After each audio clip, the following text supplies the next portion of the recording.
that's a learned behavior that they established through like the sport, right? You know what I'm saying? Glenn, you were a CEO. Yeah.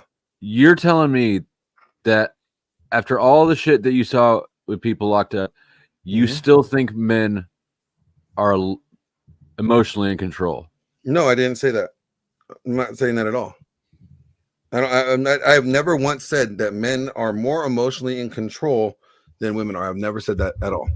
But isn't that literally exactly what we've been talking about? No. What I've been talking about is that this thought that when a woman could assault a man, and we're calling it, there's nobody's saying it's disrespectful or it's her showing disrespect to her man or whoever, and that you guys said that, someone said earlier that doesn't mean, okay, you said it wasn't disrespectful, okay, and I'm like, how is it not? But then if a man does it to a woman, that's egregious, that's wrong, you know, and that's disrespectful. He's disrespecting a woman by doing so. So the biggest issue that I have, though, is that you guys all seem to be treating all the actions as if they are thought out and intentional.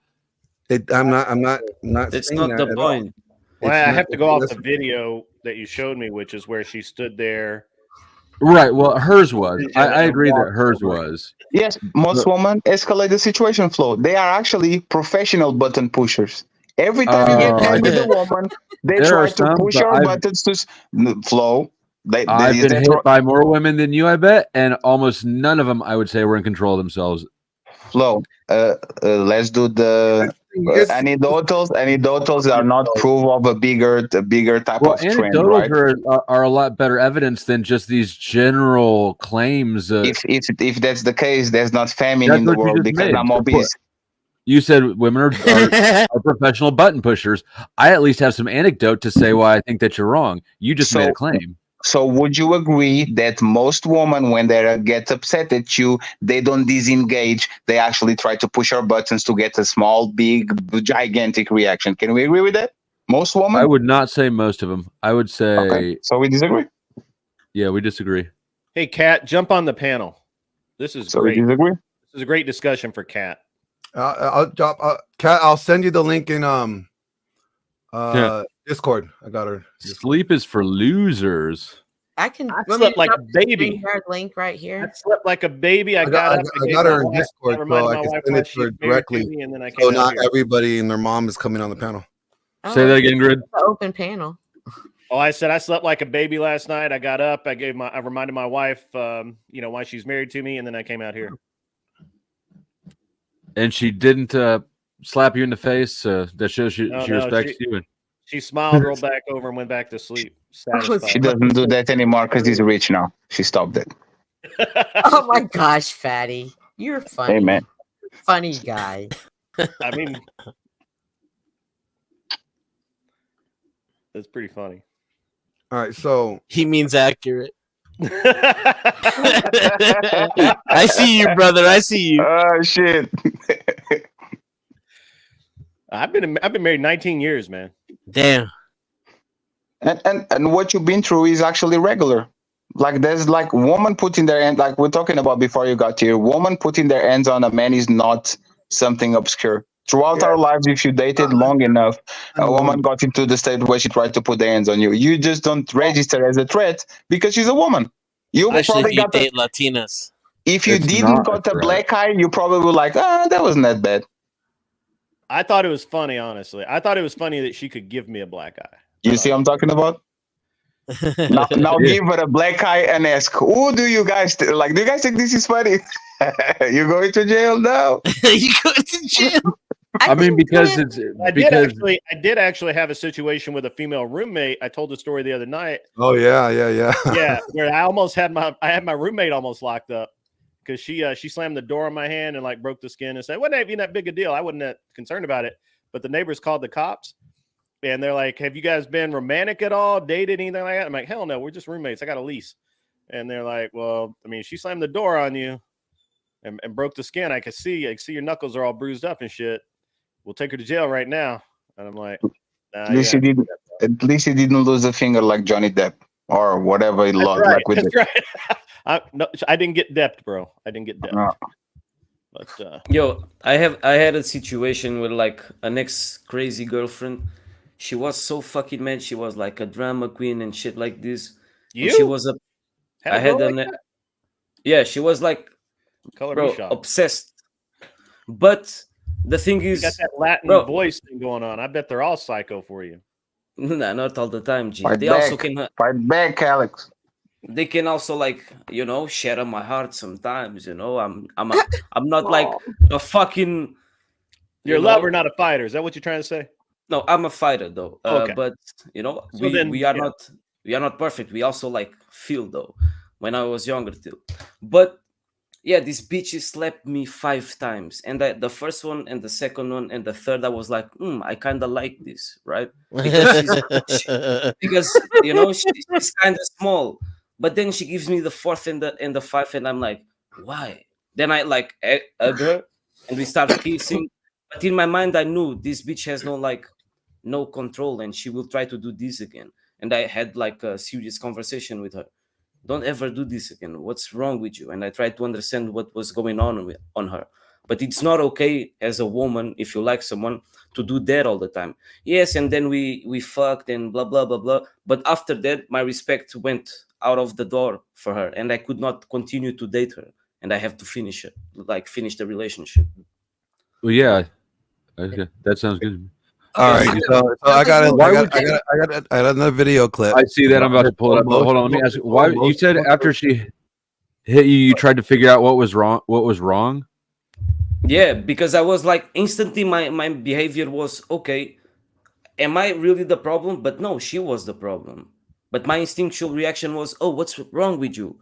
But it's not okay for a woman to be hitting you like that. He's saying it was his initial reaction to blame himself. Yes, but then he realized that she just didn't have any self-control, and she was not like in the wrong. She was in the wrong, not in the right still. So you're okay. So yeah, I guess I don't necessarily have that sort of chivalry like baked into my blood. I have a question specifically for Cynthia. Cynthia, do you believe that if a woman puts her hands on another man, actually, fuck that, even attempts to put her hands on another man, do you believe that man should basically just be benevolent and let that slide? No, not in every circumstances, but for sure, if he was just like, if she was like going to act like it, but always put herself back, yeah, of course. But if he actually I believe that. I'll go for that. I believe that yes, he should. So it would be the case that, generally speaking, actually the majority of men would act in a benevolent way.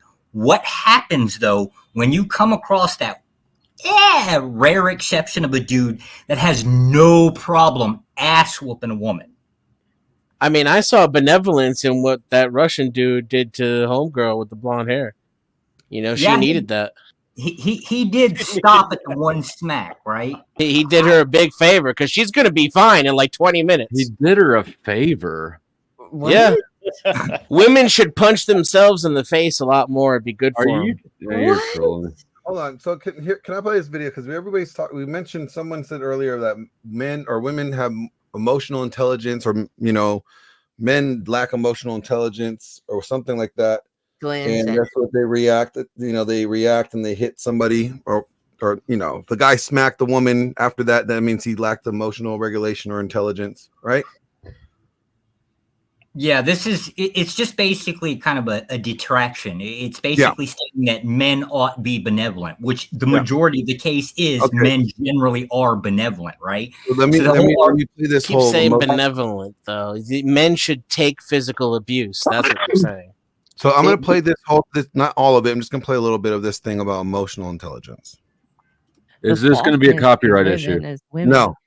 Believing that we have high emotional intelligence. And setting the record straight, women have no emotional intelligence. The reason that as women we want to believe we have emotional intelligence is because we are emotional. Because we are emotional as women, we want to think we have high emotional intelligence. That's a smart woman right there.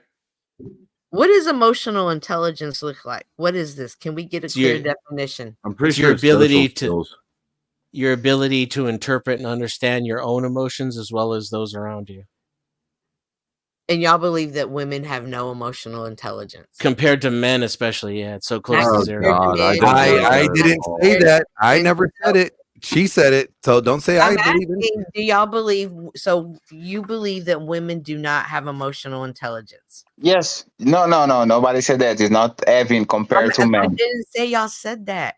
Do you understand how a question works? I'm asking. You are flipping the words. Nobody said you lack that. I'm trying to decipher. I'm trying to gain information. I'm asking, do y'all believe women have emotional intelligence? I'm asking Compared you. to men is not even I'm not close. That saying was the answer. I think compared to men, it's better. Yes, compared to men is not even close. For example, you're calling me bitter on the chat, and I didn't insult you. I didn't say nothing about you, and for whatever reason, you don't have the emotional restraint to stop calling me bitter on the chat. I don't know why. I have the logic to make an assumption of the words in the things that you're saying in your. It wasn't a good one though, from my I didn't say perspective. nothing that Greed didn't say. Greed one didn't say, but for whatever reason, he sounds like a very emotional, mature man. But I am bitter, and I Yeah, did say you said he sounded angry and hurt too, and I wasn't yes, picking up any of angry and that. hurt. Yes. He was almost laughing because he was Hold kind of on. having fun. You guys with the are rant he both was on. being angry and hurt about her making a claim. You're No, validating. Yeah, I mean, this we is are what I mean. actually very, Like, we are actually just very like a calm about it. woman, you have a low You're emotional speaking IQ. calmly, but it's obviously stuck in your head. It didn't No, we resonate. are pointing out the fact that she literally is proving the point in real time that she lacks So, emotional restraint. How is making a claim or an observation or a speculation? How is that emotional? Because when you do sign language, when you do shame, insults, guilt, and need to be right, you are having an emotional response. You want me you want me to feel some type of way. You are not addressing nothing that I said. Like, actually, let's Flo. Actually, let's test this. Cynthia, what did I say that that made you think that I was angry and hurt? All or of the bitter? stories that you have told about female have painted these females in. Isn't it true that when a woman is upset, she will deliberately push your buttons? And every story you have told has come from a point of view of a personal experience with a female, and none of them have been good. You have seemed to really just hone in on every negative thing a woman has done to you. And you speak from that, and that's how come I've taken that you are bitter. So if I told you that most men are pieces of shit, I have no trust at all in most of them, and they are the most, like, especially emotional men are the most dangerous people in this planet, would you call me bitter or nerd, or you would tell me that this is a fair assessment of reality? No, I wouldn't call you bitter, but if I heard you say a lot of stories along that way, I would probably say it. It's not what you're saying, it's the tone you're Is how you say it, right? So yes. So but that's the fact that you keep saying I'm emotional because I said it is kind of you filter the conversation. You're interrupting me and you're not letting me finish. I apologize. You're the one being emotional at this moment, and I am not. So I just apologize. Can I chime in here? Let me just say. Let me just say just one thing. It's like 2 seconds. I will just give me 2 seconds.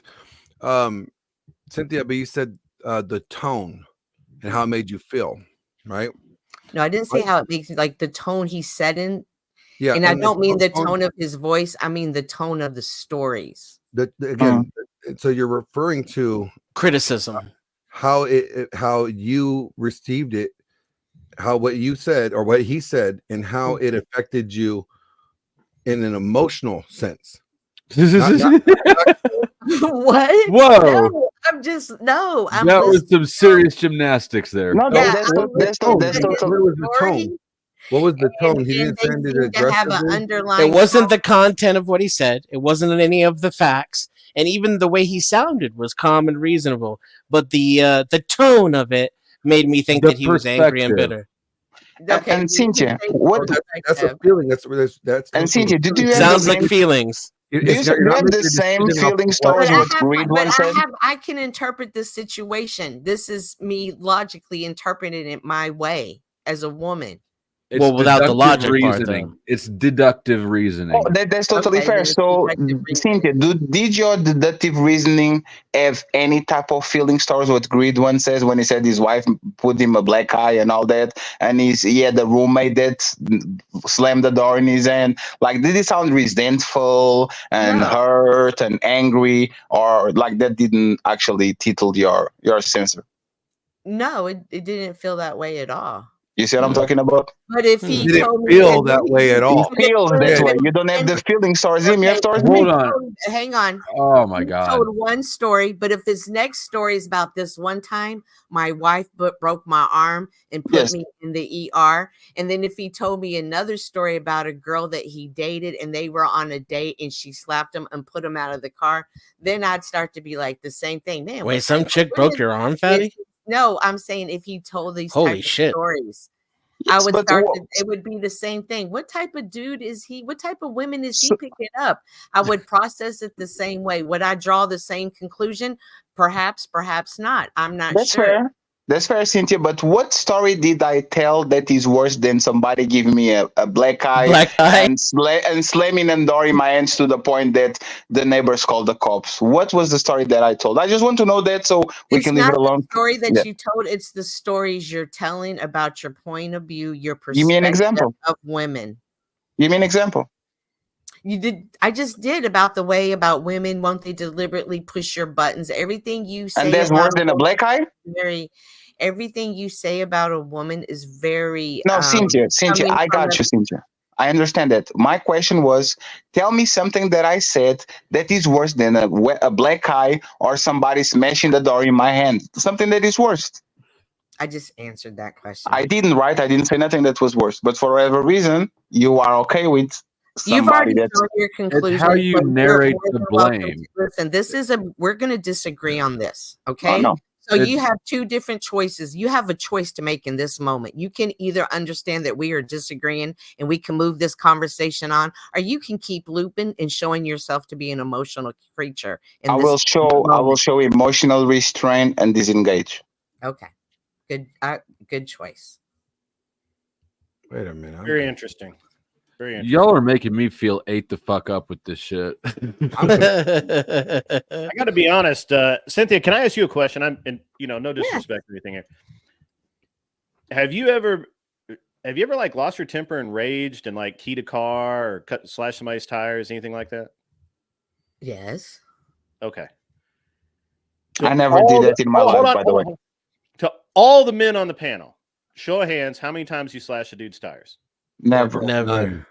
Never Okay. put their hands on a woman, ever. Or a woman's tires either. Yeah. Okay. So when your girlfriend breaks up with you, what do you do? Go fuck her best friend. God damn it. So are you telling me that And cry in the car. Oh, well, you're not supposed to say that. My bad. Wrong answer. You Cry in you the car, go. Glenn. Go with the cry in I the like car. the Number truth. I 2. like Door the number truth. 2, Glenn. I like the You lay around on the couch feeling sorry for yourself until your cry homeboys about come it, and you force hold you her to go picture, outside and You hold find her another girl. picture and you cry and you watch all those sappy movies that she wanted you to No, watch. fuck all that. That's watch. too much. That's too much. That's You too listen much. to a bunch Man, of you gotta- sad R&B music. Glenn, you and got then- No, man, you listen to angry Phil Collins. Don't be a queer. That's funny. But that's what we're talking about here, right? Like it's okay. And all right, so let me ask you this. How many men have had their car keyed, tires slashed, all their shit thrown away, fire set in their living room, shit like that? Oh yeah, None of it. yeah. Not all that, but None of I've it? had experienced one of those things. I've had none of it happen. None of it. None of it. I've been divorced. I am in I've awe, been- bro. I'm in Yeah. awe. I mean, I've been hit probably a lot more than most of the guys on the panel. It sounds like, but Okay, so they were. but it's physically- because we're fighting in the moment, right? It's right, gotcha. And you It's a pact. deserve it, right, Flo? huh? Right. You deserve it, right? I deserved it. I'm asking. No. See? All I'm saying is things to get get turned up, whatever. Things I'm get not turned actually up. not going to explain it that much because I'm not going to self-incriminate. There you go. But I mean, it's one of those things where we have complete. So like the last time I got the last time a girl broke up with me before I got married, obviously, I just went fucking elk hunting for 2 weeks and just fucking told. And you tortured animals. You murdered and tortured animals. And then you ripped their skin off. And you ate the flesh. One of them too. I ate them. Were the animals people? No, hell no, they weren't. They're fucking elk. They were yummy. They were delicious. How do you prepare your elk, preferably? Stew, burgers, steaks, all of it, man. You look into its eyes and you say, "You're about to die, bitch." And then you bask in the fear and this little soul. And he still, and you know what's funny? He still a tremendous amount of emotional restraint. He got himself out of a situation that could put him in danger, went to the forest, and like people go to the gym and punch the bag or whatever, he actually released these, right? Men are in control of their emotions most of the time. I'm not going to say every time. Look, I know dudes that have done some psycho shit that ended up in jail.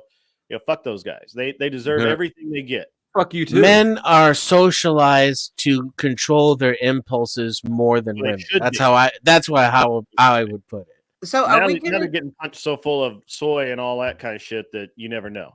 So when we talk about these men and women relationships, are we referring in partnerships, like that we know each other, we're in a relationship, or are we talking like total strangers? Most of the time, we're talking about in a relationship. And my friend turned down this girl to dance, and he came out, and she had fucking pissed on his hood and keyed his car. What? And I know dudes who have kidnapped chicks. I mean, but the examples don't make the rule. Right. Examples don't make the rule, but you can't say, well, here's the difference is though, like culturally, when a man does that, he gets dealt with. Yeah, the ramifications. But only because, like in the video clip you played, because dudes want to use that opportunity to get some pussy. No, not because anybody. He didn't smack her to get some pussy, you know. No, but anybody who came in white knighted would be trying to get some pussy. Yeah. That's an opportunistic move. No, that's not like even legally though. Yeah, legally speaking, a woman. I've had a restraining order against a woman before, and I've had them placed against me. Yeah, it works both ways. What I'm saying is, I've never had that myself. What I'm saying is, people will be more prone to call the cops on you, men and women alike, if you did that, than if she did that. And so they should. And they should call it both equally. No, they're not equal. They're not equal dangers. He and she were not in the equal threat. It's not an equal danger. So basically you're saying that women, if only until a woman is equally threatening you to your degree, you think that she's threatening you, that you should call the police. I'm saying yes, that the permanent repercussions of this exchange are much more important than the moral who's right, who's wrong thing. What you are saying is that her life is more valuable. No, than yours. No, yes, that's what you wish I was saying. No, what I'm saying is that I'm saying assault is assault. If someone's going to assault you, if you assault a woman, I will call the cops on you. If I see a woman assault you, what if a kid assaults you? If a kid assaults you, should that be treated equally? No, but there's a kid. Right. So the point is that you're not really we infantilize women's behavior. Yeah, and one is an insult. One is an insult. One is a physical danger. They're not equivalent. Either way, it's still assault. And either way, if they like technically and legally, you're right. Crime. And that's what I'm saying is they think they could avoid the consequences of actions, and we have taught them that it's appropriate that we should men ought not that we deserve it. I have a new theory. I think you all have internalized this mindset because I don't. Because I'm trying to point out there's a difference in both men and women, and there's consequences that contribute to why we hold these views or understand these things. And having a lack of consequence, right, will continue that behavior more often than if facing a consequence, saying, if I do X, I will get punished by X, Y, and Z, right? I'll face these consequences. If a woman thinks that she could go up to and assault you and not fear, one, her own safety, but two, any legal consequence, then there is no consequence for her assaulting you. Glenn, what is the theory flow that you have about us? Because it's easier to test if you are consistent with your opinion or not, right? Yeah. So we have Alex, we have the Rock Johnson, right? The Rock, Dwayne The Rock Johnson, 6 foot something wrestler, all that. And we have Danny DeVito. Danny DeVito walks up to The Rock. Danny DeVito walks up to The Rock and punch him in the motherfucking face. No damage. Punch him again in the face. No damage. Do you think The Rock should call the cops and put his hands on him so that shit doesn't happen again? Would you concede to that? What do you think The Rock should do? I think Josie, I sent you the link. Josie, I sent you the link in Discord. Go ahead, The Rock. I don't think that The Rock is in danger. I think that if The Rock wailed on Danny DeVito, he's doing exactly the same thing. Same thing with women, children, Danny DeVito versus The Rock, people in wheelchairs. No, Flo, be honest, Flo. If Danny DeVito keep punching The Rock, everybody's going to say The Rock, slap the fuck out of him so he doesn't do that shit again. Everybody. He deserves it. He deserves it for sure. But there's the point. There's the point. This is the point. A weaker person can do damage to another one. If a woman keeps hitting you, you don't have to stand there and just get hit for sure. That's not at all what I'm saying.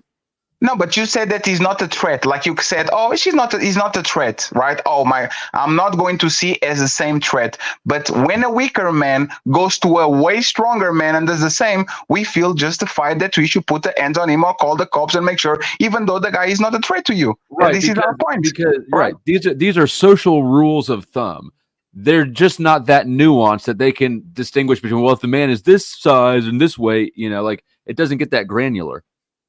But I think the principle is the same though. Like if you have The Rock beating the fuck out of Danny DeVito because he got hit when he's out of just one slap. Flo, let's go with the example. Danny DeVito goes there, says no, I give him a slap, and The Rock give him the hand, people's elbow, whatever, right? The people's elbow. I don't think that would be true. I don't think that would be received well. I think it would be received better than if he did it to a chick. But no, you are kidding, Flo. No, I'm not ever, Flo. No, never. Yeah, that would never happen. Whoa, you think that will be the same? The Rock will be canceled. No, it wouldn't be the same, but it would be similar. There would be similarities for sure. No, because DeVito is a man. That's what Glenn is saying, and we are not saying that men go around and slap bitches. It's not. That's not the point. Right, because there's two things at play here. One is a social norm, right? A social rule of thumb. You can carry around, don't hit a woman in your head. Right? That's easy. You can't carry around a calculation to figure out if this man is big enough for me to hit back or not. That's sort of an unreasonable thing. But when you underestimate an enemy, you tend to be able to lose more than if you know what can happen. Even a small woman can carry a knife or a gun, right? The technology can serve them as equal. No, the weapon is a whole different thing entirely. The weapon makes it entirely the equalizer. But that's and.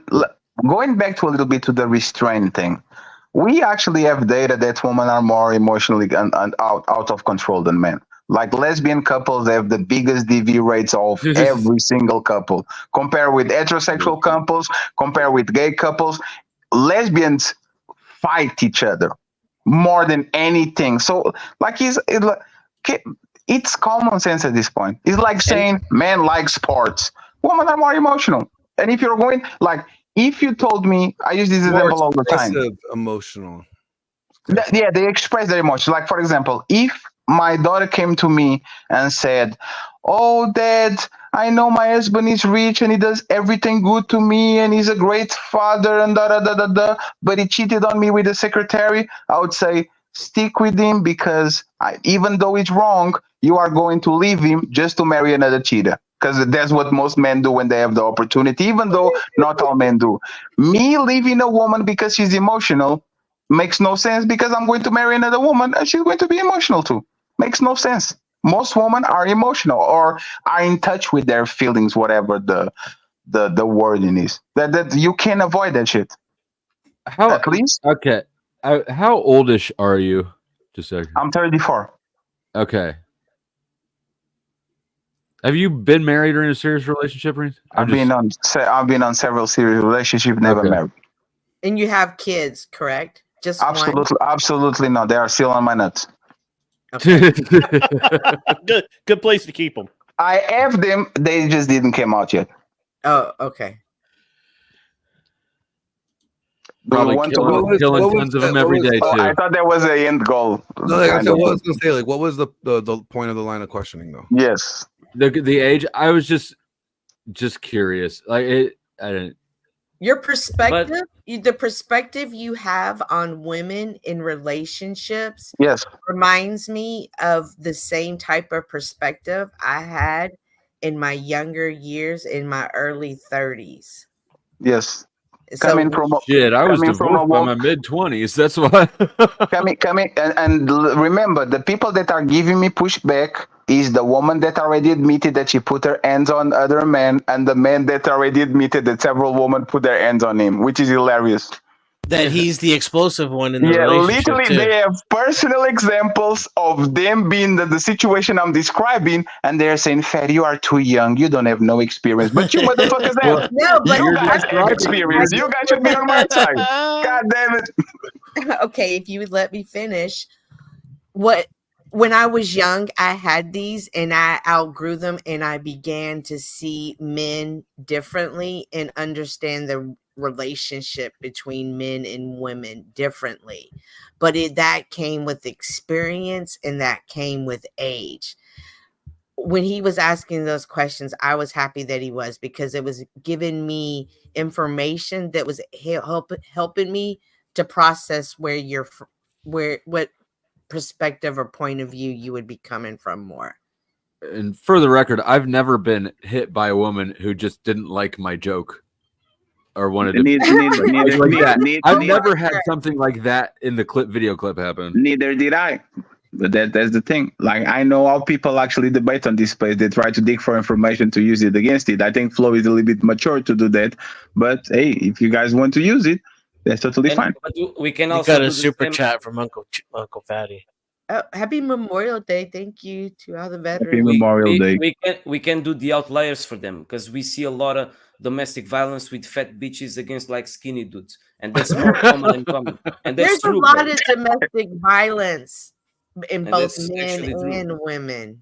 But it's socially accepted, the woman beating the man. I've never seen the same reaction of the man beating the woman when the woman beats the man, and that's what we are trying to say. That's what I'm trying to get out. But don't you? Yeah. But can't you see that there's a consistency across all aspects? Whether it's a man hitting a woman, man or a child, man or a handicapped person, woman and child, man and dog, right? Yeah, we treat women like handicapped children. One is in danger, and one is just insulted. Basically, the danger differential is just way off. That's what's being responded to. No, but the premise that Glenn said was a slap disrespectful? And yes, it is. Why you're saying it is not? If you say it's not disrespectful, more women will be entitled to do that. And that's I'd like to steel man their argument if I could. I don't think to them it's not about the gender. It's about the fact that sometimes people lose control and do shit they don't mean. It is about the gender, because if you it's about the gender. It is about the gender. It is about the gender, because if you flipped it and it was a man that did it to a woman, they would have a completely different response to it. Well, Flo claims to be consistent. And the nice it happens a lot to it. It happens a lot with, for example, cheating. When the man cheats, he's a bastard. When a woman cheats, what was missing on your relationship? Was he working too much? Didn't get enough attention? There's always an excuse to infantilize when women do something wrong. Always, all the time, every time. If a man does it, you need to be a grown man. Why do you do that? If a woman does it, you're always going to search for a motive because, oh my God, she's such a gentle creature. There's no way she's doing that for no reason. I can't argue with facts. You think dudes? Yeah. You think dudes will condemn each other for cheating? No, but will condemn each other for leaving their families.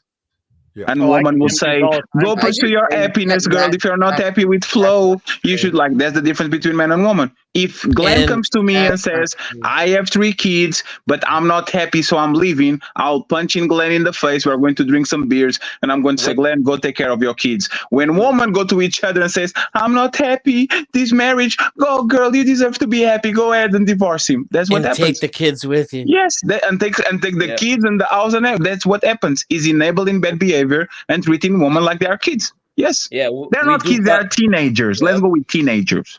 Yes, We glamorize women's fuck ups more than we should. That's what happens in the world. We I glamorize will their agree. fuck I'll ups. agree with that. Actually, Yeah, you agree that's with what that? we're trying to Who say. hurt you, Flo? I'll agree with that. Beta. I think that if we take media, it glamorizes basically all dysfunction. I don't know if it glamorizes women's more, but like the Titanic was brought up earlier.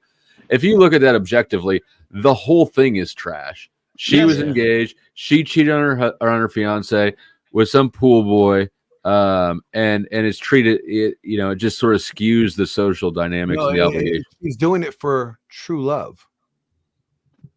Yeah, it's But if it was the other way around, it's a manipulation. It's a manipulation either way. He was the one in the relationship. He's a dog for cheating on this woman. I mean, this is speculation. I don't know that I agree. I'm just assuming. Like, I mean, I know. I can see that everybody's got this like paradigm that they're operating out of, where like the men are oppressed. no, I just don't. I'm not even. It's not even about oppression. This is what Yeah. I'm getting. This is what because I'm not saying men are not oppressed. Okay, I'm saying in the world of equality, that especially that a lot of these like the feminists have fought for, they claiming that they're fighting for, right, is equality. Well, then I think equality should go across the board. All right, maybe that's the difference, because I don't necessarily value that equality paradigm or how Yeah, they're viewed. because we don't. I'd know argue neither do feminists. Exactly. Bro. I'm pointing out they don't want equality, is what I'm Exactly. saying. Yeah, they just use the word as a way to cover their real agenda, which is misandry, institutionalized misandry. Yeah, and bro, sexual liberation and feminism, which means egalitarianism, goes Yeah. against patriarchy, and they don't actually want egalitarianism. That's what you're saying, Flow State. But if we go to I their didn't follow mindset, that. what I'm saying is, you're saying like you don't agree with the egalitarianism. Yes, there are double standards between men and women, and should be Right. like that, right? Imagine the manslaughter. Men have more strength than women. Yes, we understand that. But into the mentality of a feminist, which means egalitarianism, Glenn's point goes into that. And they don't want that. Glenn is saying they don't actually want the equal rights, equal standards across all boards, because they will be Correct. in advantage. Even their rights are protected by men's enforcement. So they need men for their rights, and they never are grateful enough to say, okay, the actually good men that do this, be grateful for them. We glamorize like celebrities in social media, but we have men building the roads, for example. Do you think that right? comes with all women or women of certain ages? No, most women I think- westernized women think I like wouldn't say all women. I Okay. would say more and I wouldn't even necessarily say just like it's for women in just specific ages. I would just say from culturally, it's more of a cultural thing. But I would say yes, age group too, but it's cultural and age, okay? Okay, but what would Because be the age group? I would say women under 30, Okay. for example, I think that'll be a good range to In the start with. West, I'd say it's In the women West. under 50. Well, Okay. When you value women over 30 in the whatever range or 50 in the West, do these women still have the same value as the which ones metric? that are younger? Which metric? Depends on how they look. If you look like Bernice Burgos, you can last a little bit. But And if it you don't, depends what the That's man true, is looking Patty. for. If he's looking to No, start a family, I then it's think- not even up to what- him. It's up to what do you mean by- biology. What do you mean by value Ah, women? good, Glenn. Very good. I was just asking that question to see where everybody kind of landed. Because I Yeah, think it that depends what you're looking for, what's think that valuable to women you. under 30 is just equally as valued as women over 30. Right. So do you think that these women that are not in this, so the ones that we were just talking about, the ones that are out of control, what are the ones that what does, so some can say women over 30 by experiences or cultures, others said 50. Mhm. They still have value. But which To value? bring Which out the matters? balance. Hang on, I'm trying to process this all the way through. To bring out the balance.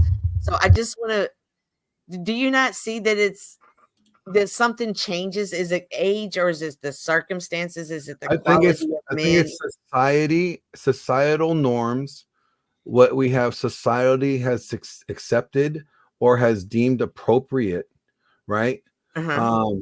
Like and y'all were that, saying in the movies earlier. yeah, like, okay, like for example, like I said, there's this movie called The Misandrist, and it's literally about killing men, right?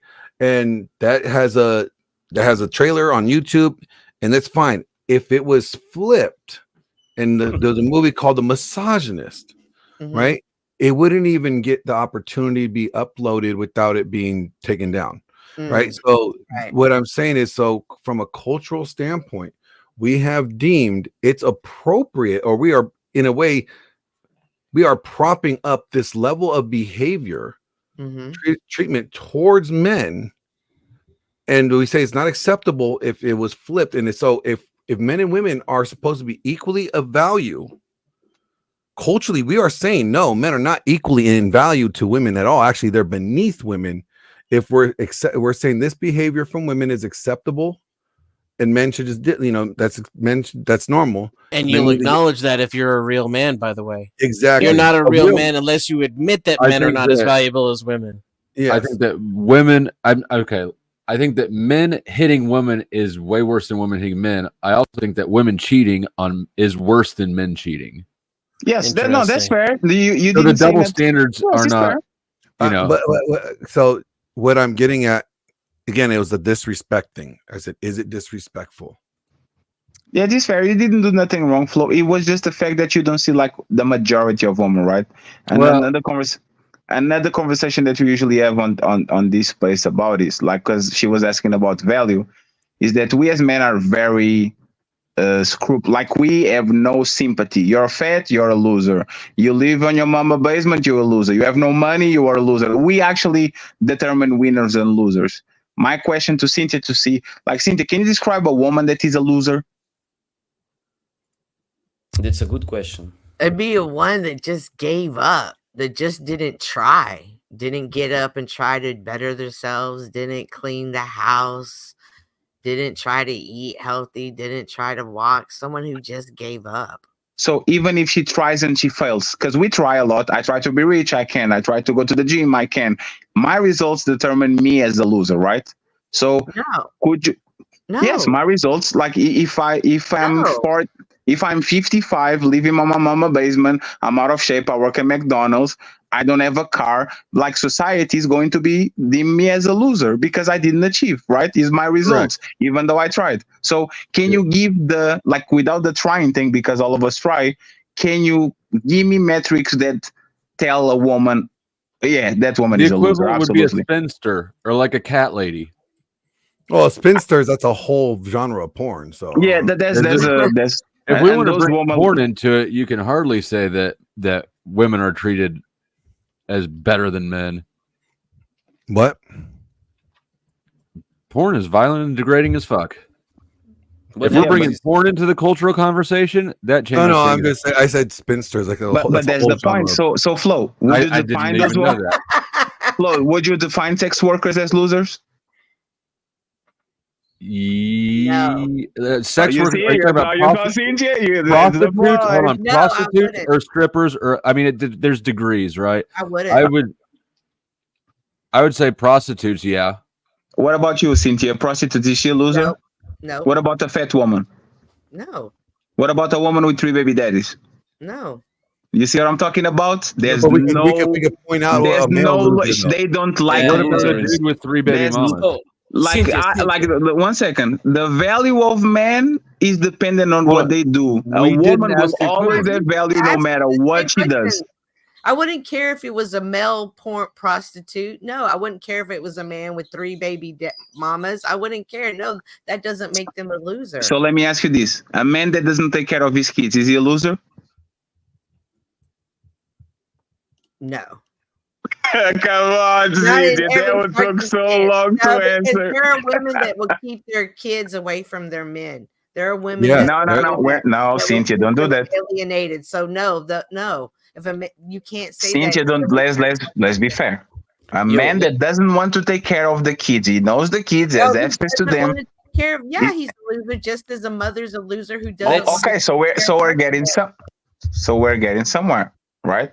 Mm-hmm. But that's the thing about, for example, feminism. Feminism doesn't have losers. He has accept your curves, the slut walk, like if he doesn't deserve you, if he doesn't treat you well at your worst, he doesn't deserve you at your best. There's no metric for feminism that defines a woman as a loser. Like even on the red pill side, people point fingers. You're out of shape. Go to the gym. You have no money. Chase your purpose. On the woman side, and fat chicks don't hear that they're fat all the time. But no, Flo, don't do it. Flo, don't do that. Flo, don't do that. Let's settle a baseline. So, woman born with innate value, men have to gain their value. Would you agree with that, Cynthia? Yes. You're saying women just are, men have to become. Yes. Do you agree with that, Cynthia? No. And I'm not talking about in the eyes of God, we all are valuable. I'm not talking about God. No, I'm understand. Talking about, like men are valuable. You are the studs. You are the ones that create. I don't know that I. No, not all men. No, not all men. What value? So not all men, right? Because we could say there's some men in this world who have no value. Yes, no value. Is that fair, Cynthia? Yes, and there are some women that have no value. Okay, you didn't describe it. You described zero woman with value. You said everything that we said. You said they all have value. So no. Here, hold on, you guys. What you were doing was you were describing women that you find that have no value. You did not ask her to describe what she thinks a woman that has no value. So the better way to get that answer correct would be to ask her, okay, describe to us what a woman that has no value, like what characteristics is this woman that has no value, please? I just described it, and I wasn't describing that what I just described as a man or a woman. I was describing that as a person. We're asking for a woman. What even is a woman? A person that doesn't try. That's what she said. The woman that doesn't try. Okay, so now let me do it as a mother that doesn't try. A mother who doesn't try to make sure her kids have clean clothes when they go to school. Mm-hmm. A mother who doesn't get up and clean the house for her kid. A mother who doesn't care what happens to her children. A mother who doesn't allows total strangers to watch their kid. That these are women. Can you do a version for the husband? Do you have any version of the husband when a woman loses value? When she mistreats the husband, is that anything that is like cheating, beating him up? Like, do you think she loses value when she does something to the husband? Do I think she loses value when she does what to the husband? And then there's because we're talking about dads and kids, mothers and kids, right? Because there's the easy. Like, do you have any metric that actually makes this woman a loser when it comes to her husband, for example? If she does something to her husband, I think when they check out of the relationship. Okay, can I? After Cynthia answers the question, I want to bring Grid in here. He's been quiet. Okay, but let's do we gotta address the super chats. No, let Cynthia finish her answer and then super chats, then Grid. Okay, right. Sorry, Cynthia, for interrupting you. It's okay. I don't understand because it applies to one. If I hold the standard to one, I hold the standard to the other. I'm not separating the difference between a man or a woman. We can separate the difference between a loser mother or a loser wife, but no. Why are you putting a title on? Like we say, I could point out a loser man. And doesn't have to be a married guy. It could be a single guy. We could. But would the loser man, would that same rule apply to the woman, or would it only apply to the man by your metrics? It was on the man. the fat dude, the broke dude, the dude that I never saw a man that says she's a loser because she lives on her mama basement. She's a loser because she doesn't have no money. She's a loser because she's out of shape. Like we don't do those. Yes. Nobody tells a woman Yeah. that she's a loser because she works a dead end job. Yes. That's not But true. they'll tell a man that he's a loser if he works at McDonald's. I think that Exactly. you're a Which loser pays if a you work lot at McDonald's. nowadays. And they are not perceived the same by the society, by other people. A Yeah, woman so in like McDonald's. we have to realize that there is a difference here when we're talking about men and women, and this is what we're trying to get at through this whole point here. There's a difference between men and women, and the society gives women certain levels of grace, right, that they do not give men. And what we're trying, that's what it's all going back around to, this whole respecting and women assaulting a guy, that there's no consequence.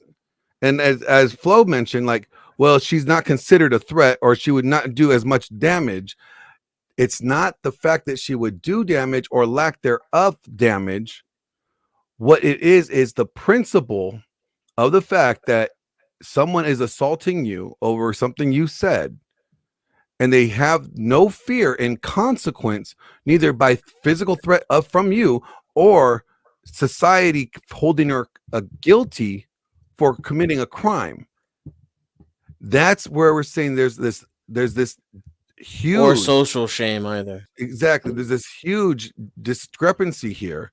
And if we live in a society where women are wanting to be treated equally, right? If feminism's all about allegedly equality, well, then wouldn't it be assumed or understood that they should equally face the same level of consequence or expectations that as a man?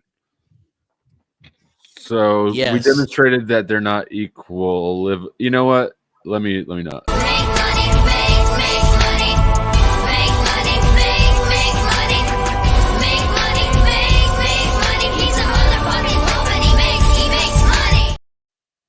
Thank you, Uncle Fatty. Bless you for the super chat. We hold these truths to be self-evident. Bitches be cray cray for realsies, and dudes be tripping straight up. This song again. I was playing the Make Money song. I was about to make it rain up in this bitch. Hug it better. Oh, you want me to hit it again? Oh no, now Does fear play a factor in the way people react to situations? That would be Yes. an emotion, correct? So yes, Okay. emotions always play a factor in how people react. Okay. There's other super chat. If anybody else wants to do this, their super chats. Do I got super chats up in this bitch? Let's see. I don't know who Siege Decent 99 cents to. If anybody wants to claim, I know that this one is That's probably Smoking Patriot for Grid 1. Yeah. Believe in Yourself. Grid 1 is legendary. Little podcast reacts. Salute to Grid 1.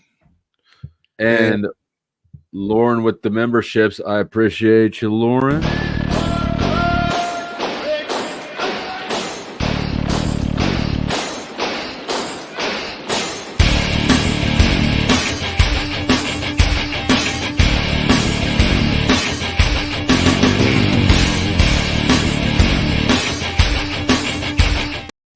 Now, let me say something about this real quick before we get back into it.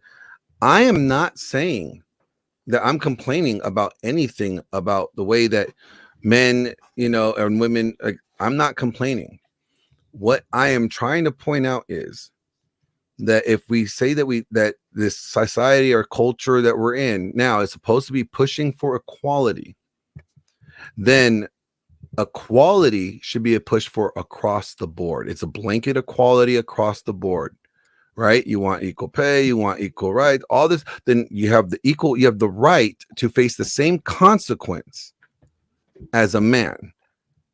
Like, it's not that you should be legally in place. Well, but no, culturally, I think that what we're doing is acknowledging the fact that men and women aren't equal, at least not in the.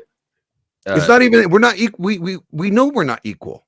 Okay, but we know we're not equal to the point where we are saying right here, men shouldn't hit women, right?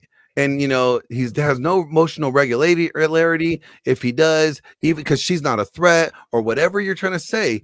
But the other way around, we're demonstrating right now in this conversation that we do not even agree that men and women are equal in function. Right? We're saying that we may be equal in value.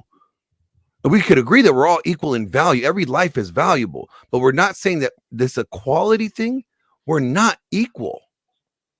Right. I think that that's just a reality, and it's I agree with that.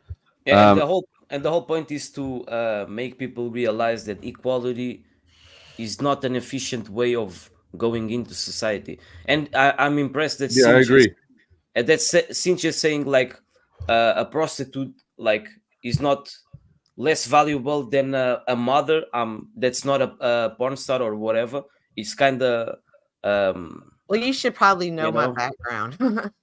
No, the thing is, we are seeing. Are you a madam? No, I'm kidding. Do you run a brothel? No, I'm joking. We are He's seeing the most dangerous person on this panel. Probably. No, but I did work in that industry for many years, so I do know insights into it. So that's why I say no, because I know what's in that. It's easy to be on the outside of that world and look at them and judge them. But when it's you not go about behind judging. that, It's about the little kid that's in school and the other guys are showing their mother's pussy, and the kid's gonna kill himself because he doesn't want to be bullied. That's the reality. That's the selfishness of woman. That's it. But you can't even realize it because I want my own selfish desires to be accomplished in life, and then I want to cheat my husband because I want to live my life. You think What there's does no it even dudes on? mean? Do you think? yeah, like how did we get here? How did women get here? How do you think women Sexual liberation is a I blame it lie. on men. I blame it on men. Men. Hey, There's a lot of weak men out there. I blame it on Team Fatty. I blame it on men. Yes, it's my fault that Cynthia worked on the strip club. My bad. I apologize. Why did you do that, Black Dracula? I apologize, Flo. My bad. Dracula, that's funny. I should have known. I should That's what have known somebody in the better. comments More of why you called blame Fatty men. earlier. I should have known better. Can you go into it more of how you blame men, Glenn? He's already all the way into it. Will you stop asking him to go into it? Yeah, go ahead. So the reason why I blame men, because from the sexual revolution, right? Bolsheviks, yes, men. All right. Why does men benefit from that? Well, because now the women that they were trying to, they would have to either marry, right, to get a commitment to get sex from. Now they don't have to. And now they're like, hey, guess what? We can have sex and we don't gotta be committed. It's okay. All you gotta do is take this pill and you won't get pregnant. It's okay. Now men have definitely pushed this on and like encourage women to do this. All right. So their lustful or their the innate desire to want to sleep with them or whatever you want to call it, they weren't considering the long-term effect that this would have. They were only thinking about the short-term satisfaction they would get from this. But now what has happened as time has gone on, right? We have given women this false sense of, oh, this is how men want us to be. And then now you get men 100% agree. And then now you get men saying, oh, shame these hoes, fuck these 304s, we don't want no OnlyFans model. But then at the same time, your guys are the ones that have been lying to him the whole time, saying that we don't care about your body count when really we're just trying to get laid. Exactly. Yeah, let's look at some reality here. Let's look at some reality. That's how y'all blame men. I blame men for lying to women and encouraging women to do something that they actually would not want in a wife. Agreed. Are you talking about boomers or some shit? No, man, we can go back further than that. Let's agreed. Before you go, Cynthia, do you agree with Glenn? I'm taken back. Like that, I've never even thought of that perspective. Like I'm like, let me really blow your mind. Where did this come from? Let me really blow your mind. But prior to the 1960s, women chased men, and men had all of the power in a relationship because women still chase men. Well, not in the same way. Not the same way. Not Flo, the same way. Flo, not the way that they chase us. Okay, don't worry. Yeah. All right. Okay. But here's the thing.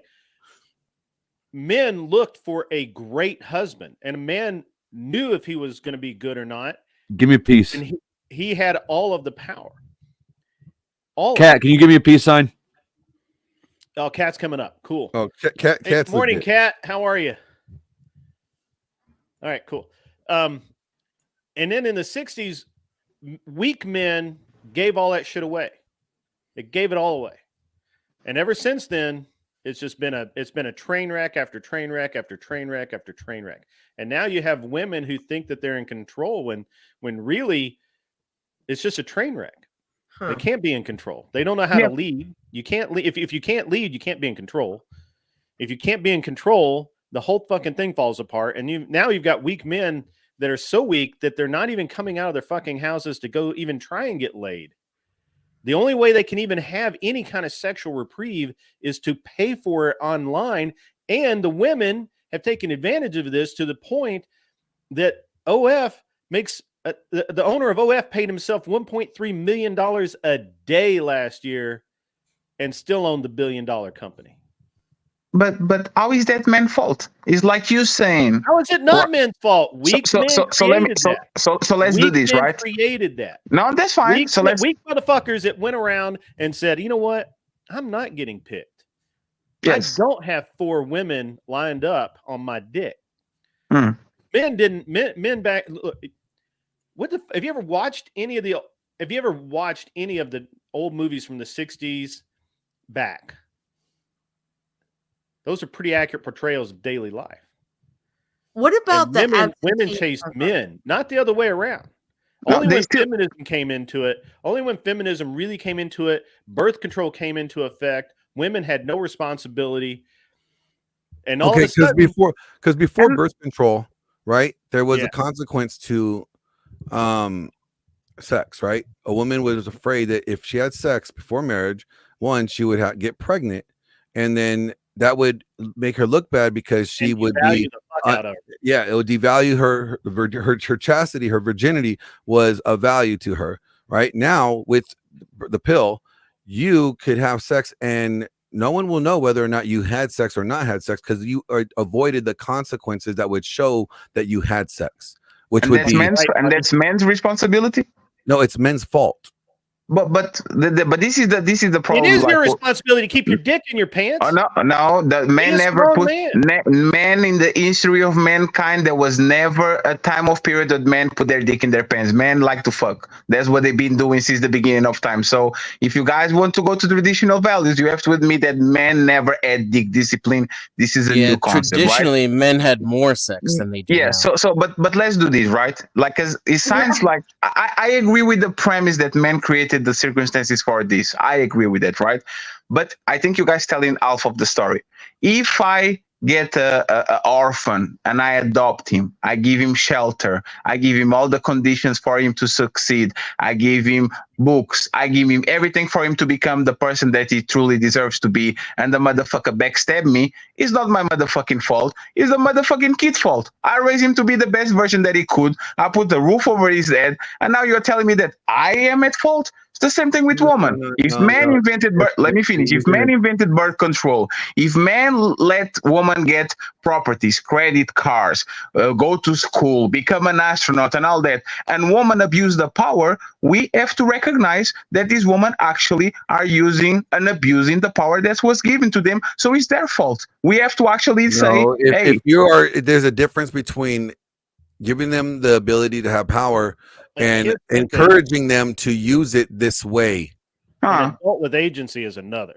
So would you guys be okay with taking Fatty, when you're a man, everything you do is because you're just not doing, you have to better yourself. You either need to get in the gym or figure it out. You're fucking up somehow. Yes. But when you're a woman, it's a man's fault, Fatty. And it's still something that a man is not doing correctly. Don't you understand? See how that works? It's we taking agency out of woman. Woman chose this path. Woman are fucking because I'm not. So but it's your fault they chose that path. I'm not removing women's agency. Okay, I'm not removing their agency. I'm saying, where was this encouraged? Where did it start from? And it started from men encouraging this behavior because they have a desire to meet this goal of I want to have sex. That's fair, but even with the OnlyFans situation, Glenn, right? Even with the OnlyFans situation here, women know that if you sell sex, you use your body for sex, right?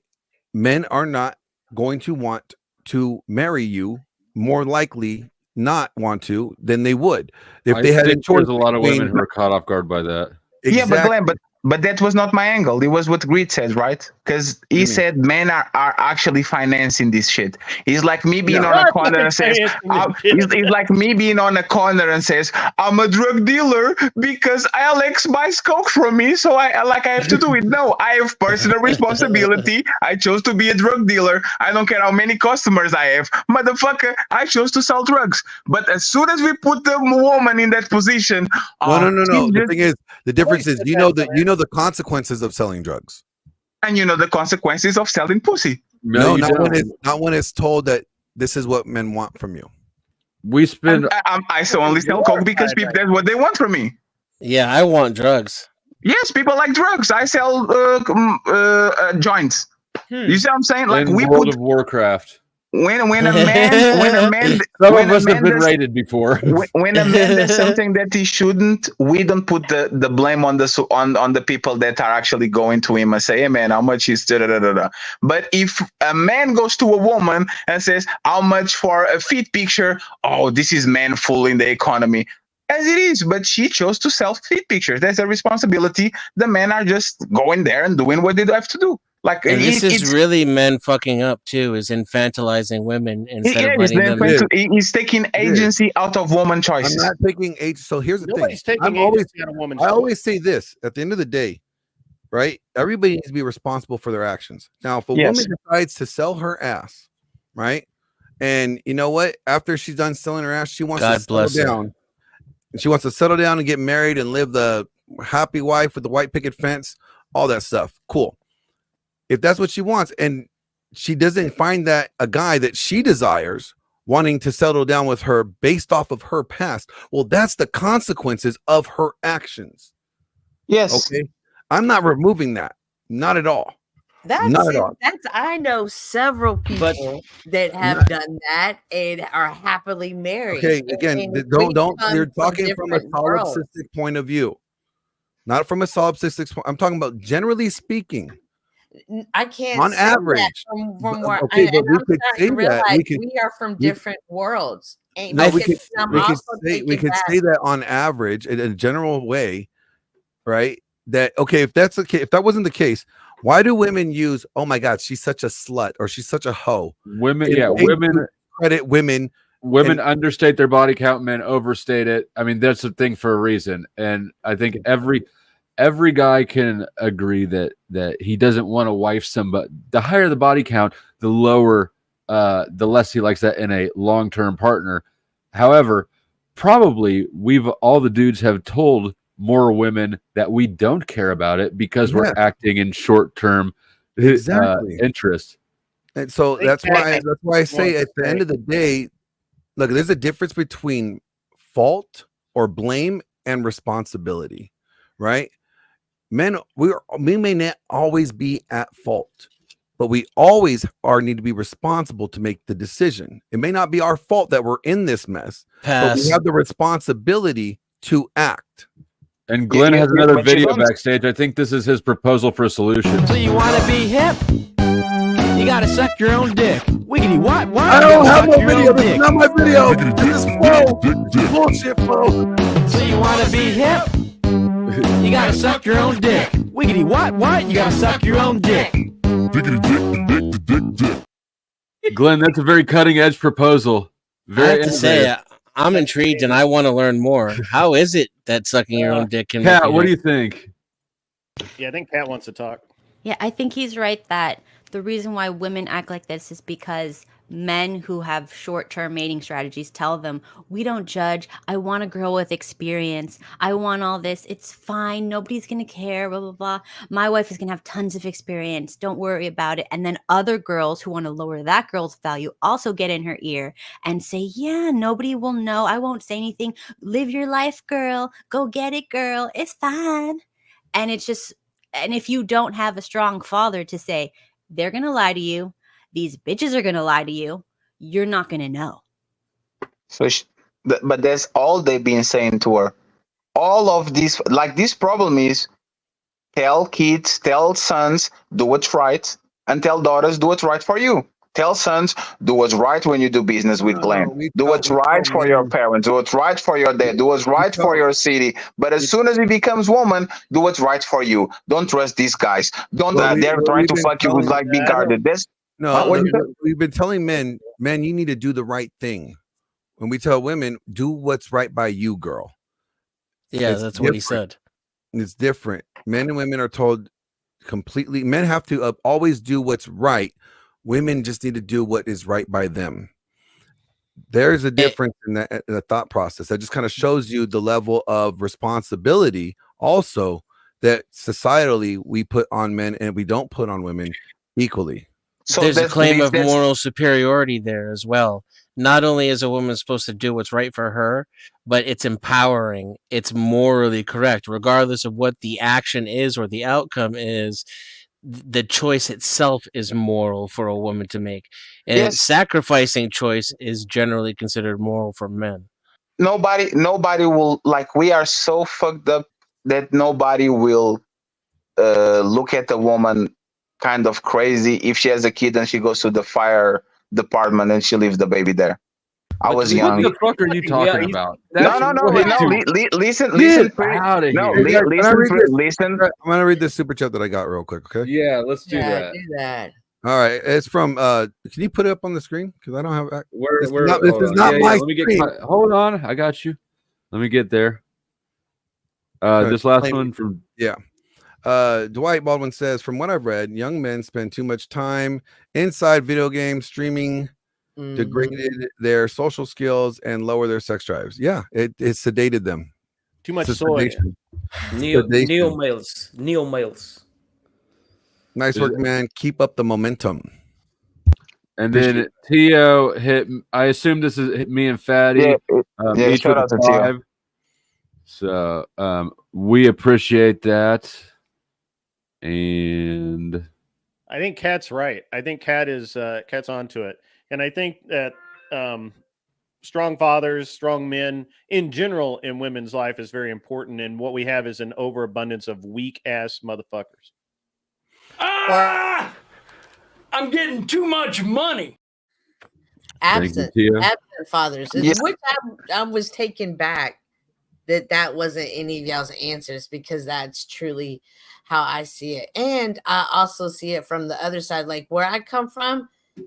Whether your body count doesn't matter. You did what you had to do to make it. Like you did what you had to do, and the hustle's respected. Men that I know truly doesn't. It really doesn't bother them. Yeah, but wouldn't you say that's a demographic of men that doesn't speak for all or the majority?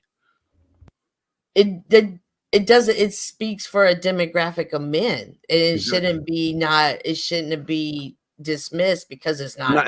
It's not dismissing. It's not. Yeah, or majority at all. It's a real thing, and I also think it's a younger thing. It's no big deal. I talk to panels all the time where women have no problem dating bisexual men. They have no problem having relationships with them. I can't do anything about the mental health crisis. And their only thing they won't do is they won't go down on them. And I have this theory safe like poop or what? and I have this theory that these are going to make going down on men a taboo thing. In about 10, 15 years from now, it's going to be a rarity. We'll see. I'm still trying to understand why you fucking weak men. Why you fucking men that you don't trust? Why you fuck men that are not leaders? Is always oh my God, it's because these men are weak. So don't fuck him. Leave him to dirt. So only 40% of men reproduce in the history of mankind.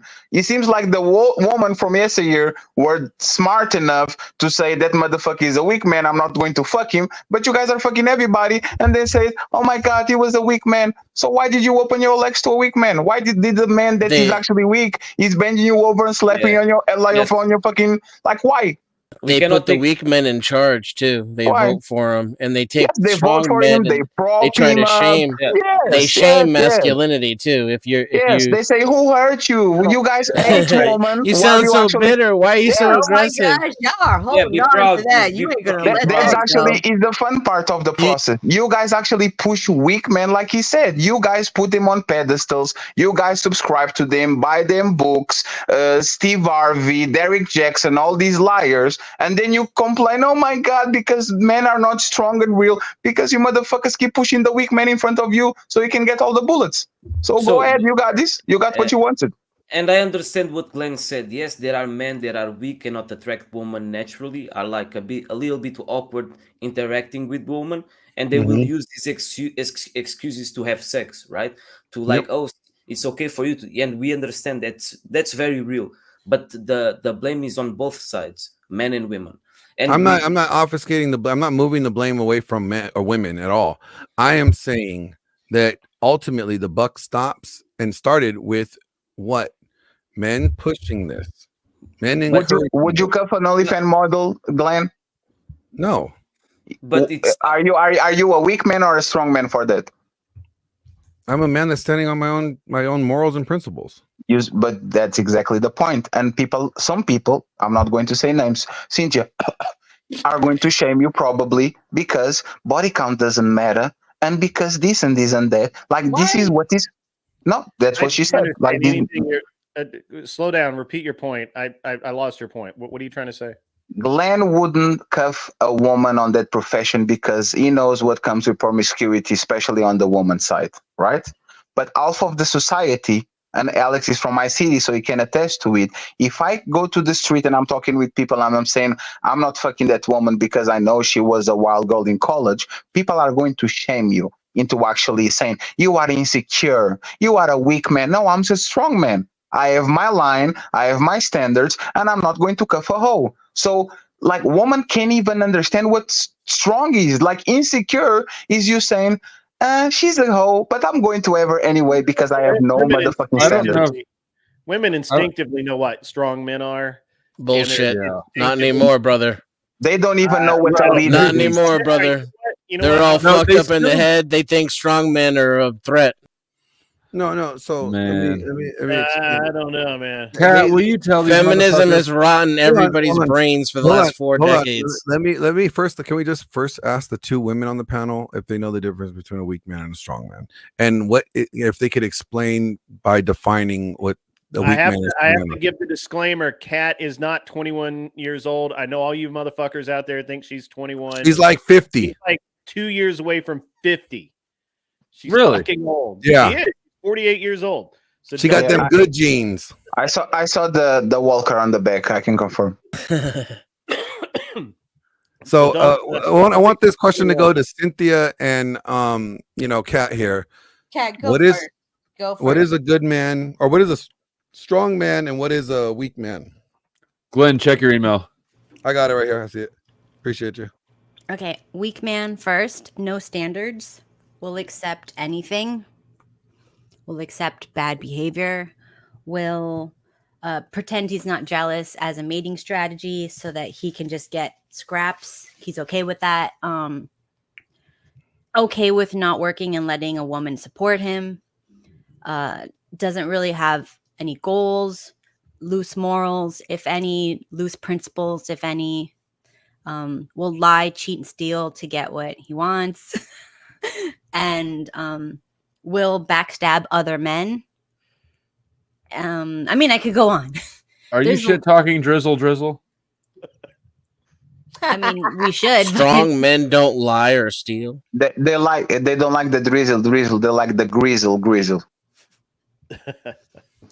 Okay, and then like a strong man will be like a man of his word, a man with principles, a man with morals, a man with goals, a man who's protective of his family, who cares about legacy more than just hanging out with degenerates for some sort of like fleeting pleasure that leads to freaking hell. And he's won't succumb to peer pressure. Let's see. I don't know, likes to lead his family and the community to the future, and will do what's best for others instead, at the detriment of, his own comfort if need be. I mean, is that enough? Can you tell what a strong man is walking through the mall? If you just see two dudes walking through the mall, can you tell which one's the strong and weak man? I can usually tell what a weak man is, but a strong man has to be shown to you over time. You heard? Okay. Fair enough. Thought I'd ask. Cynthia. And hold on, before we go for, I want to I see somebody in the chat. So, or where's she at? Electra, we are speaking in generalities. We're not saying that this is all women, all men. We're speaking on a general basis. Like what we know is just on average. We're just talking on the average, sense. So we're not lumping all women into one group, and I'm not saying that women don't have morals at all either. I saw your earlier comment. We're talking about on a general consensus what we're seeing now.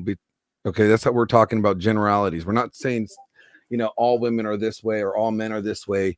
We're just speaking in general sense because it's easier to talk in a general sense because we could say generally these things are common. Like generally, if a man is fat and he doesn't take care of himself, most women are not going to deem him to be attractive or consider him a good person to want to mate with and have kids with, right? If they had other options to get with somebody that's not fat. Does that make sense? So it's speaking in a general sense. And there's actually numerous places I could, if you want statistics, I haven't even used statistics really at all. But I could bring up statistics and show you all those references and bring up, I have no problem stating my facts here if I ever use statistics in this conversation. Glenn, you're in charge for a bit. I'm gonna take a break. Okay. Cool. So, Cynthia, could you go ahead and explain the difference between a strong man and a weak man in your mind? Or do you disagree with what Kat's definition was by any chance? Well, the weak man, pretty much the same. The one I like how she said no standards, and that's basically it. Any and everything goes. As far as the strong man, I think it boiled down to two things for me, and from my perspective, and that is a man of faith and a man that can communicate. And with those two, I'm in the game, and I have a solid foundation. Okay, so but the man in faith, is that faith in any religion or a specific? No, and that's what I said from my perspective, my faith, a man that is already a man that shares your faith, right? And she not a man that point. It wouldn't be a man that doesn't go to church, and why I do. You could definitely be my friend, but you can never cross into that next zone. And she proved the point again that women don't know what leaders or good men are. A man that believes in, there's a tremendous amount of men that believe in God and do vicious stuff, and they are weak as fuck. And there are a bunch of men that are good communicators and they scam everybody, take pillage. Come on, man.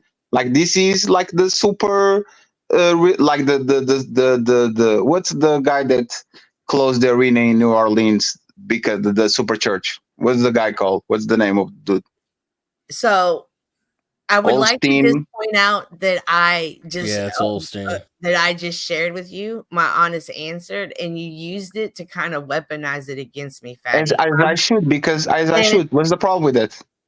I wasn't done talking, but it does demonstrate in this moment who's in their emotions and who is not. No, I didn't, because this started with the niece, and I'm sorry for saying your name, saying that women don't know what actually a strong man is, what a leader is, and you proved the point. You literally described an archetype of man that can be the most evil, Machiavellian, narcissist, scamming people. Being a good communicator and believing in God, there's a bunch of those. This called televangelists and all these people. They literally, their job is to take money out of your pocket based on your faith. They have good communication skills and they believe in the Lord. Correctly, you're speaking in general. You're not speaking about me directly, correct? I'm talking about the two metrics that you use to define a strong man. You're not, because I'm insulted if you're saying that. I'm talking about what you said, not about you. I'm insulted if you think that I'm not smart enough to know when I'm dealing with a con artist. And it just goes to show of your lack of intelligence that you think that you know that about me. Cynthia, I'm not talking it's about not a, you. I'm talking about the That's why I metrics that asked you you. use. Right. it's That's what I'm it's saying. not a You're personal speaking in attack. general. Imagine, make the Right. No, comparison. no. That's how come I asked. You're speaking in general, right? You're not speaking about me. Yes, I'm not. No, I'm like you. Yeah, that's If why I was I, asking. I know. God damn it. I know. You know what I mean? Like I know my non-negotiables, and I never negotiate them. The And way you're I describing know. it, it's not been clear. Imagine Kat said a bunch of traits and actions that make a man valuable or not valuable. You didn't set the same thing. Compare yourself the way you have to better the way you Right. express. Y'all should have You said know? I was waiting for you to ask, like, what's an example of the faith? And then I could have went into I that. did. I did ask. I said actually I asked if it's someone Yeah, of my any faith, faith the or faith sure. that I believe in, and Yeah. that I would understand them by the fruits of their spirit. And the Mhm. fruits of them, are they gentle? Is this a gentleman? Is this a man that's gentle with his parents? Is he gentle with difficult people, such as Fatty? Would he be gentle? Is this a man that has patience? Is he kind? Is this a man that is just as kind to the millionaire standing in the store as he is to the butler that walked us through the door? Like does he have self-control? Like I'm gonna look at all of these fruits of his spirit. And I I'm like gonna that, Cynthia. off of that. Love, joy. Is he a joyful person? Is he always bitter? And I'm gonna look at the fruits. I like that answer. Thank you. I'm I'm an trying to atheist, by the way. I'm trying to recover from the emotional damage that I got during the statement, so I'm just going to be quiet for a second. Fatty needs a moment to recoup. He's upset. Let me grieve, please. Give me But time. I those need to are heal. valuable things. Those are I need to valuable. heal. Cynthia, let me heal. I need to heal, please. I Okay. like what you listed as your values, Cynthia. Props to you. Respect. Mm-hmm. Sure. And I think that I think the point I'm really trying to make is I know my non-negotiables and I don't negotiate them. I know what would work well with me. Is that something that came in my 20s? Absolutely not. Is that something that came in my 30s? Probably started being planted there, but it did come over time and it did include a lot of trial and error. How But convenient. without Yeah, that, I but wouldn't be here. It's what we always are pointing, the magic is that. 30. I can only say the same about myself too. But We It's are. always the magic 30. Never at 22, never at. It's always the magic 30 that for whatever reason woman decide, you know what? I am ready to actually be an adult. I am ready to get standards and put my foot down. Like it's very convenient. I believe if God gave you 20 more years of fertility, you'll be discovering yourself at 50. But because father time is ruthless, it's kind of very convenient that when you see the end of the line, you're like, you know what? Let me up off. I don't like this train anymore. Yep. Yeah, because when men have their standards, we don't like promiscuous women, we don't like obese women, and so on and so on. You women will say, "Oh, you're insecure," but when you say it the other way around, it's like, okay, you're right. You have your own standards. You know what the double standard? Don't you see the double standard there? Cynthia? Yeah, it's like I love how socially men aren't allowed to have standards, but then you're called a weak man if you don't have any standards. Well, Do you're a weak think man if the you don't men's have the same standards change? standards. Do you think that the men's standards change over time, over age, over experiences? Yeah. Yes, it definitely has from me. Like I said, I don't know if you heard me, but I can only say the same about myself the way you put it for yourself, Cynthia. Okay. Most men know pretty soon which woman they shouldn't be deal with and which woman they should cuff. They just don't do it because they have time on their hands. I believe that most men on this panel, they kind of could identify the good woman to marry than the bad woman to fuck. They just choose not to. Like we were, like we were up in game. Of course, we make mistakes and all that, but by default, we know exactly who the woman was. We just have time. I can think give you a personal experience. I one of the things that I'm most proud of are my father and my mother. I've never seen in a world where marriages end in divorce, most relationships are toxic. I am grateful for having both of my parents. I've never seen such a couple, such a loving couple. When the man is a man and the woman is a woman, the children grew up more healthy than most of I can see around me. Are In the your sense parents of, still together? yes, till this Okay. day. And I have a noble strong man and a wonderful caring, gentle woman, which is my father and my mother, and the way they interact with each other, it's been love and joyful. Obviously, there are disagreements. That's part of human interactions, but that gives you a peaceful home for your children to grow in. It's a And balance. healthy. And Yeah, that's when I was asking but earlier. that happens when the man is a man and the woman is a woman. You know, in the sense of actually being respectful with each other, being with each other, only with each other, and living life with each other to raise their children. Because marriage is more just than the man and the woman. It becomes, when you have children, about the children, to protect them and raise them And the best you then can. there's the male vision. There's not the woman vision. And there's the Yeah, problem is that and you yep. know exactly what is going to happen when you get a woman. Is sacrifice immediately. And I'm not one to be like women are women. Like this is not a woman being evil or not, right? But there's just the spectrum that like the way that we look at life.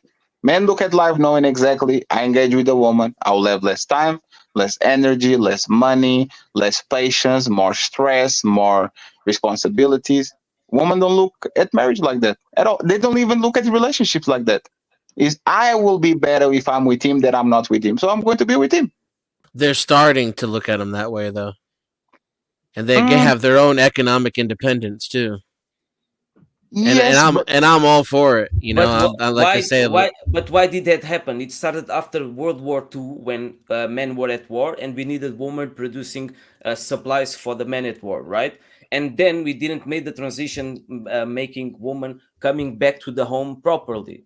So honestly, I think it happened because corporations got a taste of what it was like to pay people half as much and get twice the productivity. Well, They use the CIA to encourage an entire generation of women to leave the home and to become wage slaves. Yes, yeah, there's been a lot of Well, factors that played into it, but yeah, the absentee fathers, as Alex was saying, he grew up in a balanced home. What effect do you think it has in the homes where the father's just not either there? why you fucking a motherfucker that is not there? Why Or don't you? Why didn't you marry him? to prison? Well, I a mean, father hold that- on, In prison, like hold on, in prison. hold on, Well, hold let her on. let her get her hold question on, out. Is there Let a her get her reason question I out. can't answer my question? Let her I get really her. want to answer. I am. really I'm want to being answer right now. this Let her question. get her question out, please, or let her get her question out. Okay, go ahead. It's not important. It's not. It is important. No, it really is No, it's important. all really right. wanna I'm gonna answer go your ahead and question, take but if I off. You missed guys part of it, have I a wanna good night. Thank Do you you. see? Y'all have a good That, No, I'm and not this is gonna the waste my emotional time restraint with that you're talking about. Now she's going to rage quit. No, I'm not rage quitting. I'm not wasting So my why are time. you leaving My if you're time having a is valuable. conversation? Goodbye. Because I really right. wanted to answer her question. Well, answer the question as best as we All right. can with the information that we have. So the men all throughout history have been away from home. Literally all throughout history. That was the biggest function of a wife. That everybody thinks wives stayed home and didn't do anything. No, they ran entire households while their husbands were all fighting wars, claiming new lands, farming fields far away, driving cattle across the range, gone for fucking months. Yep. Is it just now? It was literally just modern times where men came home every night for dinner. That's a whole new modern fucking concept of Ever why. since the Industrial Revolution, basically. Yeah, dinner waiting at home was never a fucking thing in any society. You can go back to the fucking Romans. You can go back to the steppes of fucking Mongolia. Men did not stay at home. Men roamed. It was their job. It's what they did. So this idea that men being absent is a problem. It is a problem because the women are not strong enough to back the men when they're home. Because now what happens is if you have a man that's gone, like in the military for a length of time, women are now weak enough that they are, when the man comes home, they resent it. They have problems with it, and they treat the man as a stranger and saying, "Hey, daddy's home. You better light your ass up because daddy's home." And one of the biggest metrics for, like, even when with the mother and the father, is when the mother still loves their father, still loves the husband, and the kids watch their mother loving their husband, talking good about their husband, and then the kid want to be like their father if it's a little boy. And even in a single mother household, or if the father is not that present, like in war, if the woman still becomes and loves her husband, their kids will resonate with that energy and want to become like their father, even if the father More. isn't all the time. Yeah, you know? even more. Are we going to pretend that these absentee parents actually are married to the mother of the kids? Because you guys No. jump to families, and we Well, kind of understood. My dad, for example, worked for 16 hours, and my mother took care of me. But they were married, living on the same house. These people are literally giving kids by guys that probably are not even their boyfriends, and then saying, "Where are the absentee fathers, motherfucker? You should marry them before he left." Because guys that actually get married and live at the same house as their kids usually don't leave to get cigarettes and never come back. There's the boyfriend that does that. There's the guy that is outside of a marriage that does that. So why are you giving yourself, your body, to a man that is not your husband? I mean, I just lump that into degeneracy and say, don't be a fucking degenerate, right? Like that's easy. Yes, absolutely. But that's part of that's what it degeneracy is you giving Yeah. yourself away for a McDonald's and a glass of water, and then complaining because You the don't man, even get the fucking Coke, the big gulp or nothing. It's just water, fatty. absolutely. But there's the thing, Hold on. and again, Hey it's guys, it's I'm gonna hit some super chats real quick, okay? right. Going So WC. real let's quick. see, where do we end off at? Let's see here. Oh, all right, let's go. Did that one? Okay, we got a $20 super chat. I think it's for Grid, right? Grid, I think it's on your side. Yeah, Congratulations, Grid. today. Let's keep it going. All right. Congratulations, Grid. And then super sticker from T.O. Salute T.O. Another one for T.O. I don't know who he sent it to. Salute T.O. Nice work, man. Keep the momentum. $1.99. Oh, actually, I did do this one already, I think. Yep, I did that one. Let's see. Did we do that one? Yes. Carl Anderson, $5. Thank you. Salute, Carl. Did we do this one, Raging Patriot? If not, I don't think so. Blaming me, my dad, and his dad for the problems today. What the fuck? What about the big ballers behind the scenes, the lobbyists, the elitists? Shit is deeper. Yes, but first of all, no one's blaming you, your dad, or his dad. Personally, I said men. Oh, we got a question for Kat. So let's not personalize this. Electra has a question for Kat. Can we? I'm sorry. I'll have one more super chat, but I was just gonna. Go ahead. Okay. Michelle. All right, this seems like it's a game changer. Would you rather have a pleasant woman with a solid relationship skills and high body count, or an entitled, argumentative woman with a low body count? Put both in the trash. Single. You can put both in the trash. He's single. I would date one and then that be done with the other. Well, see, I think you could actually you could say, okay, an entitled woman, she could learn not to be entitled. You can learn it. Yeah, but Glenn, you can't unlearn the body count that you have. You can't unfuck nobody. You can't unfuck somebody. You're always going to be like there's the way. It's like you're killing somebody. You're always going to be a murderer. Nobody. If you could unfuck somebody, I would get the first one. I'm just saying that you could. That could be. Behaviors can change. Body count can't. Oh yeah, absolutely. Yeah, absolutely. What fucking Chief Wahoo trick question one is a fictional character. That's Kat Grid, you were saying something about Kat? Yeah, so Kat, there was a question. Electra had a question for you. Why is lust demonic? That's fucking great. Let's roll with that. That is just my personal view. I'm not saying it is. I'm just saying my personal view It is one of the 7 deadly sins. Yes, it is one of the 7 deadly sins. And I'm more, leaning towards religion, and lust is demonic because it makes you think illogically and do things immorally. So that's why it's demonic. And I do believe in, call me crazy, I believe in demonic possession. And I believe that you can get possessed by demons by someone in your lineage, your background, or you doing something immoral or against God. It invites demons in. And that's my belief. And you don't have to believe it. But when you do things that are against your best interest and society's best interest and God's best interest, I believe you have demons. That's all. Didn't I'm God gonna told be us Satan to? himself right now, girl. Excuse me if I'm married, because I had a lot of lust for my wife this morning. A lot. Like a lot. Didn't God told I us wonder who was responsible for that, Grid. Could if it God be put Satan?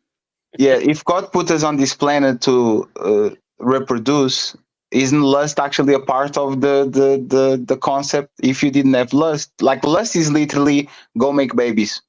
I Like think there's a lust, difference. I think there's a difference between like desiring and lusting after your wife and no wife, Glenn. Wife is a Yeah, because one again, is sanctioned by the church, and the other one is purely natural. it's not even about that. Wife is a young concept. We've been on this planet for 200,000 years, if you believe in that, right? Lust is a part of why we are here today. Because first, if I'm saying that, if I'm adopting your premise of your argument, I have to. You're saying, assuming that I agree that we've been here for 200,000 years or whatever. how many years would you? I don't know. I really don't know. But I could say this. 10,000. I could say this, that because again, we have to adopt the same worldview here. Yes. Right. So if you and I, we both know we don't share the same worldview, right? So I can say from a biblical worldview, actually, marriage has been a thing since the beginning of time and since the beginning of creation. So I could say it goes all the way back to the first. But people, we do. right? We have the same worldview, because I think the only thing that science and religion actually have in common is that we agree that we are put on this planet to survive and reproduce. Literally, that's one of the few things that what I'm getting at is like what we see in a religious worldview, right? Is that one, sex between a husband and a wife, and their scriptures support this. You're not supposed to deny each other, so there's always supposed to be unlimited access to sex there, right. And that would be the safe, the sanctioned, or the approved place where sex was going to be taking place, right, for reproduction. So is demonic outside of the relationship, but inside of the relationship is yes. something good. Yep. So the same action. Yes, because you could say, well, sex is good in marriage, but sex is not good outside of marriage because that is fornication, and fornicating is a sin. So you could say, but sex in marriage is a good thing because God encourages it, right? So you can say, okay, so the same action in this confine, in this framework here is appropriate and good, but outside that framework, it is bad. What if I told that, God told me to be fruitful and multiply, so that's what I'm doing? I'm fucking like a rabbit and trying to put 10 kids on this planet. You should be fucking your wife like a rabbit and making her do the multiplying. But she can only get pregnant but what if I fuck 10 different women? Like, is that the problem? I'm following these commandments. I'm being fruitful. He's and making multiplying. even more little fatties. But the point is, but we go to a moral and ethical point, which means when you have a man and a woman with a bound, there are tendencies not to behave degeneracy. What I'm saying is, when you have a playboy, he will damage girls, and you have a promiscuous woman, she will damage boys. And the meaning of the union becomes a sacred place where they can appreciate their instinctual desires, their carnal desires, in a safe way for a purpose, which means procreate for a family with morals and values and so on and so on. You know? Can you understand that point? I don't know about that. I don't think that morality is tied on. Again, it depends on the structure. I think no. Like you, because we have different worldviews, and I'm trying to be to concede to. And that's why I said, like, I understand that you and I have different worldviews, right? So our worldviews are not the same. So you could say, oh, I'm just being fruitful and multiplying. I'm doing what is right, right?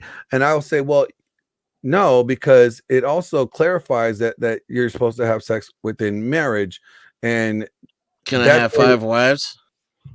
Well, you know what? See, I'm not really a big person that's really against the polygyny aspect of it. I don't think there's not enough biblical precedents to support that it's not that it's a sin. Other than the fact that, what say you, Alex? Can I have 5 wives? You can do whatever you want in your life. No, right? would that be moral? Yes, would that be moral? See, I would say this. I would say, and I want to know what Kat thinks the most. Let me clarify the answer. So my answer would be, one, there's not enough evidence to support that God calls it a sin, but there's enough evidence to support that that's not how God created it to be in the beginning, right? But there is evidence to support that God has blessed in the Bible people in polygyny relationships, right? And so that's where the confusion is for me. But I can say that it was never his original design, but I don't see any precedence biblically other than the fact that it says obey the laws of the land, right? And if the laws of the land say that it is illegal to have multiple wives, then that's the case. And no, the one in Corinthians you're referring to is saying if you're going to be a deacon or a leader, to be a husband of one wife. If you're I a priest, I have a wonderful example for this. If we would love to have a utopia, will never happen, right? But in a more just society, every man and every woman would have their pair, which means the high echelons of hypergamy men would have one woman, and the lowest of it would have a woman. The beautiful guy would have a woman, and the ugly guy would have a woman. That would be just for most men. That we see a lot of men lonely and don't have good social traits, or don't want to improve themselves, which is a problem. They should, right? But they would have their pair. Do you know what I'm saying? So the most effective way that could happen would be within marriage. You understand this?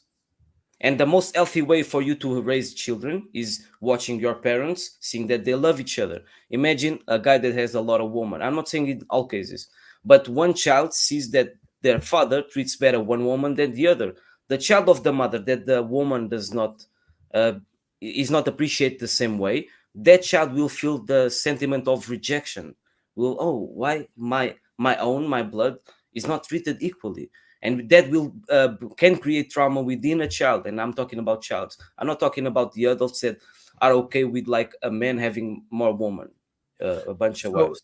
Hey, Alex, real quick before anybody else speaks, Grid is about to hop off, so I want to give him an opportunity to say any last words because I know he has to get ready for his show.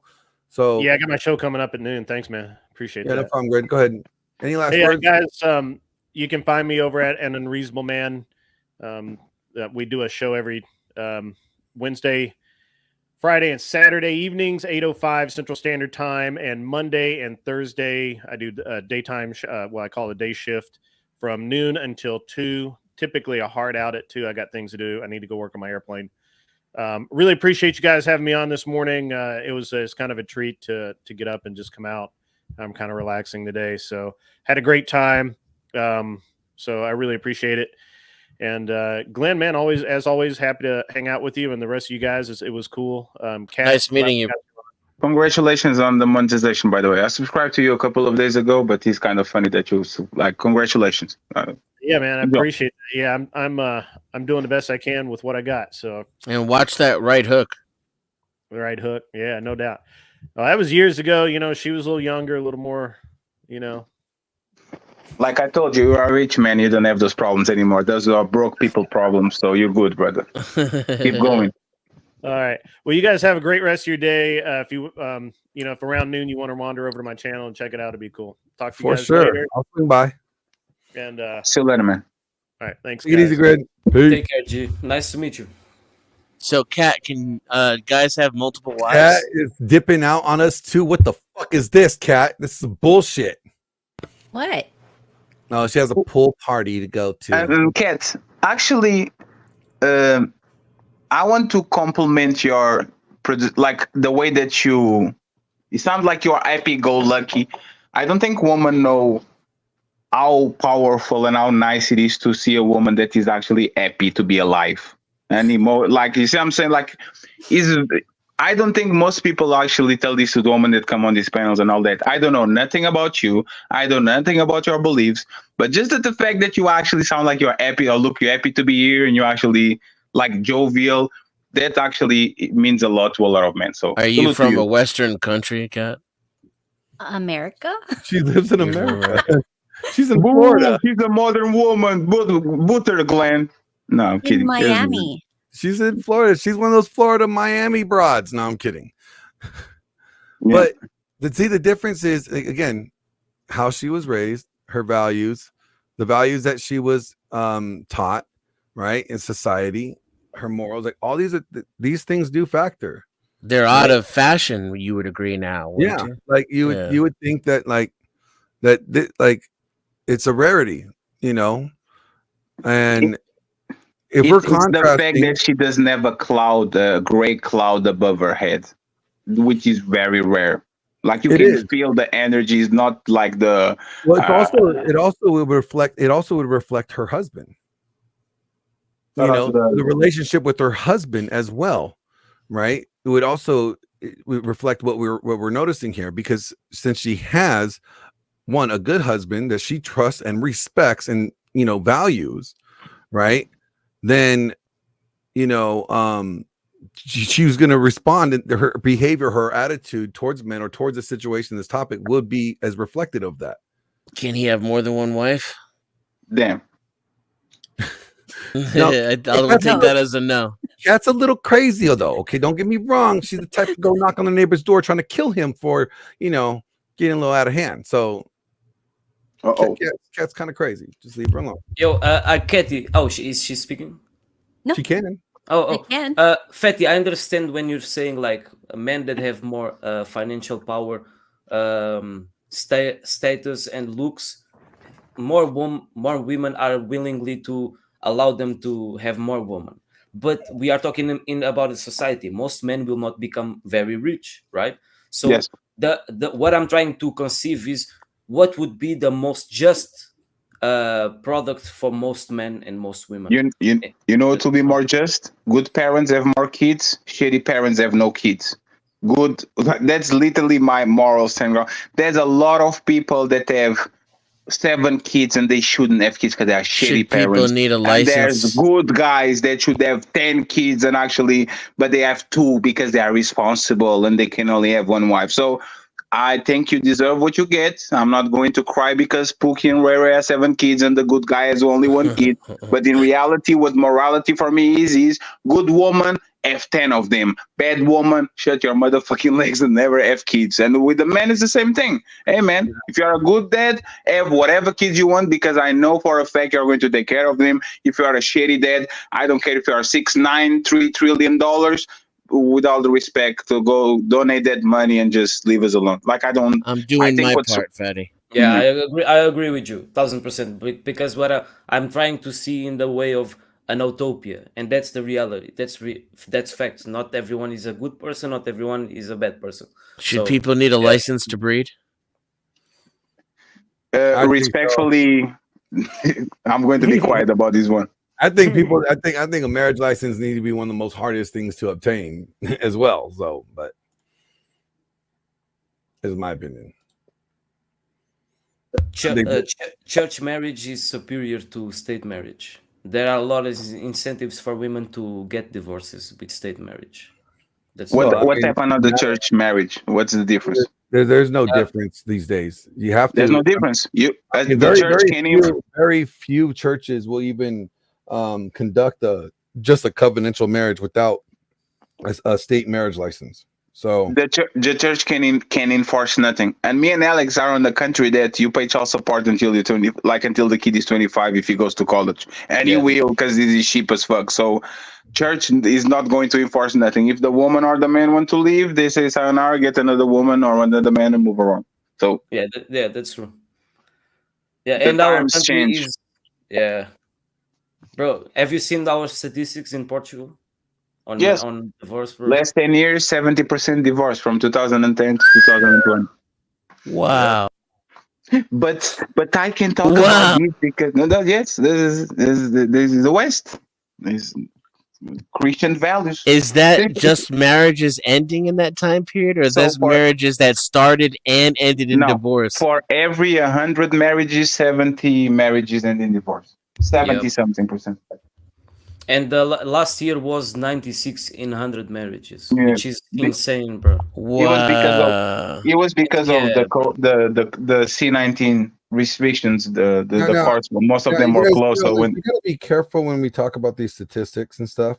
You know, You're talking about Portugal, and that's Bro, I have. no, I'm not. I'm not talking about just Portugal. I'm just when I'm saying this in generality here, because when we say like, oh, because a lot of people in this spaces like to use the whole point. Well, women initiate divorce 70% of the time, which we is don't have true. those here. We don't No, have those who Yeah, initiate divorce. I know. I here. just was gonna make a point of, yes, that's true, but that doesn't necessarily mean that they wanted a divorce. So there's a number that's out there, that's a fact that we know, but that doesn't mean anything about the divorce. There's a lot of nuance in there in the middle.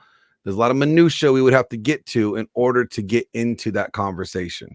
Yes, but that's why we use generalities, right? Yeah, And then we can point the fact of like individual characteristics or the broad sense of how a female perceive relationships and Mhm. how men perceive relationships, and we can all most of us agree with some type of traits between both of them. So In Europe, they don't even let you like recover those. Who is initiating divorces? What race does what, and all that. Like Really, it's very. they don't do the they don't do Yeah, it's kind of taboo. Like they don't do but the. we can start doing that, Fatih. We can talk then after this we can talk to start to like actually make surveys within Portugal to identify by age, gender, and ethnicity. If you want to, we can start that. But the side part data, which is like the European thing, like he has like average age of marriage and all those things. They just don't differentiate by for example,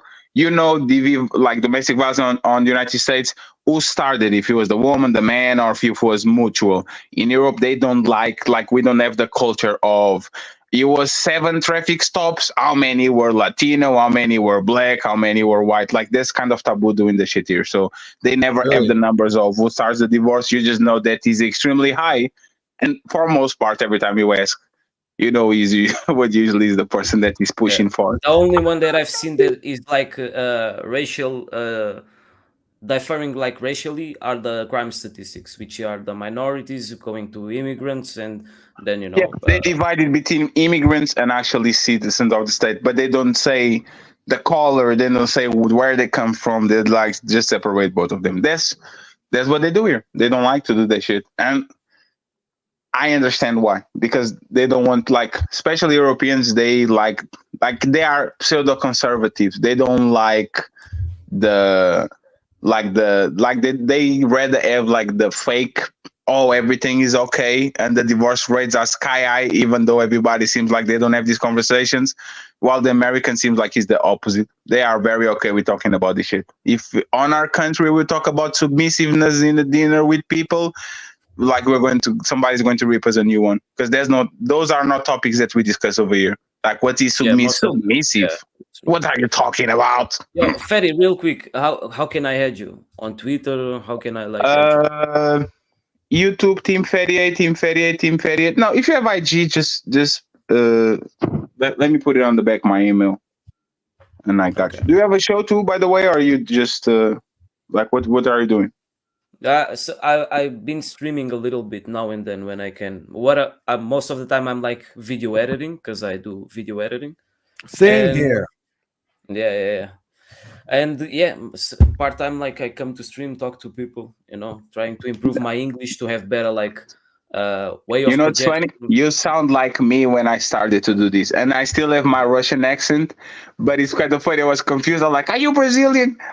You are literally on the same city I am, 7,000 miles away from these people streaming in the United States, which is ridiculous." So the world is very small place. Very small place. The people in the chat, if you are liking this video and you're enjoying these conversations, hit the like. Hit the subscribe. If you really like this video, show your support. Send a super chat or hit in to any one of these guys on the channel or on the stream. Flo and I are dual streaming it, but I think anybody else dual streaming it? Who else is streaming it? I'm on Rumble. Are you streaming it on Rumble? Yeah. Okay. Damn, we got Alex on Rumble. I don't know who's this. Oh, that's me. That's me. All right. Who's this? Cynthia was streaming it, so make sure you hit like her if you want to send a super chat to her as well. And Grid One as well. So hit the like if you like the conversation. Make sure you go support them. Send super chat from their stream. You know, support your content creators. That way, we keep this conversation still going. And Glenn, I would love to. I've seen you and Zerka. That was the first time I saw you with Rolo and the other guy, the military guy, right? He lost the debate, right, Alex? I saw that Glenn was defeated 100%. God damn it, Glenn! God damn it, Glenn! Fight back! But they understand each other. I would say they understand. First of all, Zerga didn't defeat shit. Okay, let's get that right. Look at him being a sort of loser. You see, I knew him. Zerga and I are friends. He's a buddy of mine. Yeah. We're cool. But yeah, you're talking about the one with Michael Sartain, me, Rolo, Zerka, and Michael Sartain doing our emergency podcast. Yep. Damn, what was the emergency? Nothing. God damn it. Everybody was putting like emergency in the title those days, and I guess we just like wanted to emergency. Wanted to be cool like the rest of the cool kids. He's coming. He's going to America Tuesday. Who, Zerka? Yeah. Did he get kicked out and had to go to Canada? Yeah, he had that fight problem. He went to Canada. Yeah, so did a bit with his family. Now he's coming back. Yeah. Where's he going? Probably to Miami. No, first he will go LA and then Miami. If he's in LA, he better fucking hit me up or I'm gonna kick him in his dick. He will be with, do you know Panda? He will be with Panda. Oh, okay, yeah. Yeah. That's cool. He'll probably hit me up. I can say in the chat, in the team chat. He's funny. That dude is funny. Yeah, he's funny. He shouldn't have fought that guy in Miami with a Hawaiian shirt, but other than that, I think the dude is funny. What? Don't remember when he came with like boxing gloves, trying to fight like the British dude? Oh yeah. And then for the middle of this British shit, that was not a good look. But I think the dude is funny. No, Zerka is hilarious. Like, I mean, he is very little extra with his points. His eccentric. Yeah. But you know, I get it. I get him. Like, I see it got me considered do coke so I can have more energy. But I'm not going to do it. Okay. I'm not going to do it. I'm going to. I'd never do it. Yeah. I'm going to stick to my guns. They said that coke is good for losing weight, so. I have never heard that before, but. Yeah, that's fat people talk, Glenn. Don't even try. Good night, guys. Good day. Bye-bye, Kat. Good Nice day, to meet Bye, you. Kat. Go have fun at the pool. Peace. That's what we're going to do. We're going to do a diet. Based on that, I'm going to give you results, Glenn. I'm going to tell you my blood levels. It's going to be awesome. Actually, if you did some of your blood levels, I could tell you what supplements and what Oh, I know what I need to do. Is stop eating 40 euros of fast food every day. I know. Well, no, because like a lot of us, like we don't realize, like we're missing a lot of key nutrients and vitamins and minerals and stuff, and certain supplements that could help, you know, get us to our hormones at a natural level or healthy level.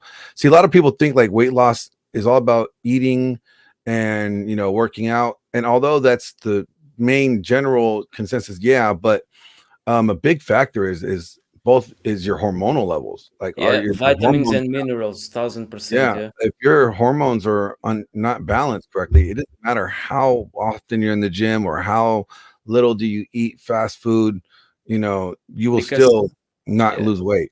But I know that because I actually lost weight when I got the vitamin gummies and protein and all that. Even though I was eating shit, like actually my body was like, let's slow down a little bit. But like without gym, without eating well, there's nothing you like. That's just the collateral. Now imagine that you had like a efficient nutrition with the supplements, bro. You would feel 1000% better. I'm a YouTuber, brother. I'm almost an alcoholic. I'm not there yet, But like when I start drinking beer at 10 a.m. in the morning, I was like, God damn it. God damn it. What Hey, would come you on say? now. I just had a beer. Josie, what are you talking about? I sent you a message on Discord. I said, hi. With extra eyes? How many eyes did it have? Like how many? There's How many? like, hold on. There's like 20 eyes, and I sent you the StreamYard. 3 eyes. Like, because you how are know, you doing? Glenn, you know the rules, right? One high, like one there's HI is friends. If there's three of them, okay, business. But if there's seven of them, you What try if to there's fuck. like 20 of them? There's But 20. they're trying to fuck. Is a hi, and they try to fuck, Glenn. If there's You know 20, the- you've already gotten fucked. You know the rules, Glenn. You better stop playing. What do you think about fasting, Glenn? I mean, fasting is healthy. You know, as long as you're doing it correctly, like, and for the right reason. Like, I think, but you have also, not everybody can fast too. So you have to look at, how is it going to affect your body? Are you healthy enough to fast? But I think generally speaking, yeah, fasting is not a problem. I fast.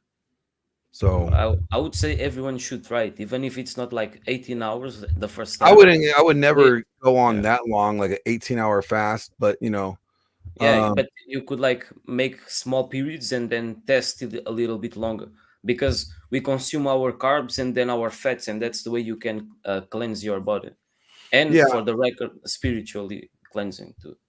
Yeah, no, it does have its it definitely has its benefits, but at the same time, if your body is not, if you're health wise not in a place where fasting is good for you, then I wouldn't recommend fasting. But on a general consensus, I'll say, yeah, fasting is very good. Yes, intermittent fasting, it does help build muscle.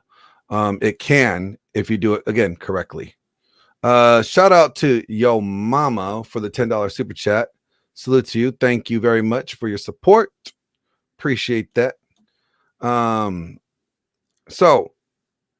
Yes, Bill, I like keto. I do a keto diet personally. Now, not everybody needs to do a keto diet. I do keto because I have Crohn's. So I came down with Crohn's after my last competition. And I realized that, for me to stay off medicine, because I don't like taking their medicine. I really don't take medicine at all. So to stay off of having to take medicine, I just am very, very strict on my diet. And I make sure that I don't eat anything that can cause any flare-ups or cause me to have any issues there. So yeah, I like keto. But again, like I said, not everybody Crohn's needs is to do keto. inflammation, right? Yeah, it's like basically like, I'm dying inside. Certain foods cause flare-ups and your intestines feel like it's like dying. Do you want to lose 30 pounds in one day? 50 actually. No, you can't lose that much weight in one day. Yes, you can. You can cut the right arm or left arm, depending on That's true. That's true. Yes, you could. And if you want to lose 70, you can cut a leg. Like he's up to you. I think like, my arm's probably a little more than like 15 pounds. I'm telling you, it works. Especially if you need to cut. I'm going to stop. Let me stop real quick. So let's switch up the topic. Okay. Chat, give us a topic before I ask these guys what a topic is. So anybody that sends a super chat in with the topic, we will run with that topic. All right. While we wait, would you? I just do it on Rumble, but should I do it on YouTube too? What do you think about YouTube? Why not? We're on YouTube right now. Are you banned from YouTube? No, I'm not. Yeah. So why you are at Rumble? Rumble is like the emergency. Because most people the people that he talks to are on Rumble, and that's why he is using Rumble. He's a rebel. I got it. He's a rebel. I would say it's more like, I want to like test it, see if I'm good, see what I can do, improve my English, like this sense of perfection to YouTube, But I shouldn't. I should just do it. I shouldn't like have this sense of perfection of the videos and shit on YouTube. Also, I should just do it and produce content and so on. I think that's my problem. But I most of us got better by actually like I'm 1 year in and my show is not actually my show. Like it's not like the perfect like the way that I want to actually direct my show has nothing to do but you are going to build and build and build and build and like stay. That's the best way to do it. Like actually do it on the job. Like build a plane while you fly it. Because I was thinking about it for months, working for free, going on the people panels and all that. And it was just the fact that like is like rehabilitation. Just one day go to the gym, first day, and then go from there. For most yeah, part, it will be the same thing. yeah, That's- that's 1,000%. That's my fault. Yeah. Especially because the money is on the side. I know that like the big YouTubers get money on Rumble too, but for us like small fries, YouTube is actually where the business side is. Because Well, yeah, because unless you have a huge following, and your following is willing to follow you to Rumble. Rumble is not a good move for most content creators. Yeah, I get that. Yep. You have to have a sponsorship to some degree, and have just make sure that you can have that revenue coming in, because you're not going to get the same. It's not the same payout either. You have to have a cult following to make it on Rumble. Like if you Yeah, are just a regular YouTuber and you lose your channel, good luck with that shit. And you said you also do video editing. Mhm. Nice. That was one way of I found most effective to make money online. I tried a bunch of stuff like those online stores, drop shipping and shit. Failed a bunch of them. Made like $30 of profit, and I said, nah, I can't do it. The hard part of video editing is scaling it, like building a team where you have the clients and you give to other people that edit and take a portion of it. That's what I find most difficult too. What do you do? Shorts? Shorts and long format, yeah. I do both. If you have like a catalog, send it to me. I might like if you're Yeah. good enough and it's all based on competence, we can make Yeah, business. 1,000%, bro. I would not like to receive value if I don't give value, right? And I have a small channel, yeah, where when I'm not editing for clients, I post there for you to see how I edit my shorts and how I edit long videos and thumbnails and so on and so on. Yeah, I can send you, G. That's One of actually my one of pretty my cool. one of my social proofs is the Zerka Rage page that I made, like Zerka updates, right? Because I didn't Mhm. even know streaming and shit. But then I saw a streaming of Zerka and his brother talking about psychology, and that piqued my interest. And then I started engaging and created a community, 2,000 members on Twitter. Yeah, and we're going. I'm gonna take Pretty off. good. Keep pushing. You're out, Denz. Yeah, Glenn, thanks for the conversation, man. It's good to see you again. No Nice to problem. How meet do you, you say your Alex. name, brother? Bro, I Dennis. actually, you are one of the best motherfuckers on this place. Like the 2 weeks in, and I like you more than like most of these people. What's your like? How do you say your name? Denizen. Denizen. Okay, I Yes, got you. I love watching you talk, Fatty. You make excellent arguments for your perspective. It's enjoyable and I learned from it too. I And appreciate it, man. Appreciate it. Flo, thank you very much for having me back up, man. Excellent, epic stream. I hope you're awake, and I'll see you guys later. Have a I'll good see you night later, man. or Take morning care. or whatever. Good. Nice holidays. There's like 5 p.m. I didn't want to sleep. I'm probably going to go to the movies, I think, later. Because I get no bitches. I need to distract myself. Whenever I get done with this, I'm going to go to the gym, and then I'm going to go home, and then I'm going to sleep forever. That like the other day you left the stream and then you came back and said this motherfucker went to the gym at like probably 11 p.m. Yeah, for no reason. Yeah. What a loser! What a loser! Yeah. God damn it! Get bored. Just order a pizza, bro. Come on, man. Nah. Don't want to get.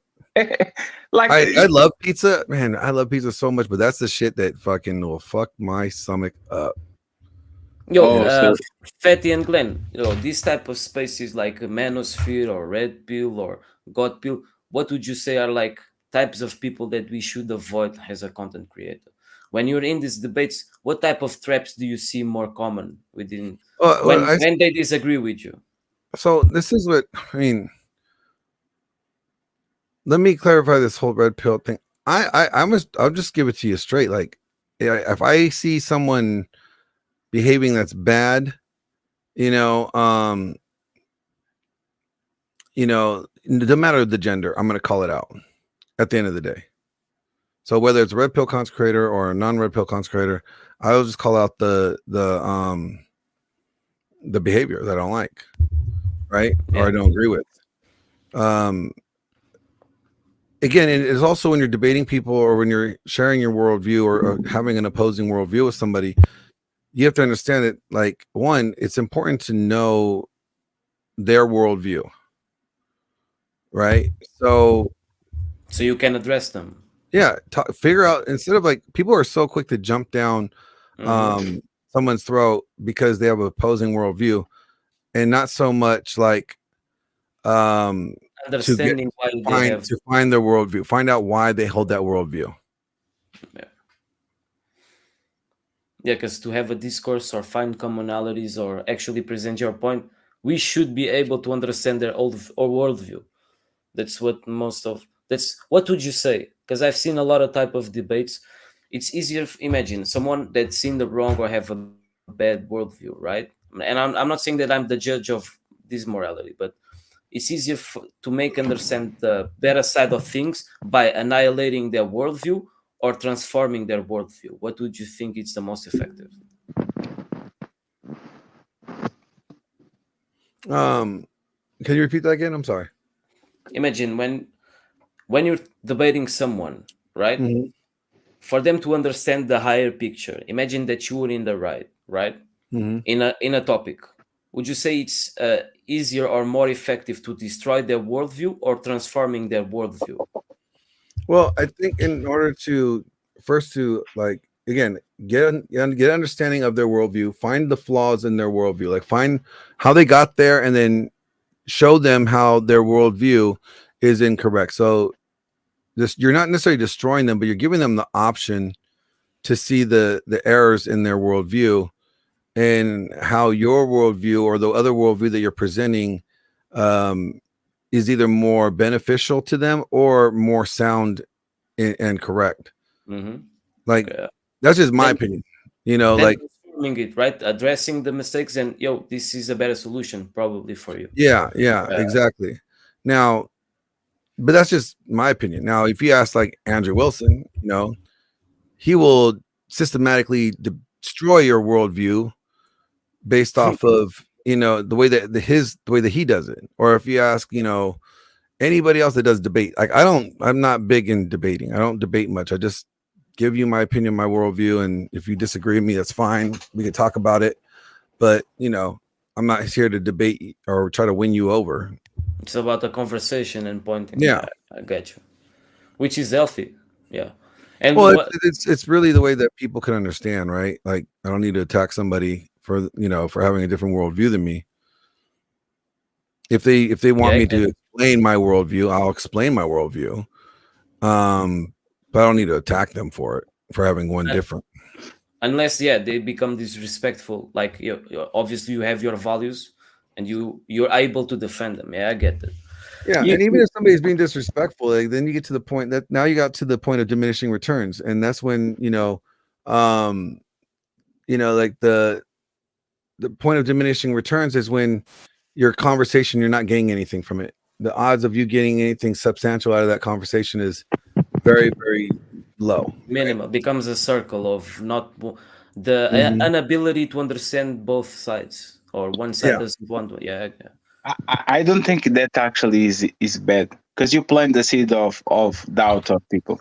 Like, a lot of information, I wasn't ready to absorb the shit 10 years ago, but somebody had a conversation with me or a debate, whatever, and I was like, nah, this is wrong. But then you grow up into it, and now your stomach is actually willing and able to digest information that you weren't willing before. So I think it's good. Even if he's kind of like sometimes rowdy and he gets respectful a little bit on there, like, iron sharps iron. Like the people complain about weak men all the time and all that. I think this is a good way for you to get better mentally. Absolutely. Especially to like as we as men to be better fathers, better husbands, and this and this and that. I think these conversations actually have a lot. Because you're comparing your worldview with other people that are trying to do probably the same thing as you. So I don't see no problem with that. A lot of That's people how don't men even usually do. understand. We fight and then we go and have a drink. Yeah. Do you have a good chat? How do you Yeah, I call got a it? question right here by John Kell, $20 super chat. Appreciate you. Glenn, red pill pickup is a symptom of promiscuity, symptoms of feminism, symptoms of occult Satanism. Christianity destroys satanic and patriarchy destroys feminism. Laws protect weak, mean from strong fathers who prey on daughters. Is that a comment or a question? There's a comment, I guess. So would you like our thoughts? Introduction point. You know, well, yeah, red pill is I would say red pill is a reaction to feminism, right? And or in the greater concept, gynocentrism.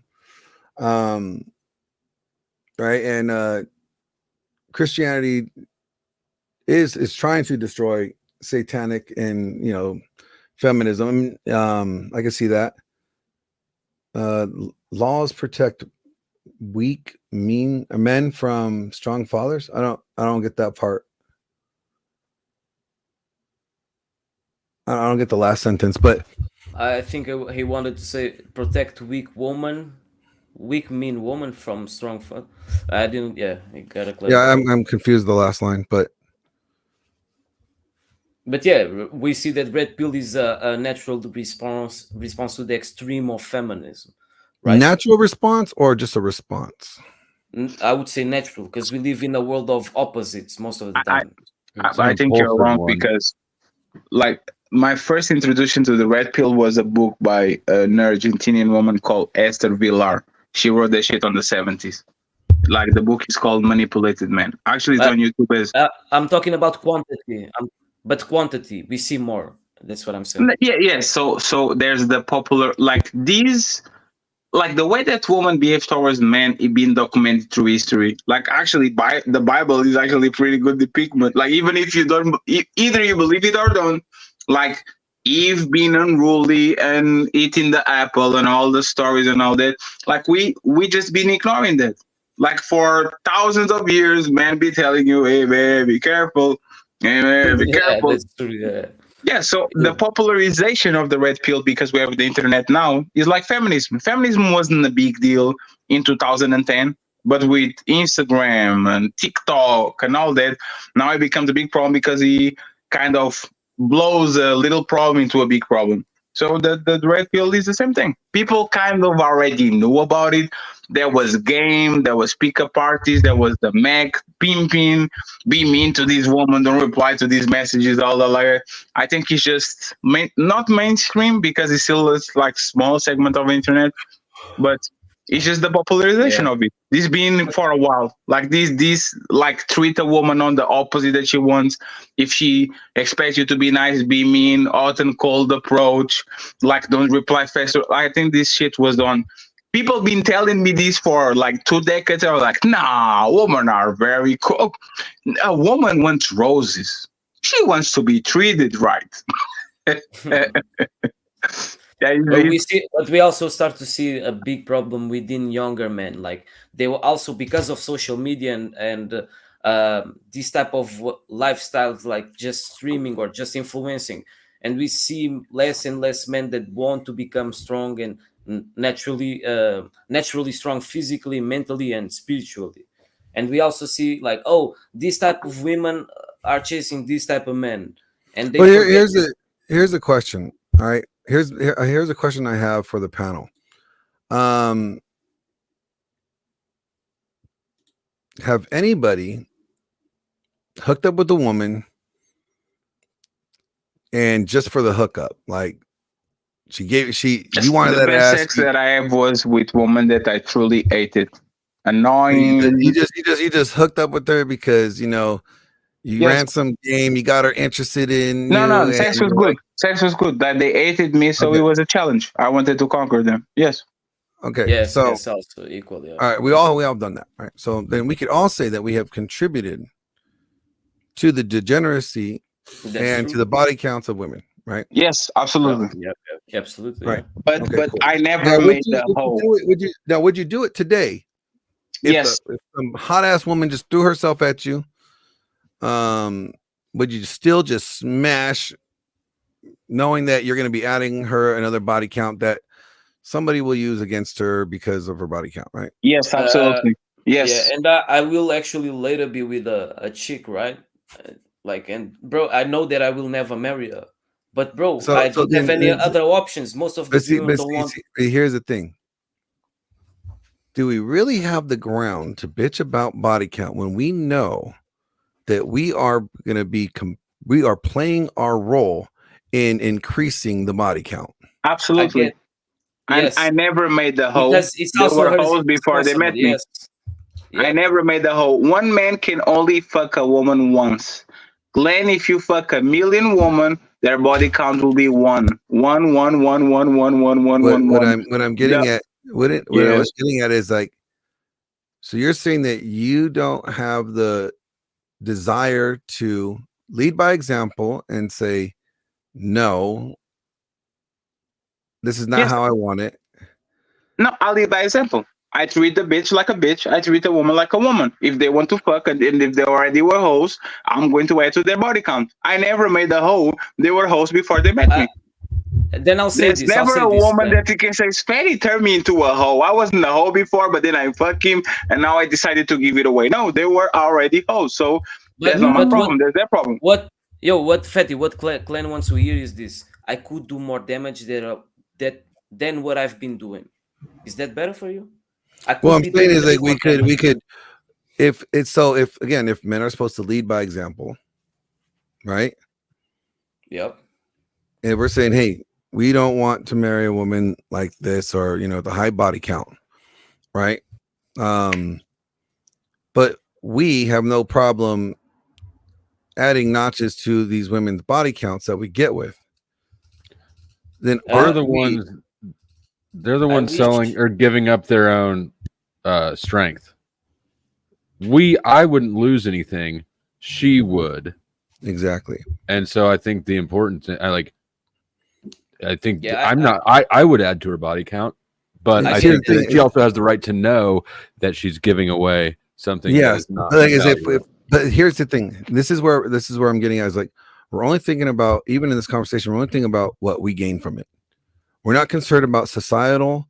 We're not concerned about like how it affects the culture or people down the road, right? We're saying, I'm going to still smash because I want that pussy, right? But we're not concerned about the effects, the long-term effects that it will have down the road with everybody else, right? So if we want women to change, then we need to lead and start the change with ourselves. No. And I point out this because I want to make a point to this, is like, if we can't hold ourselves accountable to a standard, right?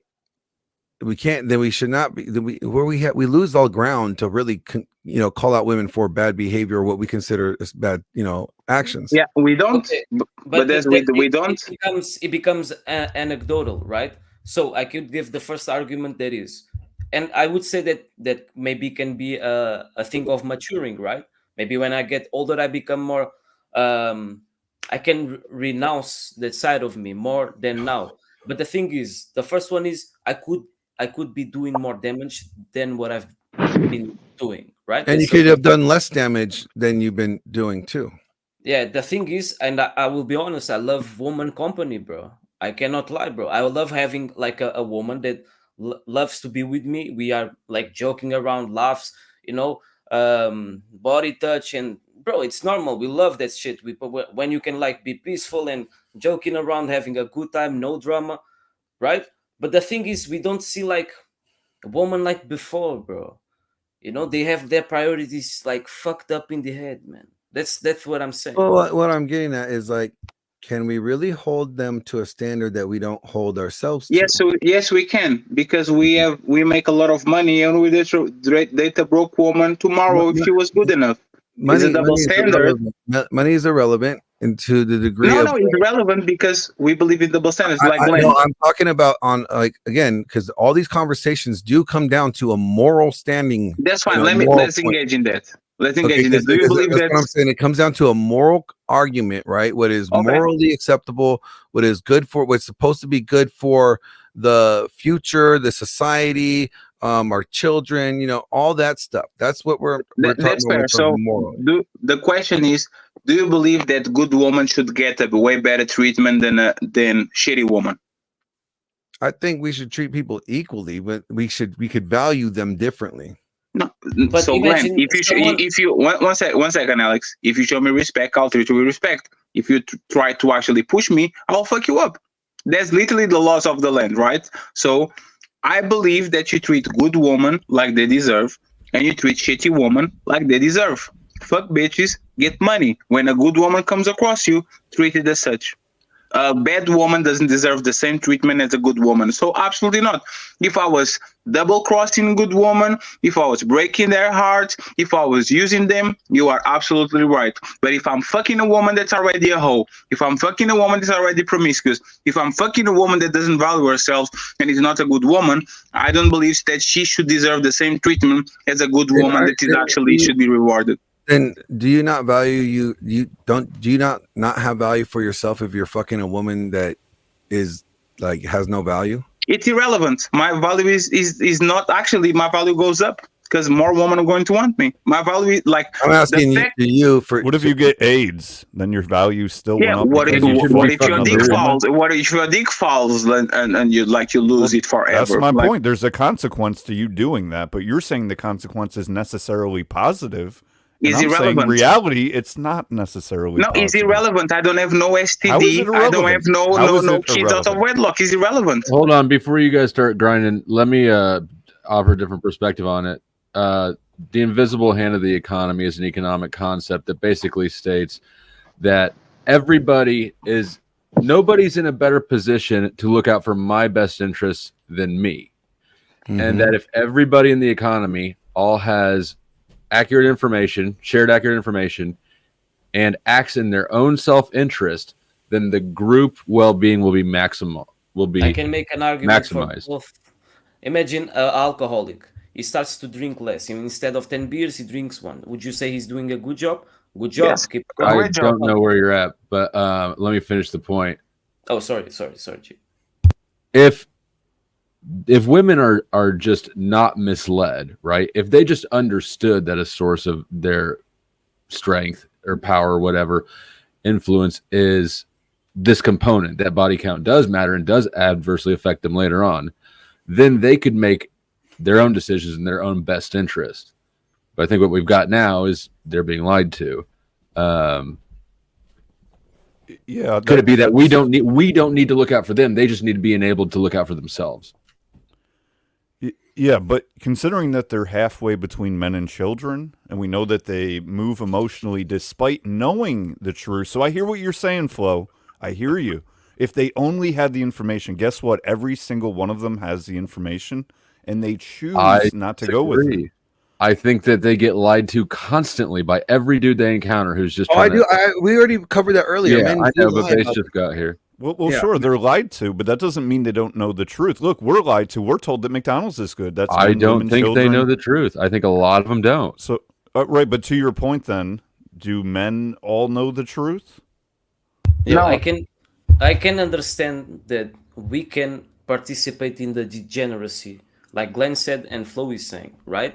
But the point is, I would argue that even if I know that I will not marry the girl that I'm with right now, she's better with me because I know how to treat her. She feels safe. She's not out there fucking 10 dudes a week. She's just with me. I will never marry her. And I told her from the beginning, because of this and that, if you want to be with me, that's okay. And most women, if they like the man and desire them, she will be with him.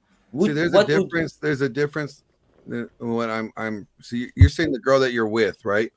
So you're making it sound like you're in a relationship with her, right? And that you are in a committed relationship with her like that.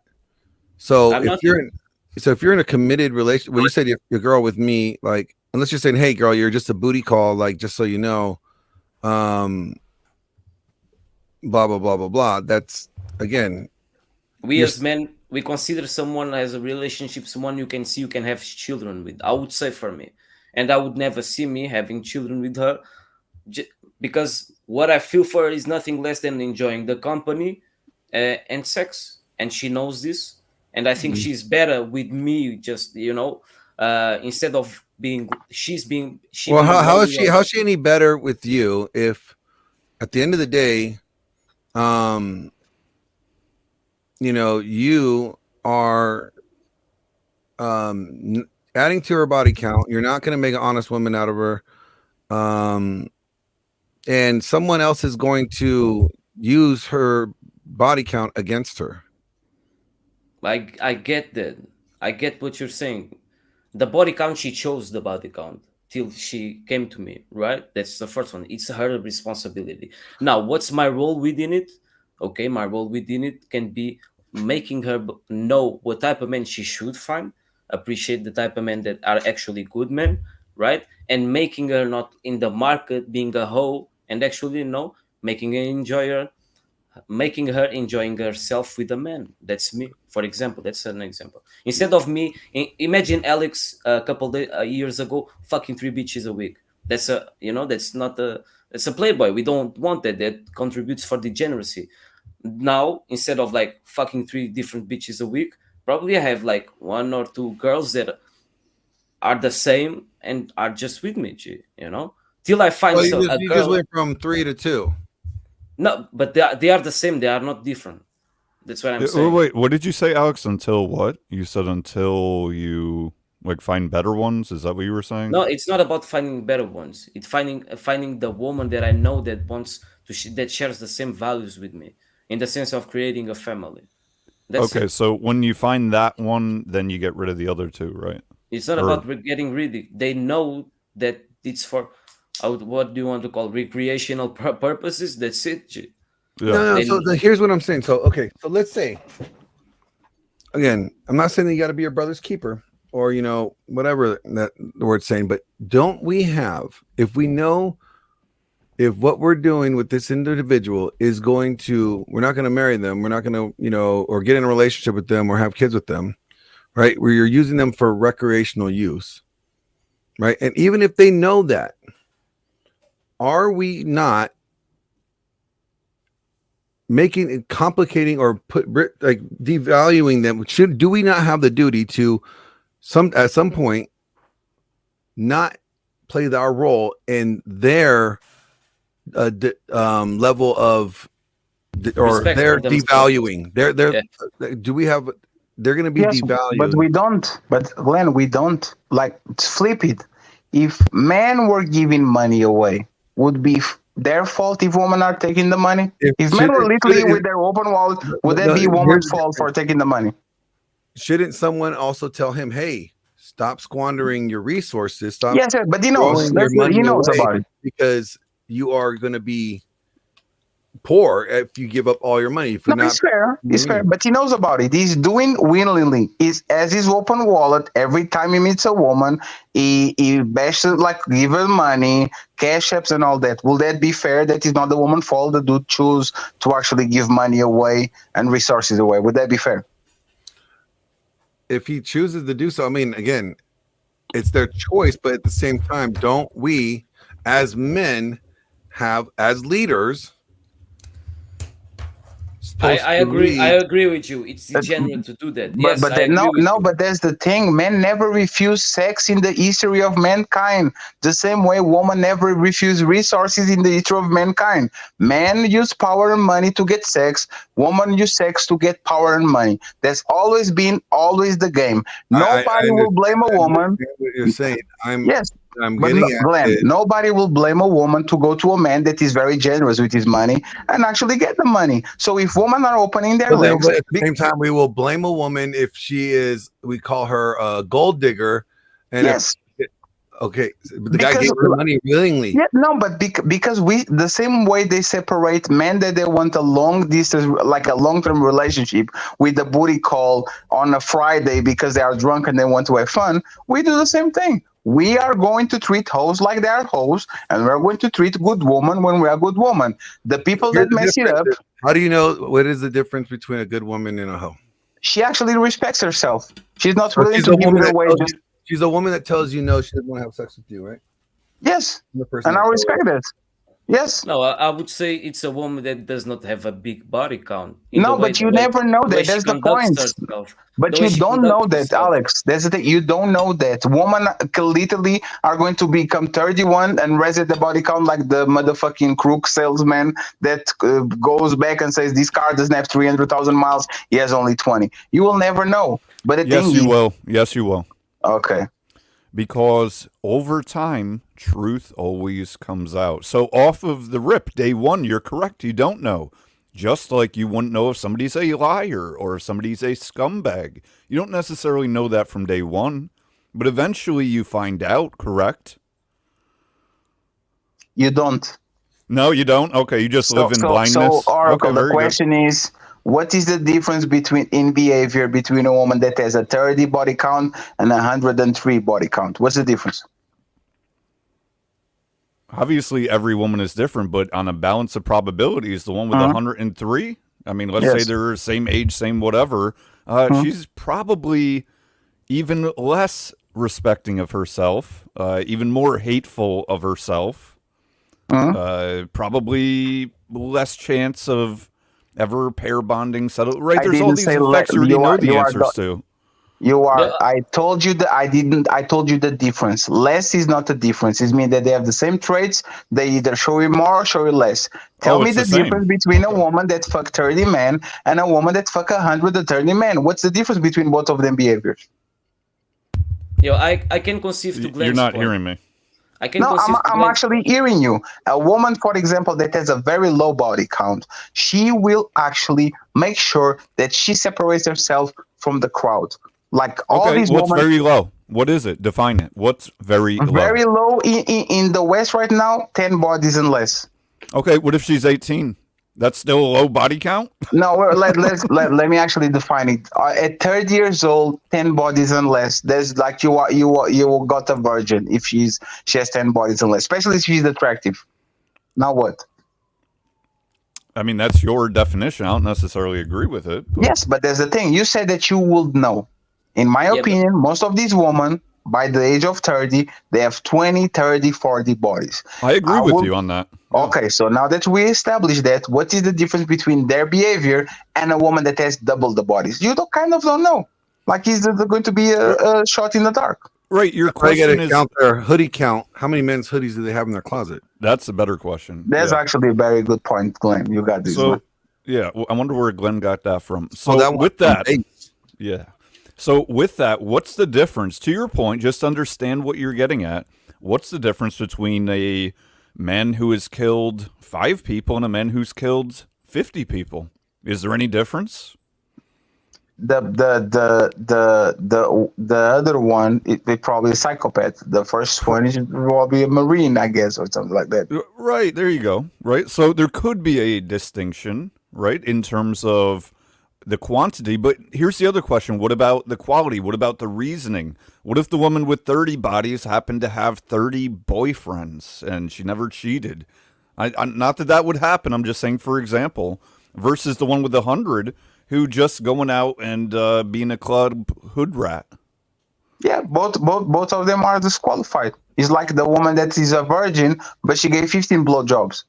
Like, she's disqualified too. And this is the problem with men. We blame men for opening the Pandora's box and allowing these, but when a man puts his foot down and says, I don't want a woman that is actually run through, you don't have no way to actually measure whatever is going on. So they can go ahead and party on their 20s, go to the 30s, now I'm a threat con and I'm a stay-at-home mom and I want to be conservative, and you have no idea to tell if that woman is actually a bitch or not. Nothing you can do. He is, he is dumb. I do think that there are tells, as much as women may try to conserve, like, and be obvious with their sexual past, but there are tells you could use as measuring sticks or metrics, or as indicators of a sexual past, right? There's signs. Yeah, they come out. Yes. In time. Over time. Yes, Over time. but Some the right problem with the away, signs some is take months, some take years. Maybe not every day. Maybe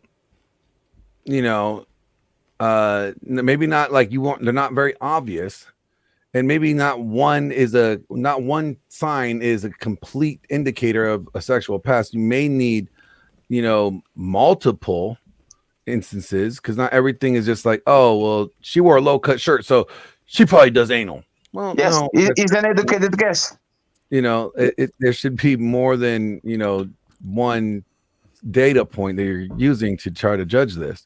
But I think over time it will be revealed. Yeah, but Glenn, you're correct.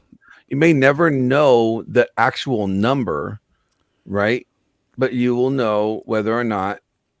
And you don't need to know the number. All you need to know is she is a hoe, or she is for the street. She is not the type of person I want to be with, that I want to, for instance, go as far as I would die for her, get married to her, which means then getting divorced from her, right?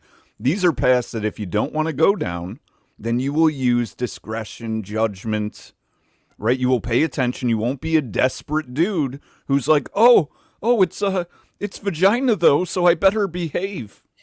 You are not desperate. Most of us are going to marry hoes, including me. I'm 34. If I marry a woman that is 29 or 30, and she went to college, most of us we're going to marry hoes, and there's no way that I actually can do it, because once again, when women want what they want, they run game on us, just like we run game on them. Oh, you can't decipher woman game. No, it's not about deciphering woman game. It's about reading her mind. Even if she's actually playing game and I can figure out that she wants something from me, so she's trying to actually get my validation, I don't know if she is a woman with 5 body count, or if she got a train running around college and she was fucked by 5 guys at the same time. There's no metric I can use to actually see that, and that's why women are so successful in the dating market, because they can conceal whatever their past was, because nobody knows about it as long as it's not like a OnlyFans or something very visible. So what I'm getting at is that at the end of the day, the point is that if men are going to have this like accountability thing, we need to hold these women, hold these hoes accountable. We need to shame these hoes, right? I don't shame them. I don't care. I'm not saying you. Do you shame them? Do you shame them? Well, you look at any of these panel shows, that's what they do. They're dunking on these girls, right? They're trying to shame. No, but do you personally, Glenn, shame hoes? I think there's a part of the ecosystem. Avoid them. I don't shame hoes. I make fun of hoes. I make fun of stupid people. I make fun of normal people all the time. What I'm getting at is that if we're doing this whole shame these hoes campaign, and these women need to be accountable, shouldn't the people that are calling for accountability also be accountable as well? But no. the metrics are not the same. The equivalence. I'm not saying the metrics have lead by example. Sure. I'm not saying no. There's double standards. Like you guys believe in double standards. All of a sudden, you guys don't believe in double standards. A man fucking 100 women. There's nothing to believe in. What do you mean believe in double standards? Do double standards exist? Yes. No, sir. We are talking about... There's nothing to believe. No, so listen to me. Women are complaining about men not being financially attractive. They don't earn enough to get them a better life and all that shit. When they are broke, they do a lot of dumb shit. 1 second, let me finish. Like, we are not responsible by what women want from us. If a woman is looking at the market and says these guys are not financially attractive, all these, but their pockets are literally empty because most of them either have debt or are broke, is our responsibility as men to say, we are leaders, we need to take care of family, we need to do this, we need to do that. So, hey, Alex, go ahead and become a better man, do this and this and that, so you can get taking care of your wife. You are conflating. No, I'm not conflating. I'm talking about double standards. You don't even know where. But no, being a good leader doesn't mean you need to wife up hoes. I'm talking about double standards. The same way, listen, The same way a broke woman can actually ask for something that she doesn't have, which is a man with means, I think a man can be a hoe and ask for a woman that is not a hoe, because again, there's double standards when it comes to sex, money, A man cannot be a whatever. hoe, by the way. But So But I'm you, saying so from you, more- you agree with me? So I'm a saying man can from be a hoe moral- maker. He can't be a hoe. So you agree with me?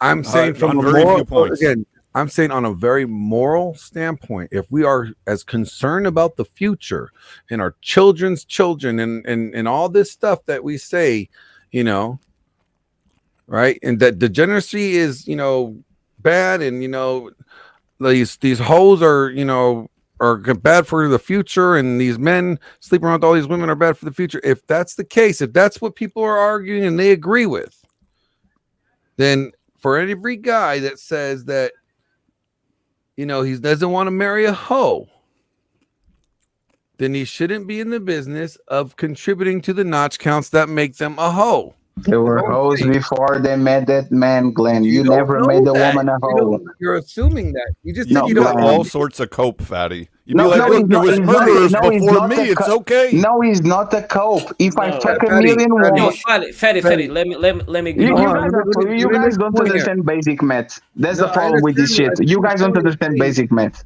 I You don't understand, but understand you just basic said, logic.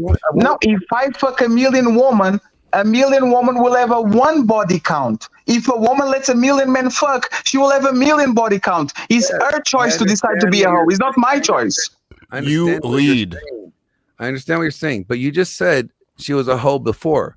How did you know she was a hoe? You just said that Because earlier that you couldn't tell that women are hoes. Because a hoe is not something that a man makes. A hoe has to choose multiple men to have sex, so she actually can consider a hoe. I can fuck a woman a million times. She has one body. If she decides to fuck doubt it. multiple men and fight Glenn and Oracle and Alex and Fatty, she chose to be a hoe because instead of having sex with 100 men, she could choose one man to have sex 100 times. That's the law of the land. She decided to be a hoe. Nobody made her a hoe.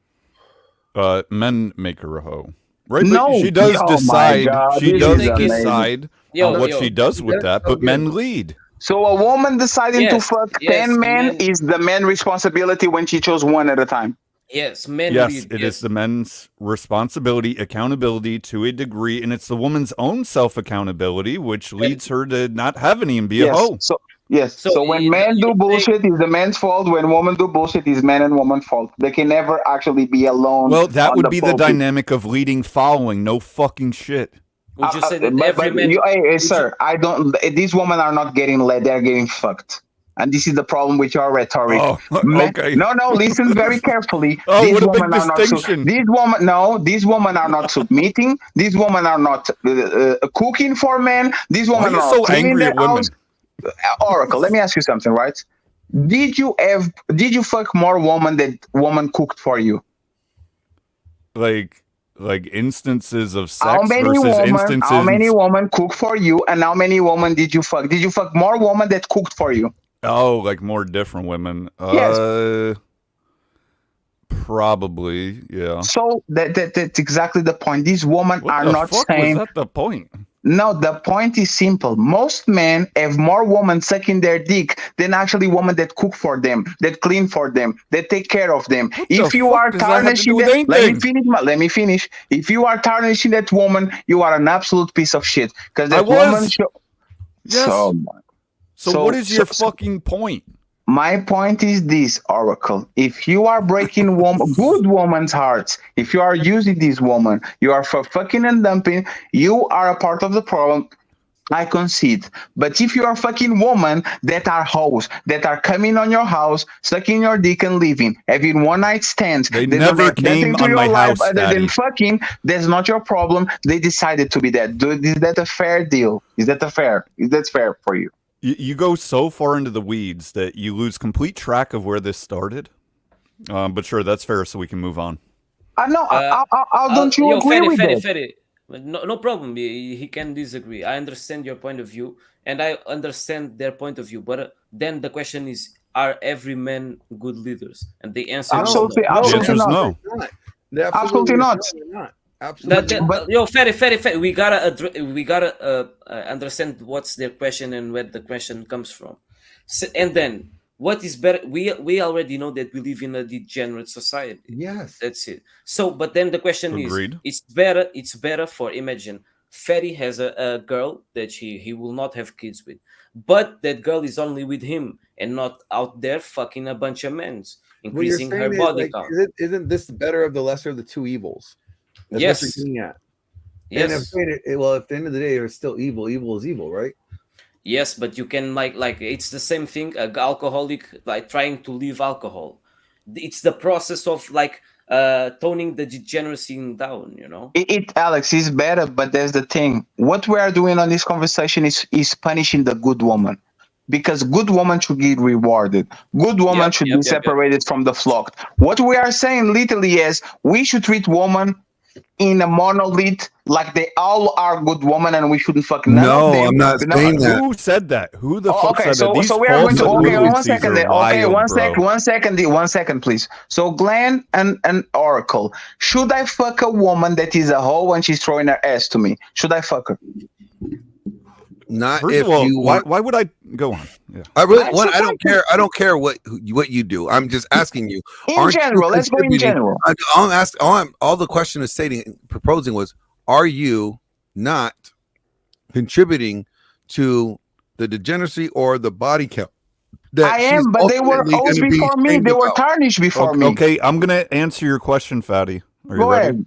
Yes. So you didn't make a complete sentence in terms of should you do it in order to promote a good society. If that was the question, the answer would be no, you should not do it because you're further adding to her degeneracy through leading. Now you could argue, well, if I don't give her the dick, some other dude will, and you're probably right.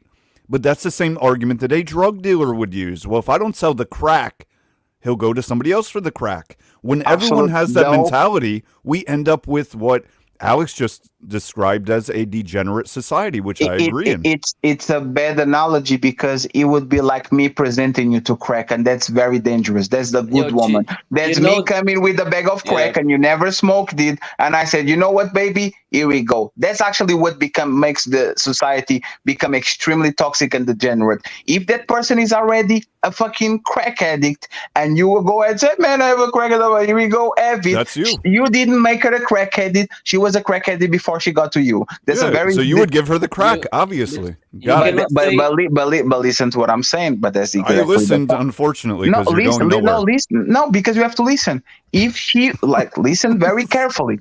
I'm listening too carefully. Okay, if I add a bag of crack, and this is a supposition, let's assume that crack is legal and all that, and she already was a crackhead, I would say, here we go. You can have it. But if she was a person that was not, listen, but if she was a person that was never introduced to crack, I will treat her on a very different way. And I'll say, hey, baby, this shit is not for you. Go ahead and get a drink or something like that. There's the difference between good woman and bad woman. You reward good woman and you fucking don't reward bad woman. That's what you do. Yo, Ferry, I have the Exodia card, right? Wait for this. So, you see a problem with like incels, right? People, like young men or men that don't have like social capabilities to interact and go out there and have experiences, right? And they contribute for a weaker side of men in society. Would you agree with that? I disagree. No, but I'm saying those who don't have like. I disagree. I disagree because the value of man is not equated to the woman that he gets. These incels are working. These incels are paying taxes. These incels are not breaking hearts of women. So I disagree. Let me clarify. I disagree. Let me clarify, G. I'm saying the men that don't want to improve their life financially, spiritually, and physically. Okay, these men. Okay. Don't see no problem. Still don't see no problem. If there's a life that they should be, there's no problem. But I want to make a point. Is it more healthy that you have an equilibrium, a balance with human interactions out there, life experiences? That's fair. Okay, that's what I want to go. That's fair. Yes, that's fair. And then I want to say, is it better for you to have a girl that you sometimes you can have sex, you have sex, and you have your own experiences? Then a man that is like addicted with pornography and masturbation, which is better for them? You're not going to like my answer. So do you want my answer? Yeah, Yeah, you can give your answer. Repeat it again just to make sure that I'm going to reply to it. No, just to make sure. Go ahead. Yeah, it's healthier in all in a broad sense for a man going out there. Sometimes he has a girlfriend. Okay, he's with her sometimes, or a man who's addicted to pornography every day. Let's go with the first one. Okay, so having a woman, right? And then we go to the point. Is it healthier to a guy who knows he will not marry that girl, but she's with that girl and that girl is with that boy? Or having a boy that's out there just smashing because he wants to or can't, whatever? Let's go with the first one. Okay, then, and I would love the answers from Glenn and Oracle too. What would you say for both of them? Well, see, what you're doing is you're making it an either or like statement, and I don't think it's that. It's binary. a false dichotomy, Glenn. That's what it is. That's what it means. Okay. But it's either or. Either you're fucking or either you're not. Yes, that's what I'm trying Either to... you're married and fucking or you're not married and not. Well, either that wasn't exactly the presentation. No, but right? but that's the thing. But that's so Glenn. I'm sorry, Alex. Go ahead. I apologize. No, there's not. You're fucking or not. What about in between? I mean, what do you mean? What is fucking? There's is that no in you between. had sex in the last year? Is that the last No, day? there's no, is that the there's last no in minute? between. The average age of marriage is 29. Tell me, please, to this guy that is 18 and coming out of high school, what is he going to do from 18 to 29 if he shouldn't be fucking these bitches? What is he going to like? What is he supposed to do between like these 13 years? Well, he should do whatever the fuck he wants to do first. No, of all, no. Right, whatever's you good. are the and king. Shut the fuck up. That may involve improving his physical. Well, no, you are. You're talking over me every time you ask me a question. Then you start talking you can say, over me. So you still can't shut the fuck up. You can say, Fatty, I didn't finish. Is that to describe your mouth? Fat mouth? But the Bro, shut the shut fuck up. up thing is not I'm going going to to work here, answer the question as soon as you shut up. And So he can do whatever he wants to do, which may include, Don't talk me like a kid. if I'm he's not on your a kid, bro. path of self-improvement and becoming a man eventually, he'll probably work on his physical health, his spiritual, whatever, faith-bearing. He'll probably be challenging himself, right? Obviously, based on his economics, whether that's job, career, whether he becomes an entrepreneur, makes his own business, whatever it exactly he does, he probably wouldn't be, to your point, he probably wouldn't be concentrating all his time on finding pussy, unless he's just leaning in towards instant gratification, which most young men do, including myself at the time. So I'm not saying I didn't do this, but I'm saying if he's trying to become a good man, a better man, he'll probably be reaching higher and higher at things that actually matter.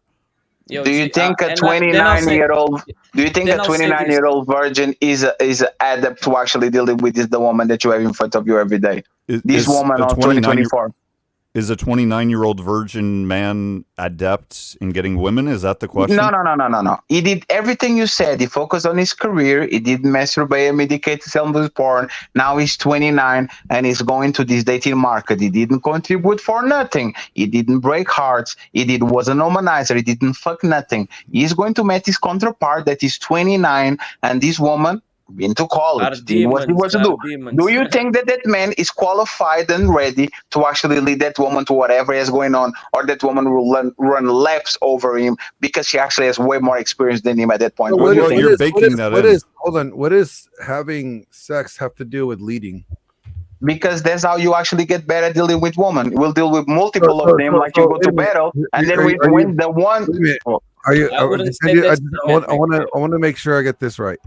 Go ahead. You're saying that the only way men can gain any insight in how to deal with women is if they fuck them? Hold on. I didn't answer his question yet, though. Yes, he didn't say anything yet. Is if they deal with them sexually too. You are way more prepared after you have 20 bodies and have experience with women, and you know their ups and downs, their moods, how to deal with them. You didn't let me answer yet. Oh my God. You spent 5 minutes asking a fucking question as usual, and then I don't even answer it. So the answer would be, here we go again. It was not to you. Didn't Glenn ask me a question? Oh, was the Glenn? Okay, then let Glenn answer. No, Glenn asked me a question. He literally asked me a question. He illegally asked you? Go ahead, Oracle. How, This how is the why fuck do you Andrew is going to illegally fucking... ask a question? You said Yeah, literally. go ahead. You got this, brother. Like you do, you good. You know, I was literally just trying to clarify if he was saying that having sex with women somehow gives you knowledge of women. Yes, and gives you knowledge of yourself too. You are better with your hygiene. You know woman better. You know yourself better. You know, like you actually get better. Yes. What do you? Okay, can you explain to me what do you know better after having sex with a woman? Example. Yeah, I was when I lost my virginity with the woman that was virgin. It was blind leading the blind. I didn't know nothing about it. Little details like my hygiene compared with me by myself and me with her, it got way better. The way that I can read. What about your hygiene did you not know before that you learned afterwards? Top secret. I'm not going to divulge that situation. Well, like, I mean, if you knew, like, oh, you learned that all of a sudden you need to, like, you know, the sneaky Castro. You know, wash your No. I was a 17-year-old kid. I didn't know nothing about woman. I started to know something about woman and actually taking care a little bit more of my hygiene. Just like men usually get better groomed when they actually get a girlfriend, and when they are by themselves, they grab blue and white soap and they wash their shit with everything. Like that's what men actually do. Blue and white, but no, not over here. We use. Oh, there you go. Plug Maverick. That's right. So here's the thing, Fatty. Even if you're correct, that men are better after, you know, they've been with lots of women, they got lots of experience, there is a trade-off cost for everything. Right? And if the trade-off was that they weren't working on themselves in ways that would have been supremely beneficial in the long term, and instead made that trade-off to be a young homemaker at 18, 20, 25, whatever, and put their efforts and concentrations towards that, I'm sure that you're right. They won't be as likely to get game run on them. But here's the thing. That dude who waited till 29, he might not be dealing with the type of women that you're talking about in the first place. So this is really apples and oranges. And he may be looking for a 29-year-old virgin himself. But that's crazy because that doesn't exist. There's a rare Pokemon. But you're saying the man exists. The woman exists, just not as probably not as much. Oracle. That woman is called Zapdos, Articuno, Mewtwo, and whatever the rare That's not her Pokemon name. is at the time. Not a 29-year-old woman that is virgin and good looking. That motherfucker is a rare. Oh, now Pokemon. she got to be good looking too. What if she just average looking? Man, literally, that's the first metric. Is she attractive to me? Yeah, that's literally the first metric of engaging with maybe the woman. she's Is she attractive to me? Maybe she's mids. That's a 29-year-old that is attracted to you and she's virgin, like there's a rare Pokemon. You are literally sending men to a burning building. What does? Hold on, I'm trying to understand. What is her being a virgin have anything to do with him being like not being active sexually? Because you are telling this man to become better. What is he gaining? Like what? Again, you said hygiene. All right. So outside of hygiene, which I would love for one of these days you could elaborate on this. Yes. But, outside of hygiene, what does he gain from sleeping with the woman that he wouldn't gain if he didn't sleep with her? Is like you going to battle. Every single time a general goes to battle, he gets more experience. The war is slow for him now. He understands that he doesn't go full force. He can outflank people. He knows how to behave. Every time a man gets into a relationship with a woman sexually, or he actually deals with the woman because he's very rare. He's like, I fuck you and I don't talk with you. I know how to behave. I know how to reply to messages. I know how to treat you right. I know how to detect when you are in the mood. I know how to detect when there's some problem. Men that deal with women by default get more experience and are more ready to get with the woman of their dreams and marry than the man that has no experience and goes blind to a marriage because he likes a woman and now they are together. That's the reality. More false equivalencies. Got it. How is moral false? Like, answer to my statement. Well, here's the thing. You ask like 20 questions within a question because what you do is referred to as spreading. But to your point, I mean, right, just to make this very simple, your boy Fresh from Fresh and Fit, He apparently been with 1,200, and just apparently, He's a according to him, liar. got game run on him by a He's a fucking liar. hooker. So apparently, if it were true, and I don't necessarily believe it's true, but He's if a it liar. is, he's a liar. Think Okay. about this. Yes. So base is the last question So because let's, you okay, guys let's say he's lying about his 1,200 body count. We can at least say absolutely he had- absolutely. All right. Man, What's his body count, Fatty? it What doesn't is matter it? what his body the count is. motherfucker was Well, it does literally towards Fatty's point. he was literally married with a fat baby mama before he actually got all this. Okay, He's a what I'm- liar. That's But irrelevant. what we're saying is that he had this. Let's say it's not even 1,200 body counts, whatever. Let's say he's had 10 or 20, whatever Yes. the fuck it is, right? Yes. Well, then he still had all that experience, right? Uh-huh. And he still fell for the hoe. Just The because he's temptation. better doesn't mean that his level is acceptable. He was miserable So dealing then with I'm saying, woman, so what and now you're he's less miserable dealing with woman. He teaches men. He's the leader But- of, A lame you know, money incel doesn't men and unlame stuff. a lame. Right, He's still, angry he men. was a lame before. He's a Well, lame you're- with money now. What's your point? Well, I agree with you there. All right. But what you said I- was having experience, right? Yes. And he's had, let's say, 20 different women, right? That level of experience should have somehow helped him to decipher what kind of woman that he was dealing with. According No, to because he's a Fatty. dumbass. No, because he's a dumbass. So Oh, then- now you could be No, a dumbass he and be a repeated- homemaker. No, Okay. you know why he's a dumbass? Because he literally cuffed a sex worker But do you hear me? and show her to her mom. Exactly. So you're saying experience helps them decipher or sort out the kind of women that they want. And, Yes. And I'm just pointed out, just through this example, how his experience did not help him point out anything. I guarantee you he's better than But when he then- started the show and was lying about his How body could count. he be worse? He nutting in hookers. How could you be worse? I What's the respectfully- worst? Let's I hear will, it. I will repeat this and I will say it again. We don't know his base level. Better means that he's better than he was when he started. He might be a miserable fighter and be a less miserable fighter. He's still miserable. That was the point of contention. And you guys can tell me Better that a is virgin relative. woman, you guys can tell me that a virgin woman has enough game to actually get a man than a woman that has 8 bodies. The woman that has 8 bodies actually know men. She knows how to prepare for men. She knows how to game him. She has more experience because she been on the field. You disagree with that shit?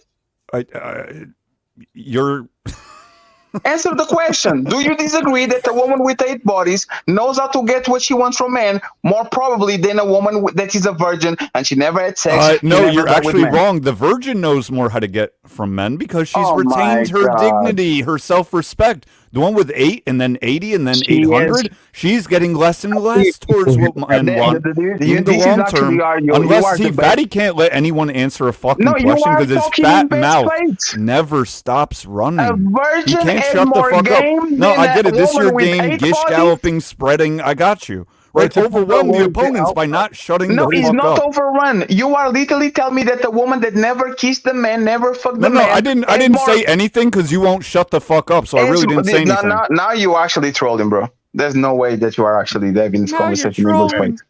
Got a Now question. you're trolling. So A based. woman, go ahead. a Yeah, woman Alex- with 0 Alex, bodies. you can make a coherent argument. No, Let's talk.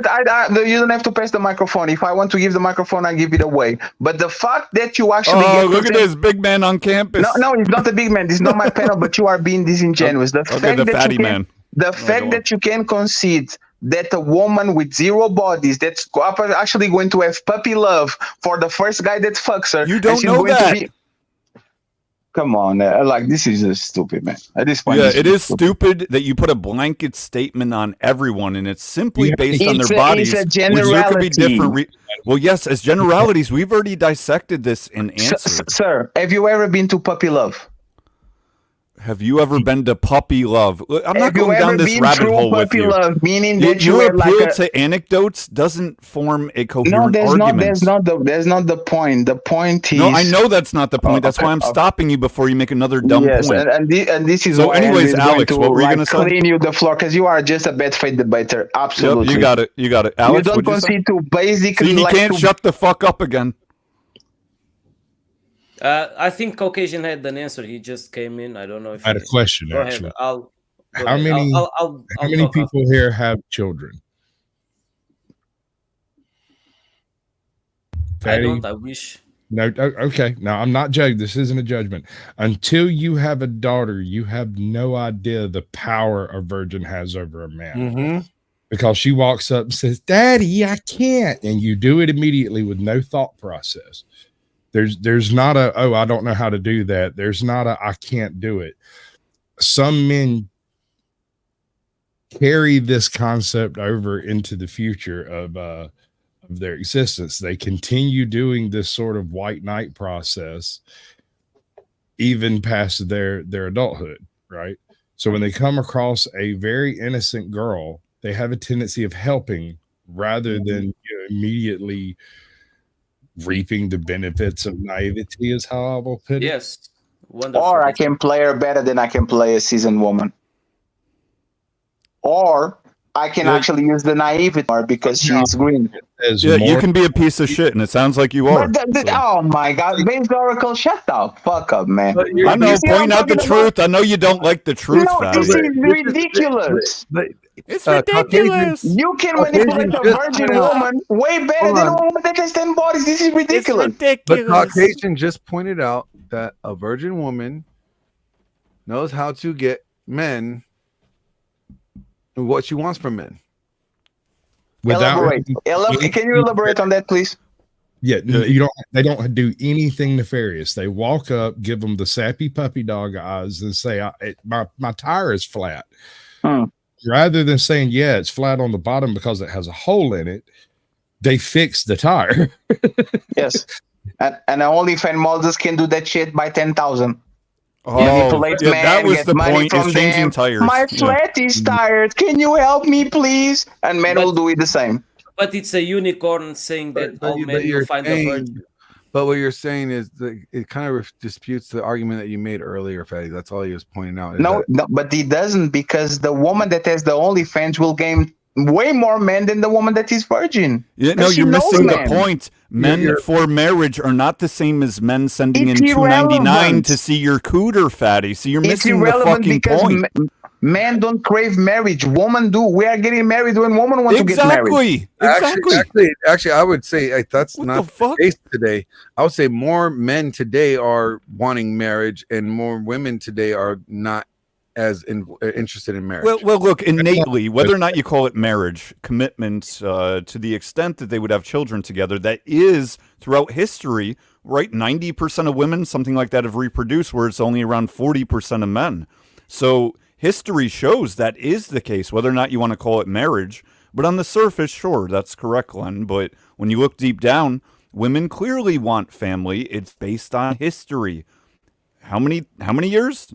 Tens of thousands, hundreds of thousands? Yes. Yeah, but conceive to this, for example. I would not preach for younger guys to go out there and chase women. No, you should focus on yourself, on your health, financially, and so on and so on. Learn about the world, how it works, so you have the best chance to raise the most healthy family possible, right? But Agreed. then go to this. Let's go by step, because it's what's happening. We see, for example, weak men. We make the argument for weak men. These weak men can be like men always trying to chase pussy for the simple fact of showing, I have a lot of women, which I see as a weak metric. It's not about that.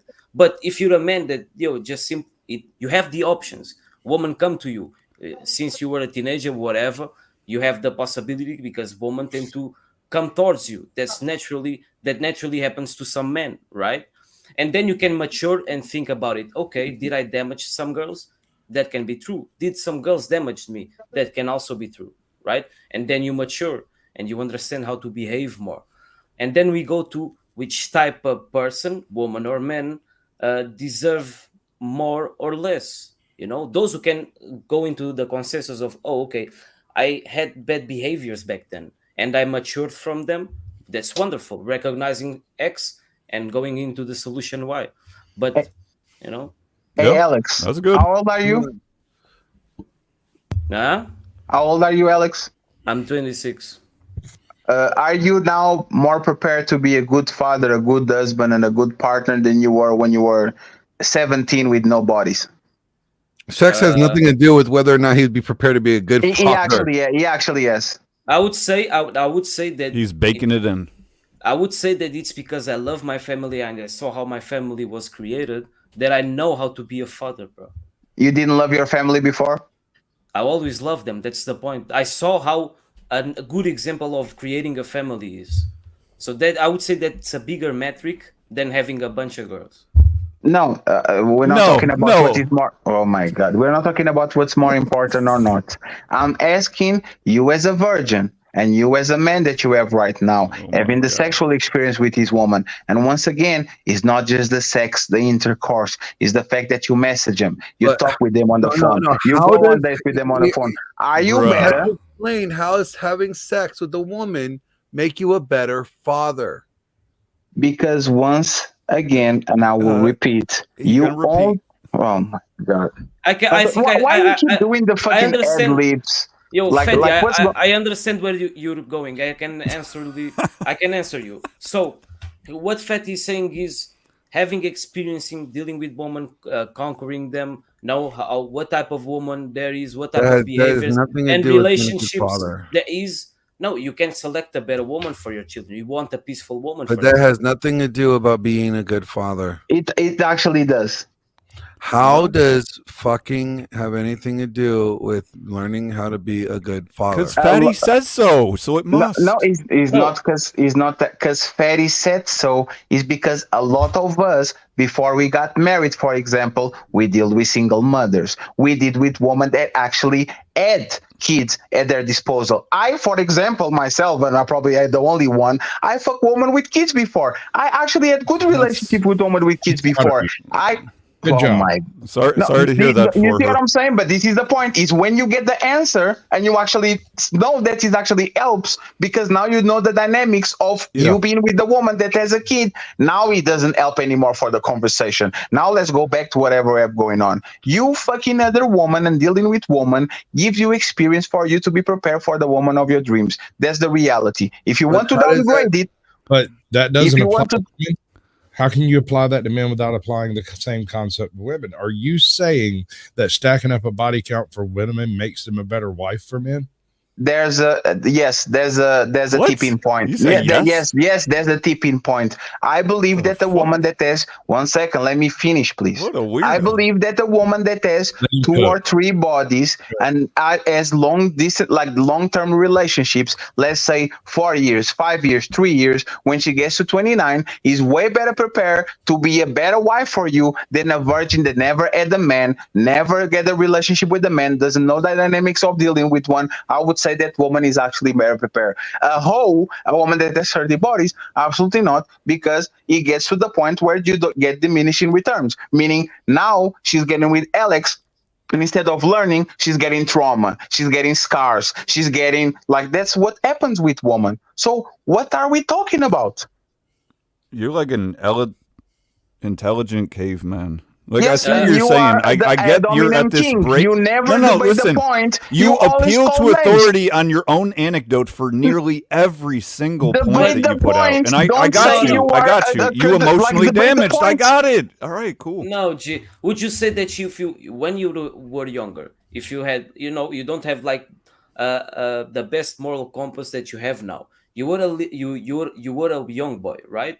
And you had a bunch of options. Would you have would you engage in those options? Be sincere. You asking me? This is what I've said. I'll answer this question. I've said this before.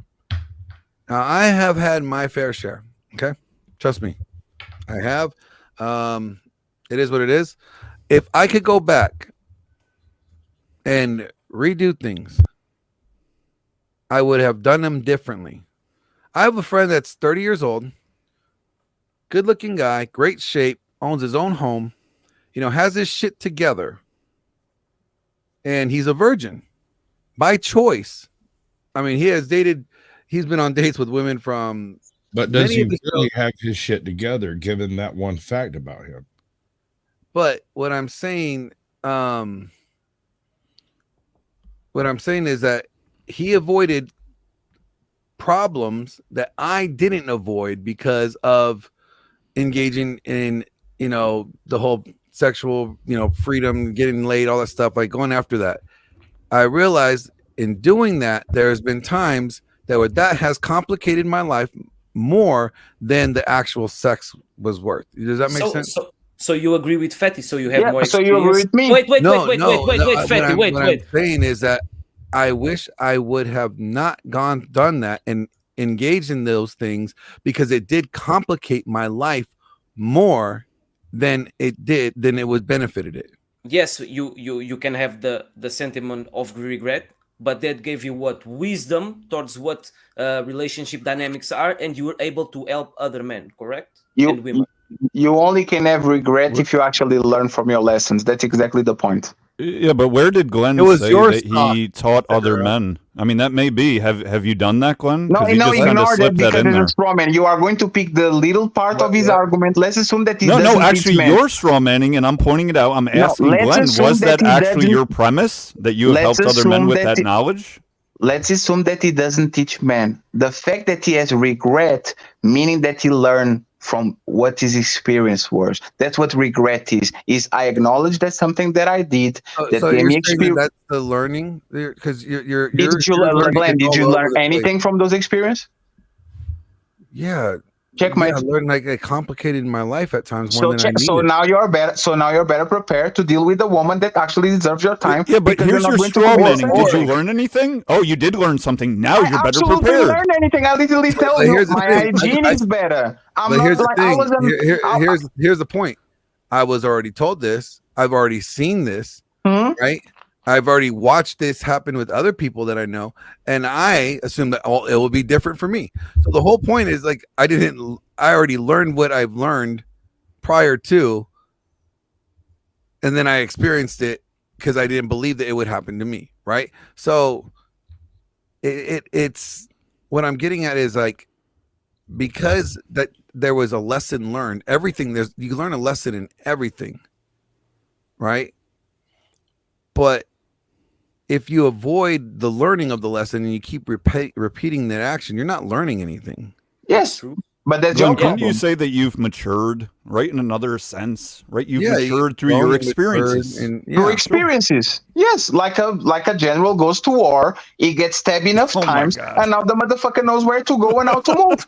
You are Glenn right now because all of that experience. You didn't say anything about that. No, Glenn right now because all of those experience is way more ready to deal with a woman than his virgin friend that now is going to go back to a relationship. This is your new dating coach, Fatty. Actually, I could say no. I could say the experiences that I had actually made me view women in a negative way because of my experiences. I could say that very well too. I could say I have a tainted view of women and their behavior based on the experiences that I have. Isn't that better than thinking that women are sugar and spice and everything nice? That may not be a real, true, full view to have of women. It could be just biased. Yes, but isn't that better than thinking that women are sugar and spice and everything nice because you are a virgin and you never experienced the values of a woman? False equivalency. There's a lot in between there, Fatty. Oh my God! There's this thing called balance. Reality. You're assuming that the opposite of a tainted view is women are sugar and spice and everything nice. That's not the opposite.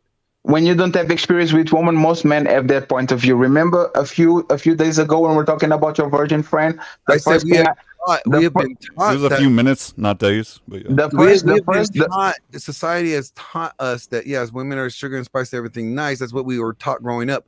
But as you could experience women and not have sex and realize that they're not sugar and spice and everything nice. No, that's totally fair. But like I told you, literally told you, that friend that you have that is virgin at 29, accomplished and all that shit, you guys need to monitor whatever is going on there. And he's lucky that he has a good woman around him, because if he has a shitty woman or an average woman, she's going to go run laps over him. That's you acting like he's retarded because he hasn't stuck his dick in a woman. He's inexperienced. An inexperienced person is going to commit mistakes, either be going to the NBA and be a rookie. Glenn said he is experienced, just not with his penis. You are ridiculous. Hey, Glenn, I know the truth is ridiculous. I know, Fatty. let me ask you something, Glenn. The woman like no, actually, I'm going to ask Oracle. And Oracle, please, no add dominance, no deflection. The woman Okay, like because you men said that have please. Okay. the woman prefer men with no experience in bed that don't know what they're doing and are virgins, or men with experience that pull their hair the way that they like it, slap their ass the way that they like it, and know what they're doing in bed. Which one is it, Oracle? Okay, and you're going to let me answer in full because I did not sling any ad hominem at you.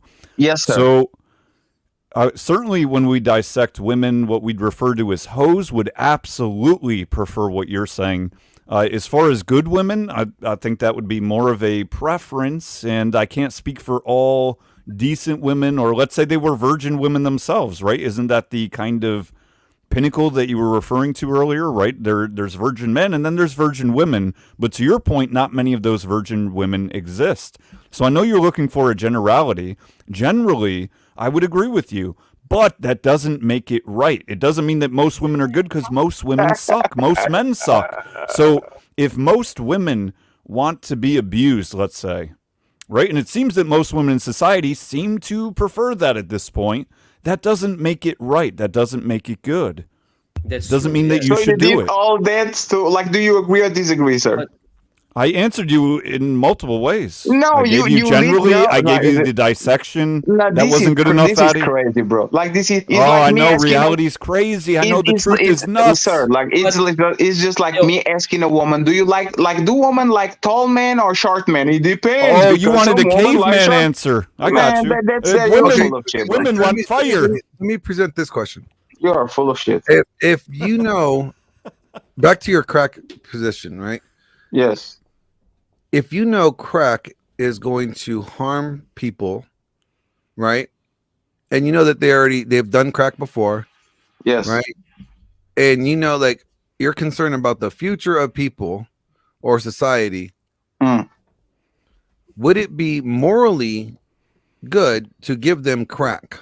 If I had concern about society, I wouldn't have crack in my wallet. I'm just not asking you that. The premise that I get the Okay, question. let's say you I don't get the have question, crack. Let's say Glenn, but the somebody has question is, money. Look at them Let's say dance around somebody it. needs money to go buy their crack, and they're a crack addict, and they ask you for money, and you know damn good and well, most likely, what they're using that money for. Yes. Are you going to give them that money? Absolutely not. Why? And I will give you because that's not my job. Like, you're not doing this thing because you need it. You are doing it because is your job to fuck hoes? No, but I want to fuck hoes. Okay, but did you notice that you called them hoes? Did you notice that you said that they are hoes? I want to fuck them because they are hoes. I'm not making them hoes. They were hoes before I met them. What's the problem? That's very disciplined and mature of you. I got you. No, you're like an 18-year-old that can't control his load. I got actually you, very man. disciplined. I got you. I'm actually very disciplined. 34 years, no kids. I'm actually very disciplined. Yes. So your pull-out game is strong, but it's good. No, I have a vasectomy. So that's the world's way of saying yes. you shouldn't reproduce. That's very good. No, it's actually not. It's actually not, because I actually can put 10 kids on this earth tomorrow if I want to. Yo, Fetty, let me try to. I'm pretty sure it'd take at least 9 months, brother. One second, Alex. Just let me say one thing. Nah, right? he thinks he's a god.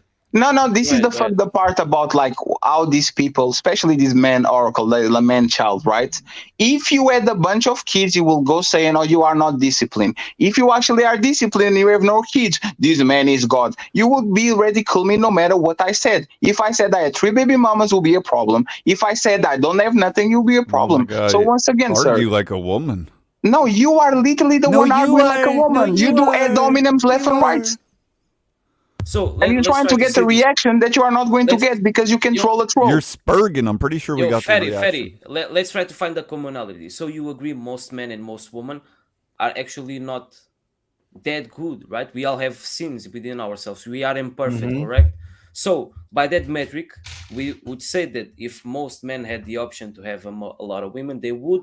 And if women could have a lot of resources, they would, without like consequences or whatever may be, right? So it becomes, what's the lesser evil within this evil society, in this evil world, right? I'm not saying that I view the world just like that. There are beautiful things in life and this world, but we gotta address how things are. How can we take the the extremes of evil and tone it down so we can see a better society. And I agree that we who engaged in sex, we can contribute for this woman's body count, but it's also their responsibility, both sides. We are not saying that we don't have hold a weight in it, right? But then why most men, a lot of men, want to chase a lot of women? Why? Because okay, I was also hardwired. Oh, I have a lot of options. I want to have all of them, right? I have like this. I'm full of energy. I have options, so let me try to enjoy all of them. But okay, then we become more mature. But the point is, most men don't have the option, and are used. And then we see which side are losing in for example, loneliness and injustice. Would I say? I'm not saying men are oppressed, but men are losing more than women in this sense of relationships. Yeah, but Alex, it's always been like that. And in fact, in further back in history, right, throughout the world, at one point there was a 22-1 in certain societies of females versus males reproducing. So this isn't some new problem of 2024. Most men throughout history do not reproduce. Most men, as you put it, don't have options. It's always been like that. This is no new phenomenon. So can you point one time in history where men had dick discipline and they wouldn't fucking like crazy? Like everything that, like, can you point me one time in history when that happened? Yeah, can you point at a serial killer that didn't go off and kill a bunch of people? Can you point at that? My question was because very nobody pertinent. could prove what didn't happen. No, my Fatty. question That's was a very stupid argument. No, my question was very pertinent, right? You said this is not new. This is something that's been happening in society since the beginning of times and all that. And my question, since you are talking about men being promiscuous, is point me one time in history where men had available sex in front of them, and you'll say, you know what? Dick discipline, and they will walk around and leave. When was this? There's plenty of husbands you could point at with that. Oh my! There's plenty of people today that are like that. No, I know you wouldn't get it. You wouldn't fucking understand, Fatty. I can respond for you, for Fatty. We would say that 2024 years ago, marriage, Christianity helped, not totally, a little bit, toning down the degeneracy with the man of measures that could have mistresses, that could have concubines, that could have whatever. I'll answer. No, let me finish. So Glenn, do you not have options? And you're with don't you have a girlfriend or wife, right? And you have options. So Glenn, here's your example on panel, you dumbass. Oh my God, Glenn, what's your body count? Oh, what's your body count? What a gay question. Since you are putting Glenn as an example, right? Glenn, what's your body count, Glenn? No, let's do this. Glenn, is your body count over 50? So gay. Yes. Okay, so point made. You want to use him as an example? Motherfucker has more than 50 bodies. And remember, even how with did that disprove anything to do with the argument? Even with Christianity, you just said a man with options who's not indulging in them. There was a motherfucking king in England that wanted to get divorced from his wife to get other woman, and he literally found a new religion just so he can fuck around and get other wives and mistresses and all this shit. Come on, man, what are you doing? Oh, so somebody did that. Okay, good point. That disproves Glenn somehow, right? If a man could have multiple women, he would. Your argument is dog shit. Just because I had over 50 bodies doesn't mean I am condoning it or that I am like currently engaging in it. Exactly, like it's not. It's irrelevant. Oh, it's irrelevant now. No, it's irrelevant because you did it, and I did it, and Oracle did it, and Alex is doing it because that's irrelevant. You guys can have whatever moral high ground that you have right now and know the difference between right or wrong. I believe that Alex is probably a very responsible man with the life ahead of him. What does this have to do with anything? Like it doesn't go. Like, I'm still trying to get to the point of how is continuing, if we know the promiscuity is causing problems, right? Do we as men not have the discipline to say, I know that I have the urges for this, but it's not beneficial overall? Not the discipline, the duty. What's the replacement, Glenn, from 18 to 29? What do I do with my dick? The discipline supports the duty. No, what do I do? I'm just asking. I'm asking the question: do we have a responsibility to not Yeah, but this Do we have a kids- duty? Let's go with yes. Let's go with yes. Yes, we have the responsibility. so Now then you are. what do I'm we- going to go, Glenn. Now I'm then- going to go to you, and I'm going to ask you, Glenn. I adhere to your plan. We should be polluting the waters and fucking these hoes. So, Glenn, what is my solution? What can I do with my dick from 19 to 29, which is the age of us getting married? Do I go to hookers? Do I go to porn? Do I like what? What do I do? What the fuck? Why are you so concerned about what your dick is doing between 19 You have and to find a 29? replacement for because these you men. we have to address a very important aspect. That men are going to have sexual urges. You must fap. That's the Which answer. You is- must fap. No, the No, question is, I what don't is the want that. replacement? Well, There doesn't because- need to be a replacement. We are what not about- talking- what if the replacement is like focusing on other things? Yeah, like but your I wish- like I your wish- career, like I your wish- getting yourself your other ambitions and your other like working out, your fitness, getting your money right, getting working on social skills. Yes. There's so many other things that you could do, right? I That's totally All agree. of that Yeah, just but to he get needs a to know woman what with to do with 30 his dick. with 30 bodies that didn't have practiced the same discipline as you. But we have to address one very important factor in humans. All humans want to die with someone by their side. It's natural for us. Nobody wants to die alone. Naturally. Everyone dies alone. What does that No, have well, to you do know what with I'm saying. I'm not. I know what you're saying. I'm just saying everyone does in fact die alone. It's very, very rare that two people actually die together. You But know I get exactly what what you're he's saying, but you're Yes. being like a piece of shit just Yes, because you you think are the being a argument to continue. Oh yeah, I hurt my I feelings. don't Everybody. understand. Okay, then I'll say throughout life, most people want someone to share their life with. It's better than. Agreed. Yeah. Yeah, Okay, thank you. yeah. And I appreciate because I want to better my type of argument so there are no flaws around it. So So I'm Just being helping. difficult, I'm you're doing helping, good. right? both are helping. So if we know that most men or most women, whatever maybe, the replacement for most men are masturbation, addiction to porn and shit, and that's not a good thing. I'd rather see someone like actually having a good experience. I'm not saying like fuck 50 hoes, but like have a couple handful of relationships instead of every day being fapping. That's way worse than you actually having, I don't know. I natural. disagree. An in individual direction. trying to find that one wholesome woman in a whole town full of hoes is not likely to have a very great experience, while the I'm dude masturbating is unlikely to have a terrible experience. But what happens? Nothing. What would you think that is a metric of loneliness and makes these people like have like Corn is not strange as behavior? bad. Like, Well, look, this is a different argument. Loneliness, counter to popular thought, isn't necessarily the amount of people around you. You could be very lonely and surrounded by That's true. people. Yeah. That's true. That's true. And I agree you with could that. be alone but not lonely. So I just wanted to make that distinction before you go down that road. Then I'll give you the question. Would be practical to have experience with people, make someone understand better people than not Social, having experience? yeah, Yes. social You're talking about experience. social skills. Sure. Yes, for for sure. example. So And that- actually, My The We're question. trying to social teach skills- Fatty right now. But does Are- social skills include fucking?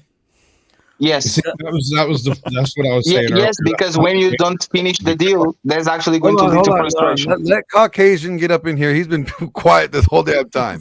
I'm not Caucasian using Asian. quiet. No, what I was saying is the suggestion that they expand their social skills is sort of a dangerous road to go down, because part of your social skills would be to interact with the opposite sex and But does that mean fucking? Not necessarily, but Exactly. that is kind of the undertone to virtually every interaction between the sexes, whether people admit it or not. There Yes. is- This Sure, is correct. sure. This is absolutely ridiculous what you guys are Oh, doing. reality is ridiculous. Of course No, it is. you Fatty. know why it's ridiculous? When you live outside All- reality, reality does look Hey, ridiculous. all right, That makes stop sense. bitching and let me talk, okay? So this We've is what been is letting happening. you spur. You haven't said a this word is yet, what's though. happening. Actually, this is for Caucasian, if he can help, right?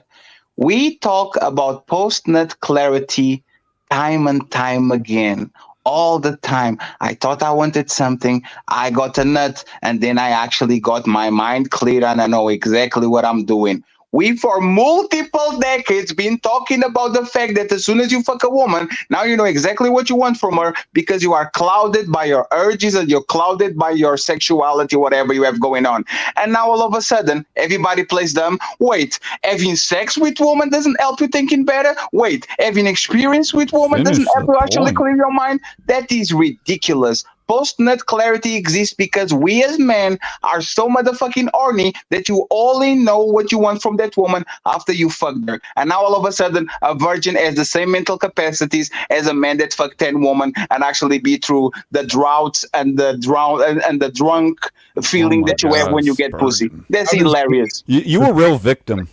You said you have... Wait. So Oracle, when you said you are the real victim, what does that have to do with my point of view? No, all of your points surround the idea that you're helpless. Oh, men can't figure out women until they what nut. Does that have to like do you with sound like a little kid. Right? It's all victim mentality. In fact, it's a female's prerogative.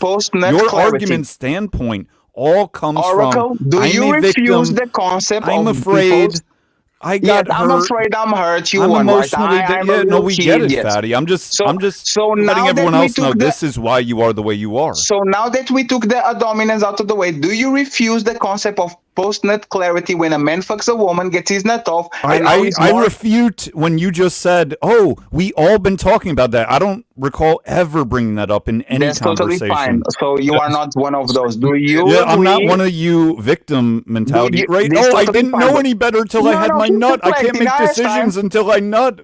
No, keep the collecting. I have time. Don't worry about it. So now that you are quiet, right? Do you disagree with the concept of post-nut clarity when a man gets his nut off and actually gets wiser, gets more calm? He gets wiser? Yes, I do not agree with that. That men get wiser after they nut. No, I don't agree with that. So you don't agree with post-nut clarity? You don't agree with the concept? Apparently not, based on your No. So what is your definition? I don't have one. You brought it up, motherfucker. So do you know what post-nut clarity is? No one was talking about your nuts till you brought them up. No, we're talking about the fact that a virgin will not have the same awareness. He's not going to look at the same point of view as a person that has multiple bodies and has experience going through the stages of having sex, no sex, all of that, right? Do you guys disagree with the notion of post-nut clarity? I disagree that you keep spreading the argument and diverting from the actual topics to get into these detailed nuances. Do you agree or disagree with post-nut clarity? It has nothing to do with what we're talking about. Your premise that men get wiser after they nut is insane. What is insane, sir? When your boyfriend nutted on your fucking forehead, didn't he add more clarity afterwards? Oh, is that how you got that tattoo up there? Okay. No, it's how you get your motherfucking nut. Shit, I didn't know. Now it's explained. We know the origins of fatty. Okay, yes, the origins of fatty. Yes.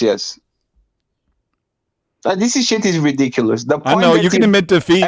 You can walk away with your tail between your legs. Because you said, "Who hurt you?" It sounds like you are the victim. Okay, so would you do Oracle, right?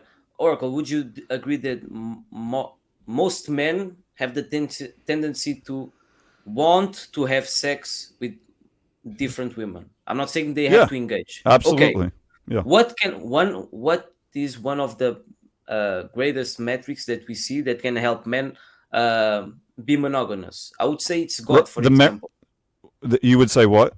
I would say it's God and examples. Yeah, sure. Well, when you say God, I'll answer. I do agree, God, but I'm not even going to use the word God. I'm going to use the word love, and that comes down to family. So one of the biggest metrics we can look at is the collapsing or arguably non-existent family structure within the U.S. right now. There's broken families.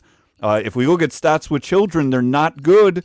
We're creating societally the same problems that we're speaking to. Oh, we don't like this, we don't like that. We're creating it through the collapse of the family structure. Now government has become the daddy. So if you don't have kids, you're not contributing with the problem. You just checkmated yourself. You said that we are. You said that we You're are so promoting. dumb it hurts, Fatty. No, It really listen very hurts. carefully. You said you are promoting the breakdown of societies because the family and all Look, of I that. agree. You should not reproduce. I totally agree with you there. If you don't have kids out of I wedlock, totally you are agree. not promoting You that should shit. not have kids. I totally agree, Like Fatty. you literally checkmated yourself. They've got a word for this type of stuff. The term is homewrecker. Those people who have no intention of sticking around for the family life, but are just bopping and topping from different chicks, married or not, engaged or not, involved or not, virgin or not. They call them homewreckers. Silence. It's a beautiful. Homewrecker is not a side piece. Is not a person that that's actually dangerous for society structure. That absolutely, because I think Ferry addresses the world what we see the most happening. More divorces than marriages being successful. Yeah, he's seeing that right? as it is, and this is not an at is. This is more of a at is or ought is conversation. If we want to see more better families and better society, right? Should we continue doing what is, or should we try to do what we ought to do? Yes, for the betterment. We should do better. Glenn. There you go. We should do better, and this is why I got a vasectomy. Okay, so what I'm getting at is that so if we ought to do what's better, and we know that what we're currently doing is not going to help lead to a better society, when do men take the responsibility and lead by example and not engage in the sexual, promiscuity of the hookup culture? But Fatty doesn't want to lead. I can give my. I'm not a leader answer. like you, Oracle. You are the. I said you don't want to. No, you are a true leader. I'm sorry, Alex. I just have to acknowledge the true leader. Yeah, I'm sorry he keeps interrupting. I don't call Alex. myself a leader because I'm not one. No, it's fine. Well, I'm just asking because, men are supposed to lead, or you're either going to be leading because you are choosing to lead, or you're going to be facing the accountability or responsibility regardless because you're a man. If we're talking about reality, women rule most relationships. Reality. Well, what else will we be talking about besides reality, Fatty? No, because there's a difference between how it should be and how it is. I would agree with Glenn that men you're should saying lead in most reality, relationships. women lead relationships. Sir, that's what you're saying reality is. I am telling you that men should lead in most relationships, but in reality, the problems that we have right now is because women are actually dictating the terms of relationships, and when they are not happy, everything goes loose. When the man is not happy, the relationship the last decades. So you think that women lead relationships now, right? Yes, you absolutely. think that women lead men. That's what you think? Yes, absolutely. Men rule the world and women rule men. No wonder you think the way that you do. Because you're taking all the accountability away from men. You're saying that women can overpower them. I'm taking accountability from men. No, you are. You're saying that women lead men. So you are taking away the intrinsic innate ability, leadership, and accountability of men. Sir, you are. You think you are. Words, if you listen to my words, yeah, unfortunately, I've listened to too many of them. Yeah, I know that you. So here's the reality, Fatty. I know that you're not mature enough to realize this yet. But if a woman was to lead a man, it would be based on the man allowing her to, giving her the power to do so. You agree with me? Not quite, Fatty. See, you're missing the point as usual. You agree with me? Why are you trying to check me on something that you agree with me? No, you're right. Keep living the life that you perceive agree as reality. With me. Men right? have the women power lead and men, they give apparently. it up to women. You agree with me? Men have the power and they say happy wife, happy life. You agree with me? Men have the power and become simps. Men have the power and give it away. You agree with me? That's the whole point we're saying. So if men want to see things change, then shouldn't men lead and start making the changes that they want? Absolutely. Yes. Okay. And this is how I got a vasectomy, and I don't have kids out of wedlock. Yes, I'm leading by example. But for instance, spreading STDs would not be leading I well don't have by STDs, example. that's your problem. Well, No, look, I'm not saying that Just you because are. you and I'm your saying if boyfriend have most lost men sex, were that's not to my do problem. That's your that, problem. You and if your most men boyfriend. were to do that and say, I don't want to use a condom because I want to get a vasectomy, for instance, then wouldn't we be promoting spreading STDs? I'm not saying that you are. I'm just saying, wouldn't that be the case? Sir, there's an hypothetical, is not real life. I'm asking a question. You don't Yes, know and the I'm answer? answering the question. Just because you and your boyfriend like to have sex raw, that's not my problem. Use a condom. That's your problem. That's not my problem.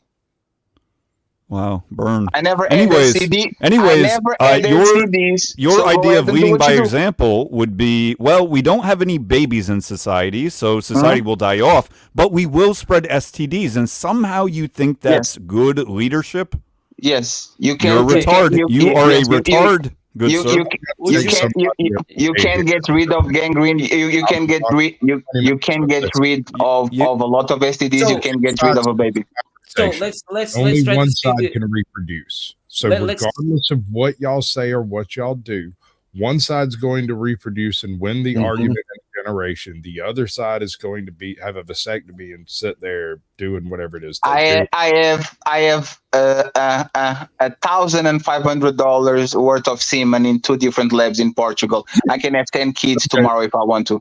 Fatty, you masturbate inside of women. Don't That's what you do. That's essentially what you do. There was a shot. All right, Acknowledge very that good. shit was wrong. How many kids do you have, sir? I have 1 biological and adopted 2. Okay, so you see what I'm talking about? In the matter of weeks, I could have more kids than you actually have. You had to adopt one. I can make my own. How could you have kids in weeks? I don't get it. That's not the thing. Sir, Anyway, that's not the same. We're talking about reality again, right? So you taking care of kids that are not yours is actually it's actually something, right? Oh, you But could me having adopt my own in kids weeks? is I'm not pretty the sure that same. would take quite a bit longer than weeks, but maybe.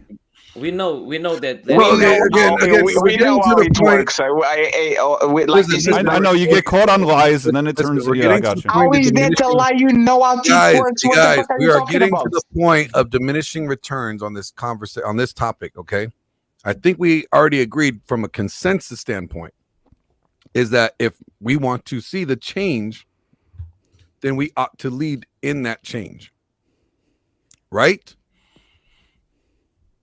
That's true, but then Yes. would No, you no accept buts. this? There's no buts, Alex. Yes. The Yes. answer is or no? yes. Yeah. I Okay. agree with you. So now But the then- question is, how do we implement those changes? Yes, By treating good women like they are good women and treated like queens, and fuck bitches and get money if they are bitches. Exactly Wow. like that. Yeah, that'll help. Absolutely. What a genius highbrow idea. Good job, Fatty. Okay. Better You're gonna save the world. better than they to treat a hoe like a good woman. Glenn, I'm sorry for actually disrupting like the question that you ask. My question to y'all is, what do you do with this promiscuous woman, with this shady woman, with like, cause there's a lot of them, right? What do you do with them? Scarlet letter. No, Oracle, go ahead, because I answered the question. What do you mean go ahead? I just answered it, dumbass. Wait, so you are actually in favor of a scarlet letter? Well, it's a metaphor, but sure, yeah. This is ridiculous, bro. Oh, this is ridiculous. He didn't give the answer I wanted. It's ridiculous. Man, you know it's funny. Oracle made me rage quit. I appreciate you. I know. It's all right. I'm just going to Google. But you're back though. You're back for more punishment. No, it's not that Oracle, right? It's that I didn't like you for a reason, but I thought it was just like my feelings, right? It's probably my feelings. Now I actually understand why you're going to get your ass whooped by Andrew like in a month or so. Because you are ridiculous. Oh, you're ridiculous.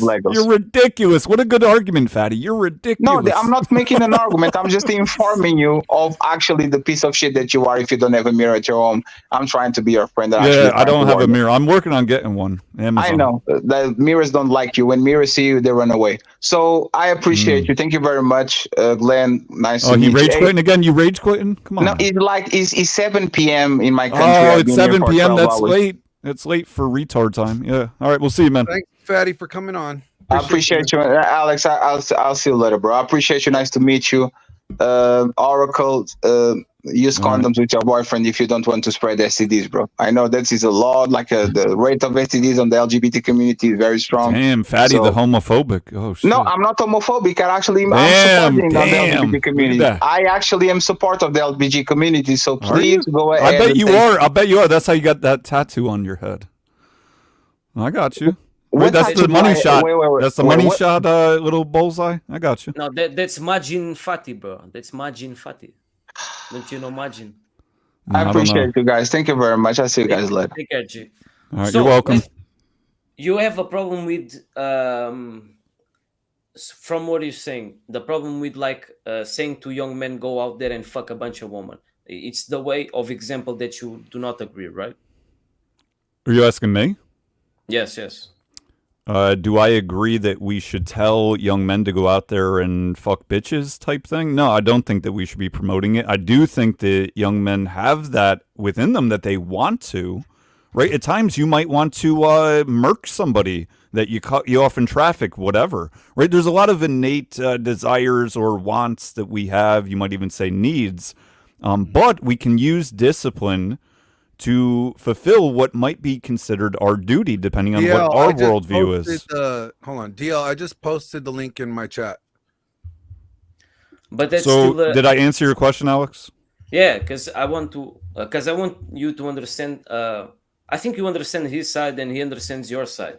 It's a matter. I also agree that if I made X mistakes, I will not promote them and tell younger people to you probably should go after this first. But the problem is they don't understand why would I reject my own desires, right? Yeah. This is the problem. Yes, I understand, but here's the answer.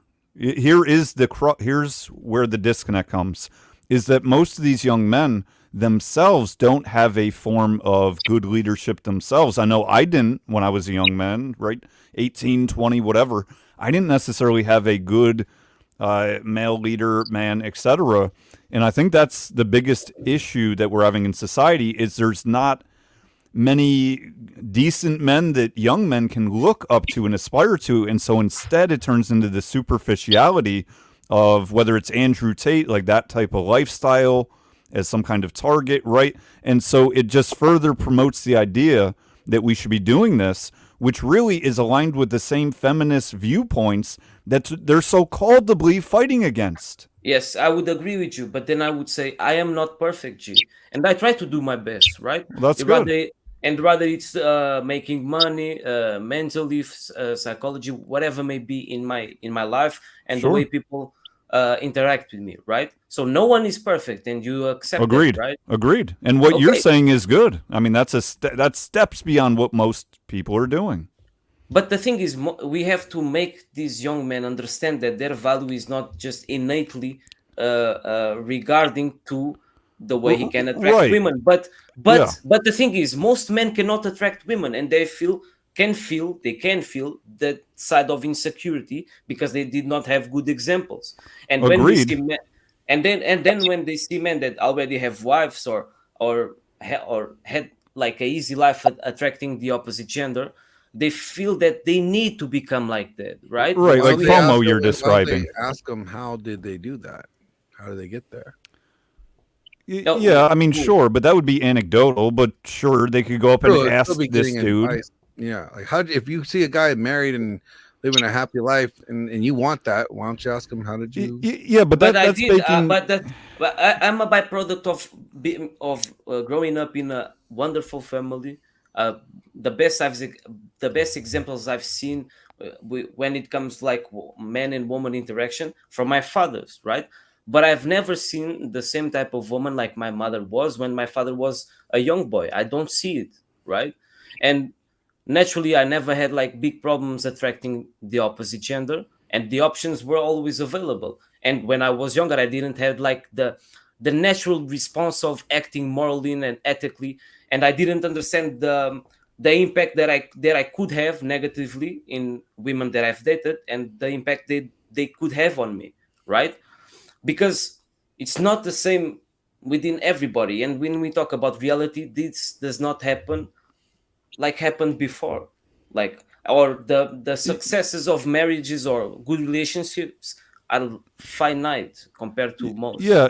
So societies have evolved in negative ways, right? You're pointing out that you haven't seen a young woman as you perceive that your mother was, right? I get what you're saying, but to Fatty's point, actually, he gone now. But nonetheless, the idea of rewarding those people doing the right thing versus punishing those who are doing the wrong thing, he didn't quite say that, or at least his term of punishment was to the hoes that I'm going to fuck them. I guess that's his way of implementing it. I disagree with that. I don't think that works well. But I think that we should do that. We ought to do that if we want to see that better society, is not continue to reward in any term, the short term or long term, people, whether that's men or women, who are doing things that are necessarily adding negatively to their own lives and society, but more so thinking about the big picture, the macro.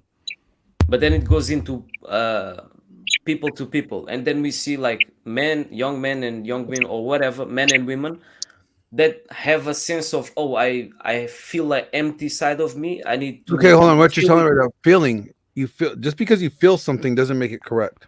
Right. This is the way women lead. Right. Yeah, I'm not saying that that's how I see it. I see how most. No, I know, but you're just by that. But just because somebody said, "Oh, I feel like I need this," well, but I'm trying to feel something that doesn't make it correct. I'm trying to get to the point. How can we make these people incentivizing the right things? That's how. Well, one, by refuting the lie with the truth and showing them the truth, right, and showing that whatever they feel, if it's incorrect, if it's not true, then you're showing them the truth that no, how you feel is not reality. It's not real. But we are fighting against a world that says, "Oh, you should be like this or that," right? Yes. Yeah. Exactly. But if the small minority are saying like, "Yo, the moral ground should be this path," right? It only took 300, Alex. I know that, but okay, I agree. I totally agree with you. I agree with me too. The thing, you don't disagree with me. The points that I'm making. I don't. I would have told you. When you see an extreme for a side going against, for example, men, you're gonna see the other example, right? You're gonna see the opposite of the. Yeah, you'll see an opposite reaction many times societally. I agree. And then we need to have people that can find a balance within this. Yes, exactly. Right. You're on it. Then that's what I believe. I can act. You are correct. Just because I did something wrong, I will not promote it. Even if I do it, I will not be a hypocrite and say, "Oh, my life is like this." No, I will be honest. I'm not perfect. Even if you are a hypocrite, it's okay if you're doing the right thing for the right reasons. I'm not afraid to say, "Yo, this is my lifestyle right now." But I wouldn't advise you for you to do the same. I tried to be better, and I was worse. That's what I'm trying to get it. Agreed. You want it. And what up, DL? I see you pop in there, sneaky ninja. Oh, you on mute though. Hey, can I ask you a question? I missed the first part of the stream.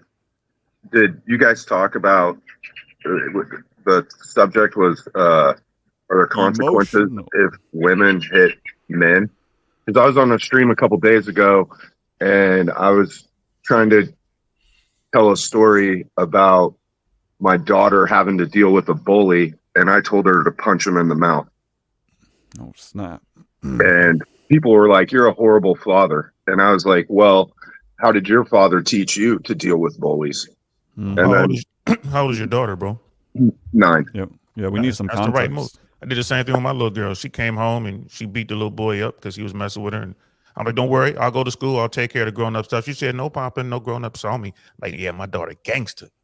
Yeah, that's how you do shit. I mean, I think the argument would be: would you put your daughter in danger, or would you prefer to go there and resolve the problem? I think that's the.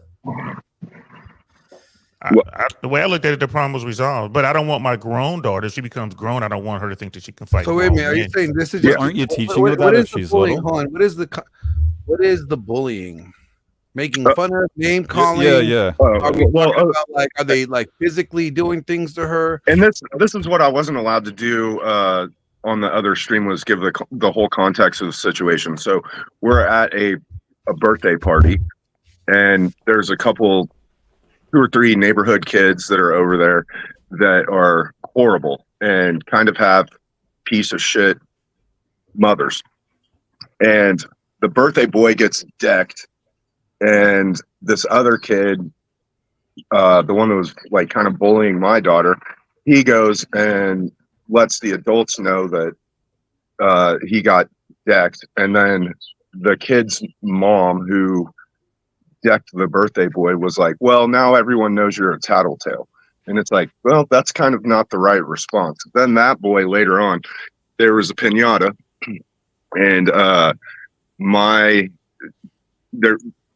daughter is the one that busted open the piñata. So she was like late to the candy game because she had a blindfold on, right? And she's running around gathering up candy, and this kid starts screaming at her, telling her that she's a thief, and then started spitting on her because she's just getting candy off the ground. And she disappeared, and I was like, where is she? And her and my wife were in the front yard, and she was consoling her. And I was like, no, if that happens again, you punch him in the mouth. And she's like, well, I don't want to do that because I'll get in trouble. And I was like, who are you going to get in trouble by? And she said, their parents. And I was like, nope, they're going to have to deal with me. And people were saying I was a piece of shit father for teaching my daughter to punch a bully in the mouth. And it's like, as a man, that's what you're taught to do. So like, why can't my daughter do it? Now, don't get me wrong, when she's a grown woman, I don't want her picking fights with dudes, but I also want her to get into Brazilian jiu-jitsu. So if a dude does fuck with her, she can put that guy on the ground and break his arm in 5-10 seconds flat. Nah, that's a fallacy, bro. It doesn't sound to me like you made I approve of this and how you handled the situation, though. Yeah, I do too. With the little kids, I agree with that. But you have to also, I let my daughter know, like, you shouldn't fight men. But right now, my daughter has the physical advantage because she's, she was, at the time she was younger. She was in elementary school. She was bigger than the other boys. This little boy attacked her. He grabbed her and hit her, and she took care of business. And that's all that was. And guess what? That little boy never touched her again. None of the other kids ever touched her again. My daughter's a little nerd, musician or whatever. She let it be known. Don't fuck with me. Right? That's all it is. I ain't looking for trouble, but if you come over here, fuck around and find out. Now, I don't want my daughter when she's in her 20s to walk around thinking she can beat men with jujitsu or anything else. There's a way different. Now she doesn't have the advantage. So now she has to be smart. Don't be around these people. Get out of that situation. There's way too many Americans out here who are just sheep, which kills me. I'm like, we are America. We are the most violent society the world has ever known. And everyone in America is like, violence is not the answer until they send the 82nd Airborne Division or a bunch of Marines somewhere to go settle some shit. Right? And then it's like, they send the Air Force to fly over it. Hi, Glenn. You know what I mean? But it's like violence isn't the answer until somebody fuck up, and then we send some serious people who are all about dealing out violence. Hold on, I'm trying to make sure I get this right. Somebody spit on your daughter, and your response was to tell your daughter to go punch him. Yeah, I mean, she was getting picked on, and then that was like the end result of that being picked on, because the kids' parents aren't doing anything about their own kids' shitty behavior. And it's like, yeah, if somebody spits on, that's assault. Like, you can go to jail for that shit. Yeah. And it's kind of disgusting on top of it. Well, yeah, definitely disgusting. I don't know if your response was the best, but I think it was fantastic. I think at that age, it's more important to teach your daughter to have self-esteem and that she's valuable, and that those kids can't do that, than it is to worry about if she's going to be picking fights with dudes in 15 years. Yeah, but you could have accomplished that better without. I would have accomplished it way worse. Well, that's true too. Yeah, it could have been worse. And what I ended up doing, because the behavior didn't stop, I went over there and told the kid that I've told him, if you don't stop behaving this way, I've told her to punch you in the mouth, and you're going to have to deal with it. See, that's not good either. Why didn't you talk to the parents? No, why didn't you just? They're piece of shit fucking single moms. So but instead of talking to them, you're going to talk to a 9-year-old. I get what you were trying to teach, like, and what Flo was saying, like, teach your daughter that she has value. I get all that. But why didn't you just get involved and just like tell the kid yourself, hey, leave my fucking daughter alone, you little shit. You know, but Glenn, how many people did that when you were little? Not that I'm when not, I was little. If I went home, this is we're talking about a daughter versus my son. So two different standpoints here. Well, okay. Well, I mean, as a if father, if you tell a parent that they can handle their kid or you'll handle their kid, they'll normally handle their kid.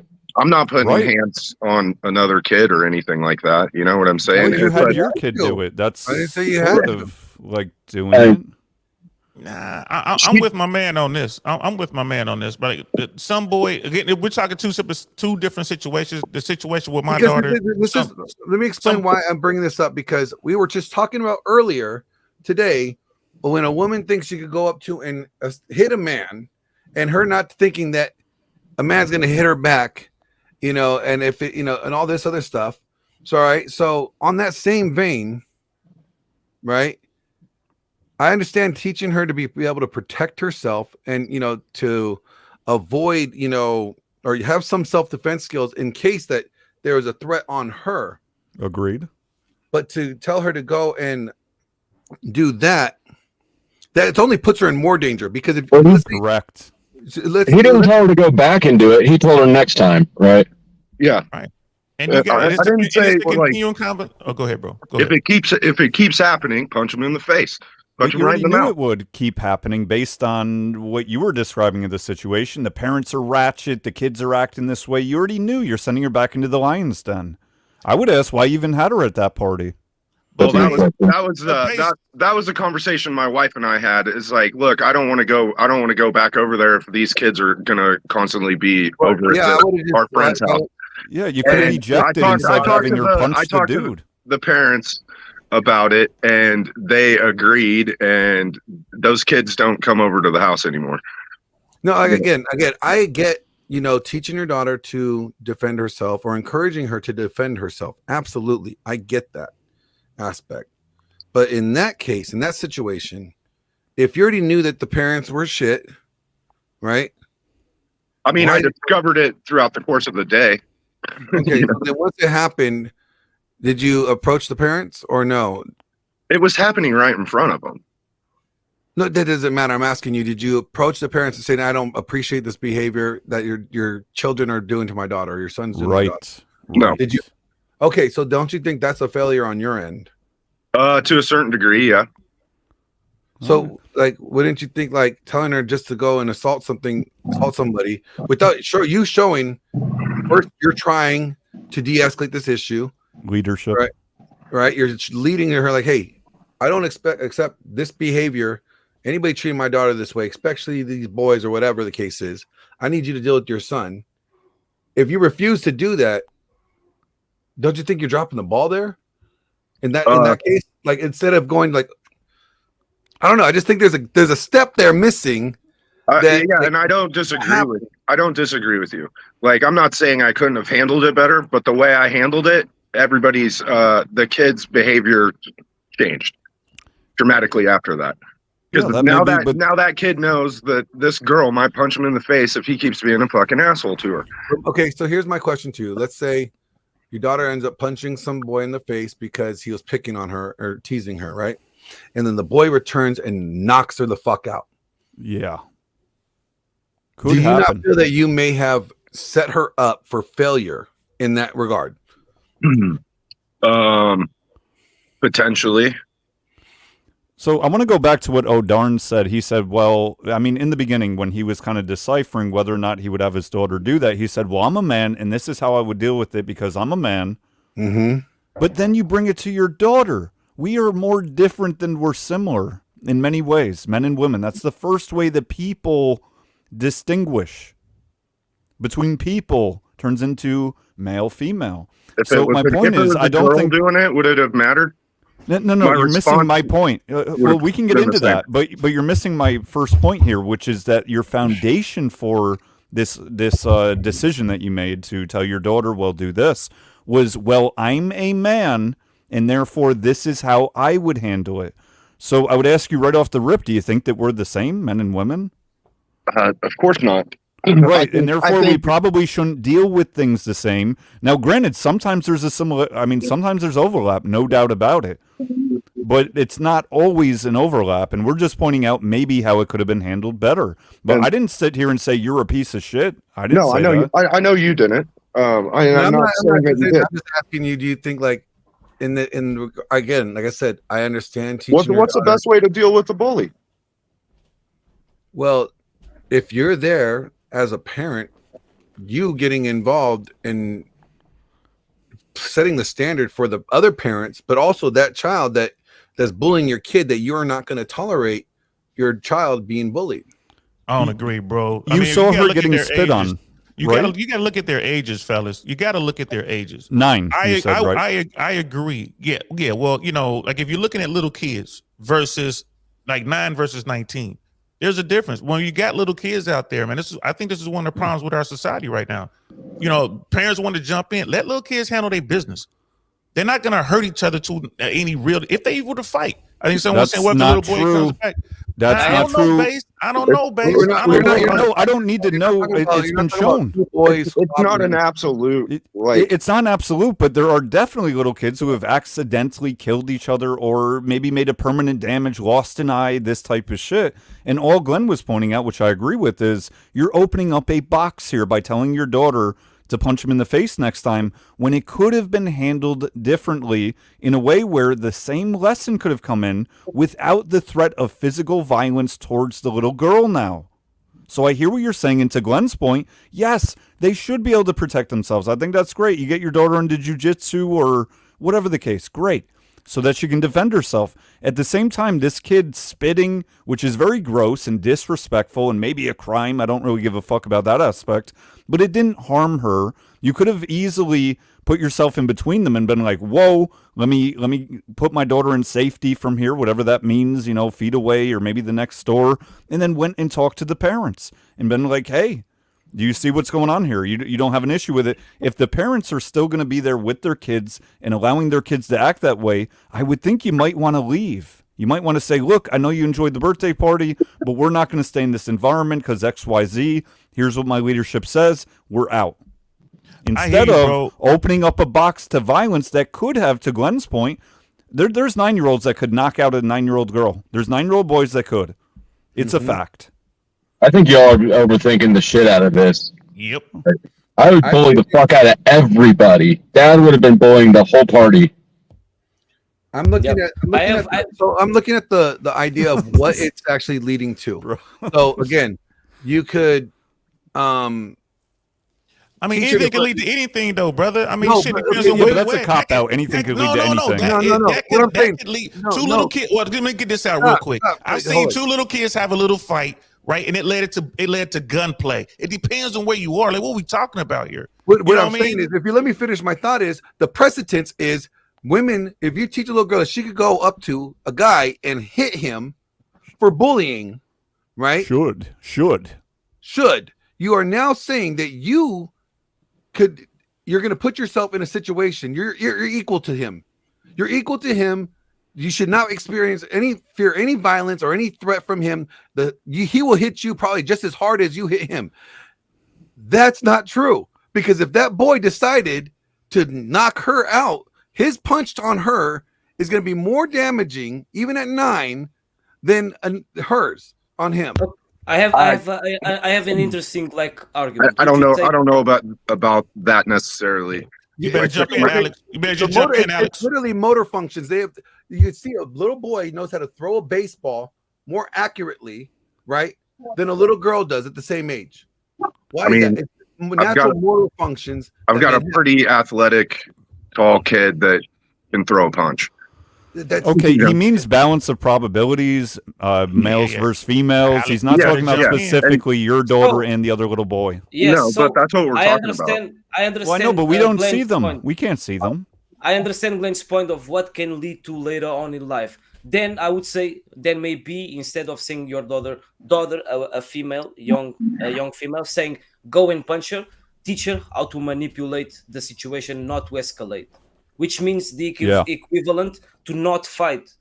Because we can see, for example, Julius Caesar against Cleopatra, right? One is manipulation, the other is a brutal force. Yes. And that's the equivalent of those. You taught her how to be a young man, a young boy. That's the advice you would give to your son that you gave to your daughter. No, I would give the same advice to anyone across the board. That's my point. That's my point. That's exactly my point. You I punch think bullies in the mouth. the people who don't have kids are overestimating the impact that situation is going to have on the child's total development. Like, what I'm saying, like if you're saying that, hey, if a guy is bullying you, you could punch him in the face, right, to stop him from bullying you. If you're 9, you need to do whatever you need to do. You're saying you're that if you're 9. But when do you change it? When do you say, hey, now at 10, you don't do that no more? What is it? But here's the thing. Ignore that lesson Daddy taught you. No. It's not, here's the thing. It's a continuation. It's if you're this is my technique. It's a continuation of the conversation. When my daughter told me she dealt with a little boy at school, I wasn't there. There was no grown-ups there. Remember? In my situation, there should have been grown-ups, sir. There should have been, but hey, the world ain't perfect. She dealt with the situation, right? She dealt with the situation. Now I told her, now you have the upper hand because you are heavier, you are taller, you're a little faster than these little boys now. But as we grow up, these boys are going to get bigger and stronger and faster than you. So that's not always the answer. But you did a good job there. But we got to continue to have this conversation because I don't want her at as a senior in high school thinking she's gonna beat up some senior. Some senior boy. So you have to continue to talk to your children as they change because we're not the same. Agreed. Right? How stupid is the kid in this example, though? Like that it doesn't notice that boys are stronger now. He's a dumb. Well, but here's they're the indoctrinated to believe that. By the way. There are a lot of women out there that think they can beat dudes, and I tell them all the time, don't think you can do it. I don't give a fuck. Don't know. But my dad said I handled it this way. If I'm at 9, and then he told me at 10 that I shouldn't be trying to fight boys. It's a continuing conversation, Glenn. Do as I say, not as I taught you. There's a difference of self-defense, right? Being able to teach your daughter or any kid self-defense, and there's a difference of proactive violence. I'm just trying to de-escalate the situation, remove yourself from the scenario. Like there's other things that you don't have to assault. You could, if you don't have, why would you put her in a potential physical scenario with the boy instead of teaching her how to remove herself from the scenario, find an exit, there's. Because he thinks of her as a boy. He just said that. He would say the same to anyone. I don't think of her as a boy. You just said you would give the same advice to a boy. Therefore, you think of us all as the same. You just said that. Advocate. No, I said you deal with bullies by punching them in the mouth. It doesn't matter. That's how you deal with bullies. If you're a boy or a girl, right? Yeah. That's my point. You just made my point. Until they get to the point that was brought up, which is when they get older and bigger, then you can't. Then you de-teach them what you taught them. That's what you do. You roll it all back. You say, hey, that lesson I gave you when you were younger and more malleable? Forget about that. The goal and the priorities stay the same. The methods are going to vary with each situation enough that it's kind of hard to standardize. A little 9-year-old is fucking with a big 9-year-old. The little 9-year-old is the bully, right? And hey, use your words, little kids, and try to walk away, little kids. But the bully keeps fucking following you because that's what bullies do. So at what point, Brother Glenn, can you go ahead and smack the shit out that little motherfucker so he'll go away and fuck with somebody else? That's my question. Probably for a girl, once you're in danger. For a boy, it may be sooner than that. It may be a different scenario. Like if he spit on you, punch him in the face. That may be it. But to give that same advice to a girl, I think is not good for her.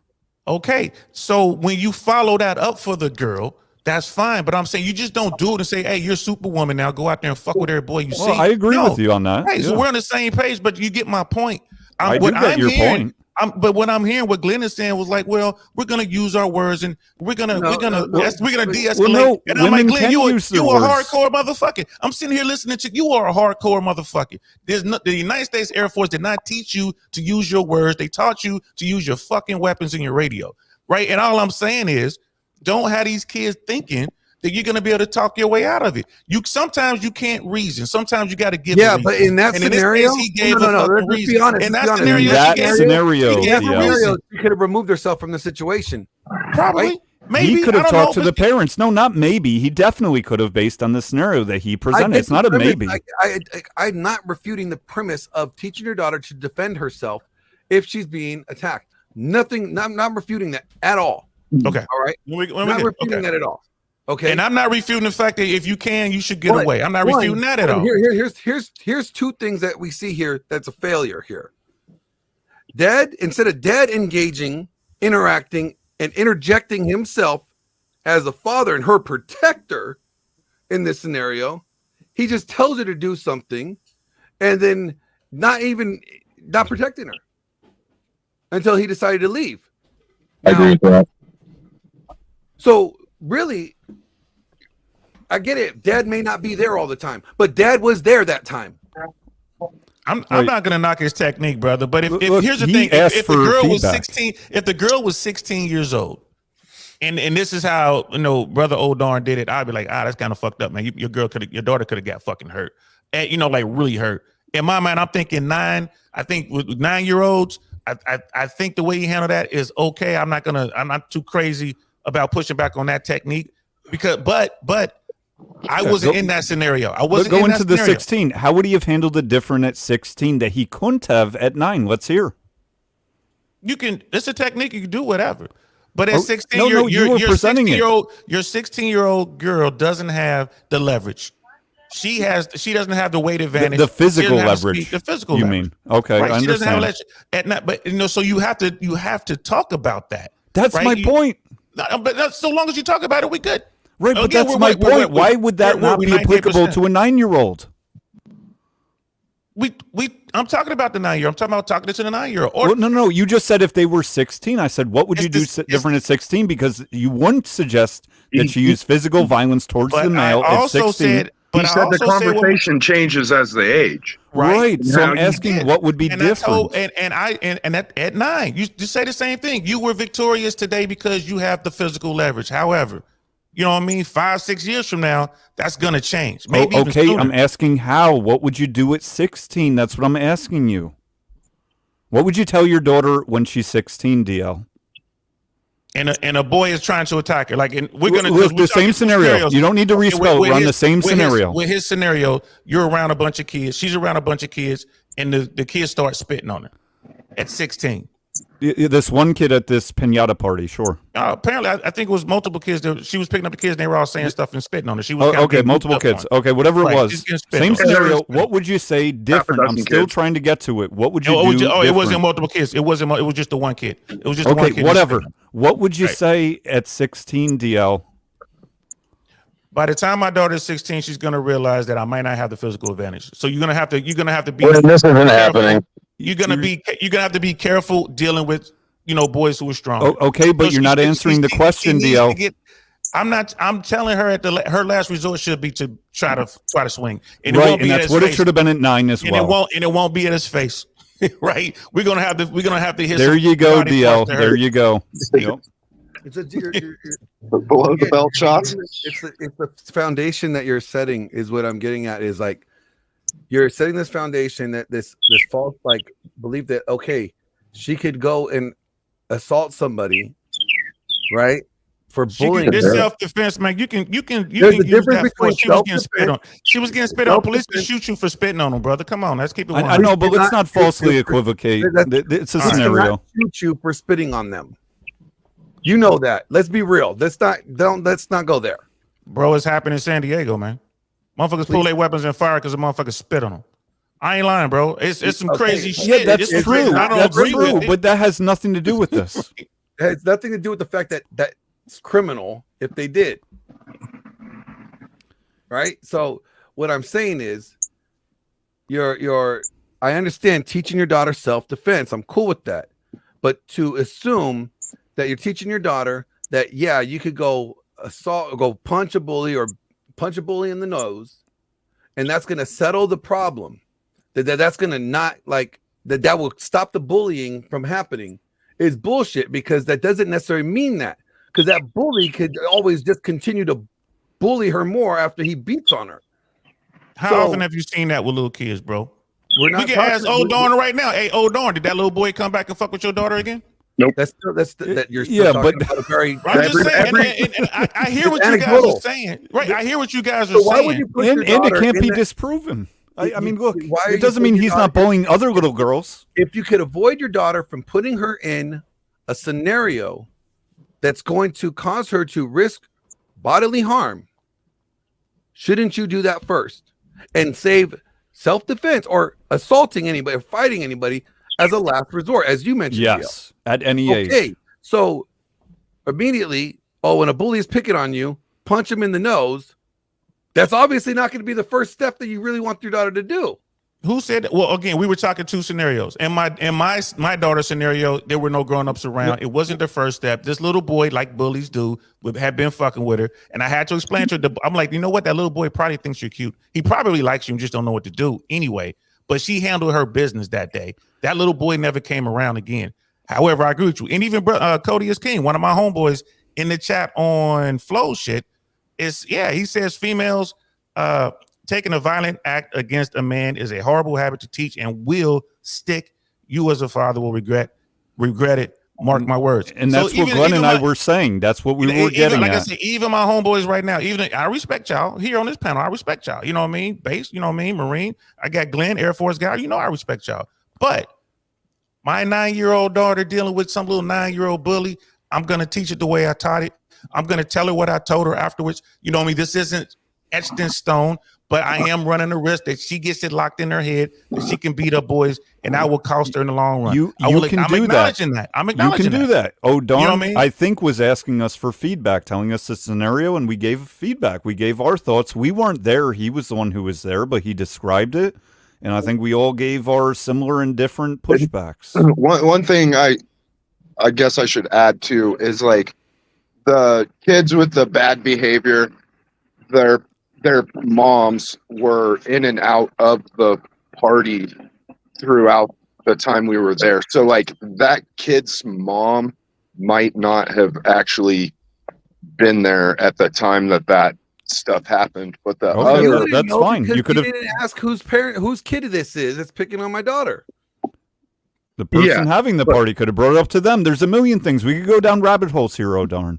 No, I'm not saying that there wasn't better ways to handle it or anything like that, but I'm just like you said, that was the situation, and that's how it all went down. And then like I said, after I made it known that if you're going to keep picking on her, she has the green light to punch you in the mouth, and then you're going to have to deal with it. Everyone's attitudes, all the kids' attitudes changed. They all got along good for like the next couple hours. Like from the beginning, if you did that, like, because I'm sorry to say this, it looks like, think about it let's look at it from the other angle. Little girl, daddy, these guys are picking on me. Daddy's supposed to be my hero. Daddy's supposed to be my protector. Go punch him in the face. Daddy wants me to go fight these boys now instead of protecting me. Do you not see the message that could send? Like, you didn't go out there and set the tone. Like, hey, whose little fucking kid is this? I don't wrap my kid in bubble wrap, man. Not you have to wrap your kid in bubble wrap. It's protecting. That's what this shit sound like, Glenn. I ain't gonna lie, bro. I mean, darn, we ain't gonna let her outside then. I mean, what the fuck we talking about, homie? Now you're I'm sorry. Like, I don't care if my daughter was 12, 30, 50. If some dude is acting a fool, please believe dad is gonna interject himself into this situation and straighten there. Like, yeah, I agree. It's not has nothing to do with wrapping her in bubble wrap. It's that I'm dad. At the end of the day, nobody fucks with my kids. So protect her. I don't care what age it is. There's one person he can always count on to protect her if he's involved for my daughter, and that's me. If I'm there, I'll handle it. If I'm there, that's the point right there. If I'm there, was there, that's the problem. He was. That's why that's the situation. I mean, I've taught my daughter to think. Not to be worried. She doesn't ever have to worry about getting in trouble in a situation like that.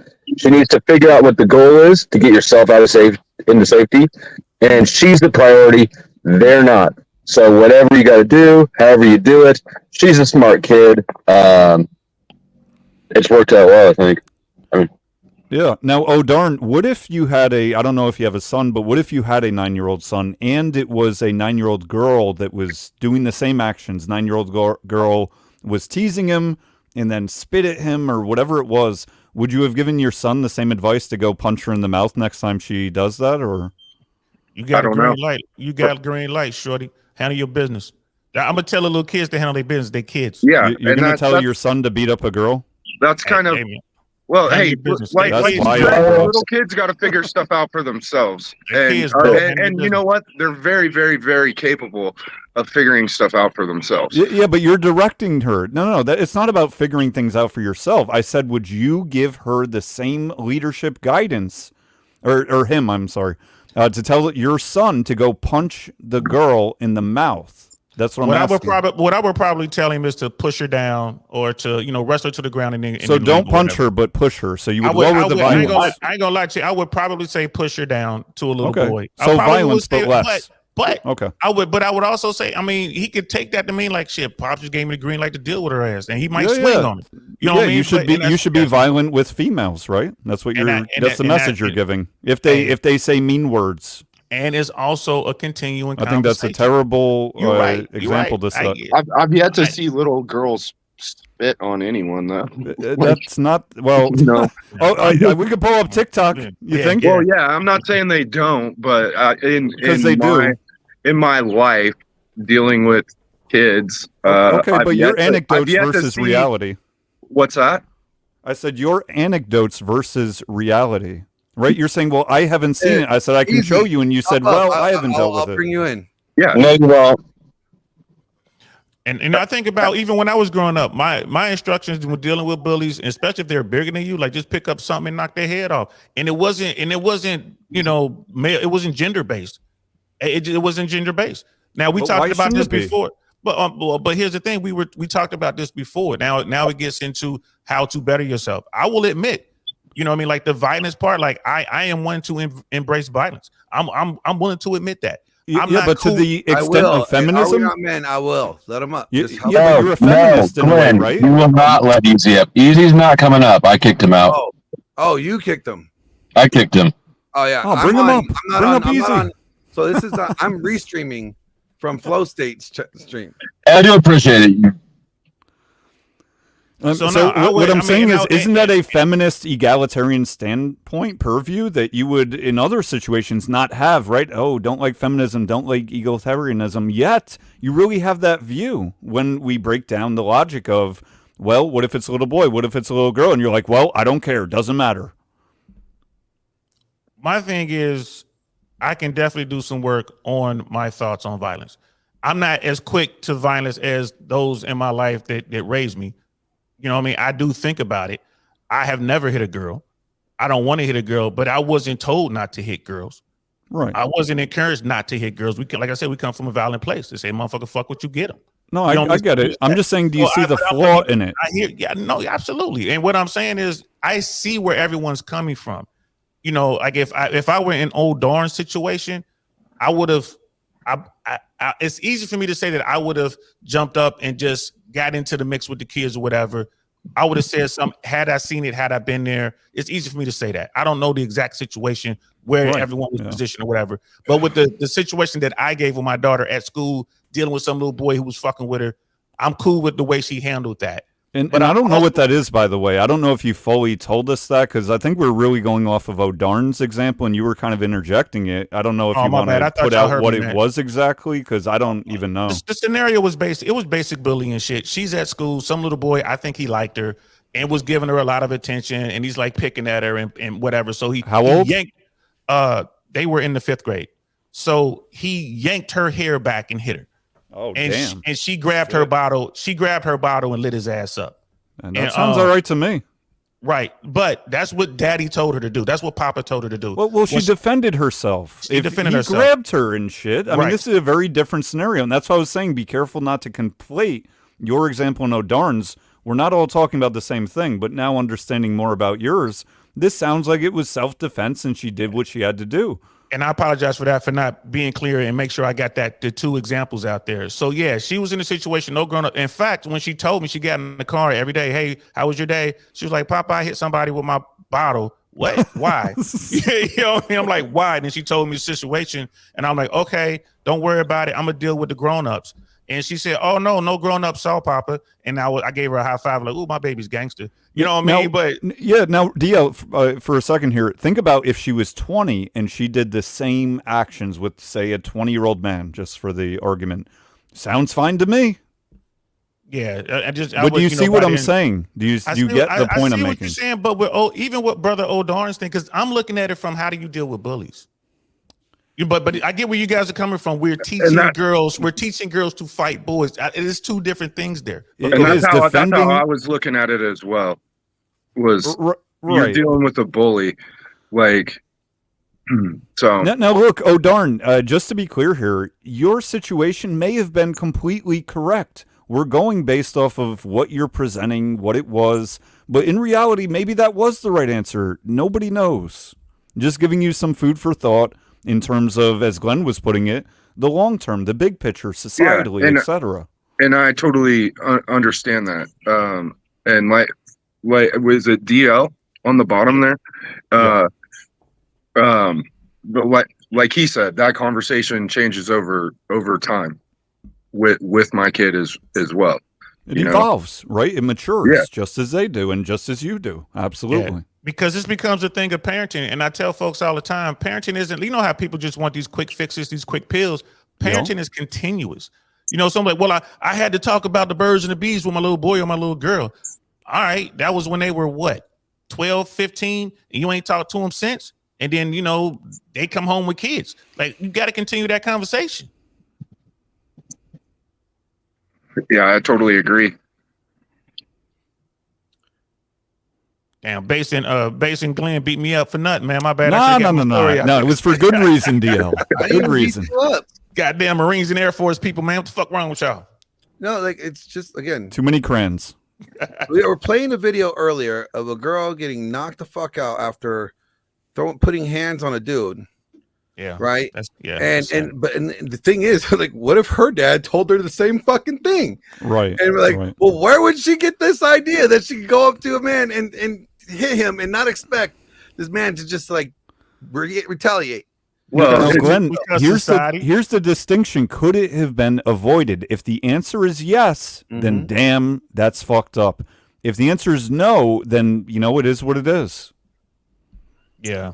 I mean, you see what I'm getting at here? Society right now today, especially with, you know, social media and stuff like that, these women really believe they can beat men. And I feel bad for these women. And I talk to them all the time. I'm like, listen, I don't know you. I remember once listening to some women, I just overheard them talking about, she's talking about she's going to beat this guy up. I'm like, hey, look, I don't know you guys. You know, you guys seem pretty nice, but I would not try to attack a man. Just don't. You're going to get yourself hurt. And they really believe, like, I've taken these courses and I can do this and I can do that. And I'm like, hey, listen, I just wanted to throw that out there. You know what I mean? Just good luck to you. Because, and then what happens? It might have been that same woman I was watching the fucking video on. Wouldn't that be something? Hey, oh, that's her right there. I told her not to go do shit and she got laid the fuck out because dudes are stronger. You know what I mean? Our bones are denser. You know what I mean? We are built to fucking kill.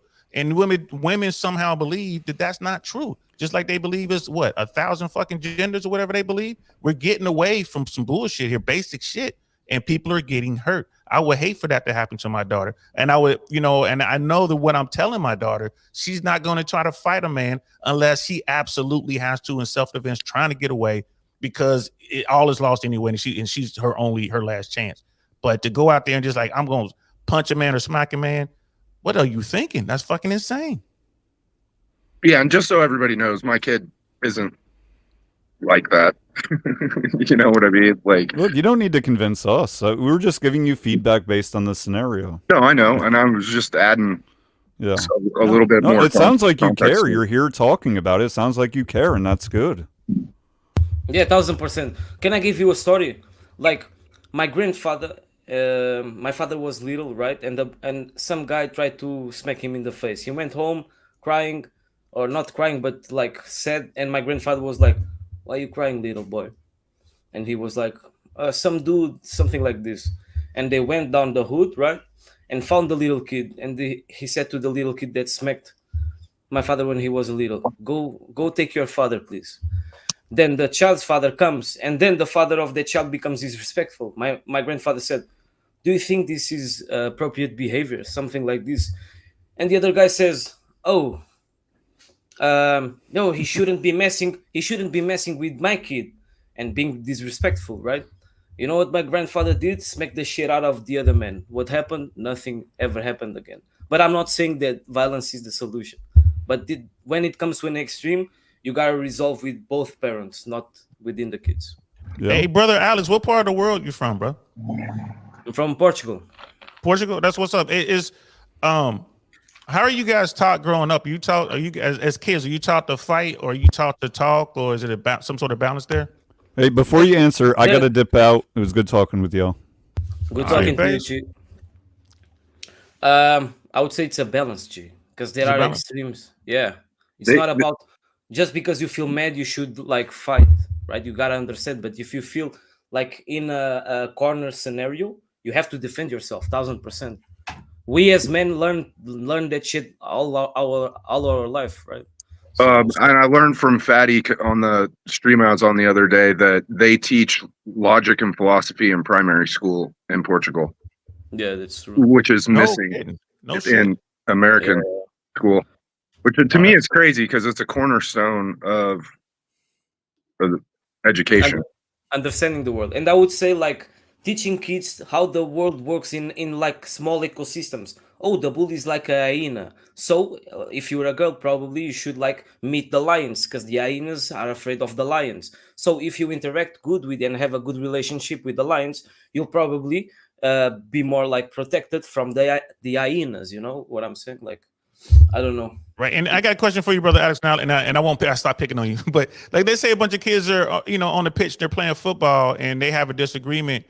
Is it more likely the kids are going to fight a little bit, or they just kind of talk it out and maybe do penalty shots or something? Most of the time they tend to like talk, right? But there are scenarios where like kids will fight with each other, and that's a worldwide commonality, right? Right. So right. All right, cool. Appreciate that, man. Thanks. Nice to meet you, brother. Appreciate you, G.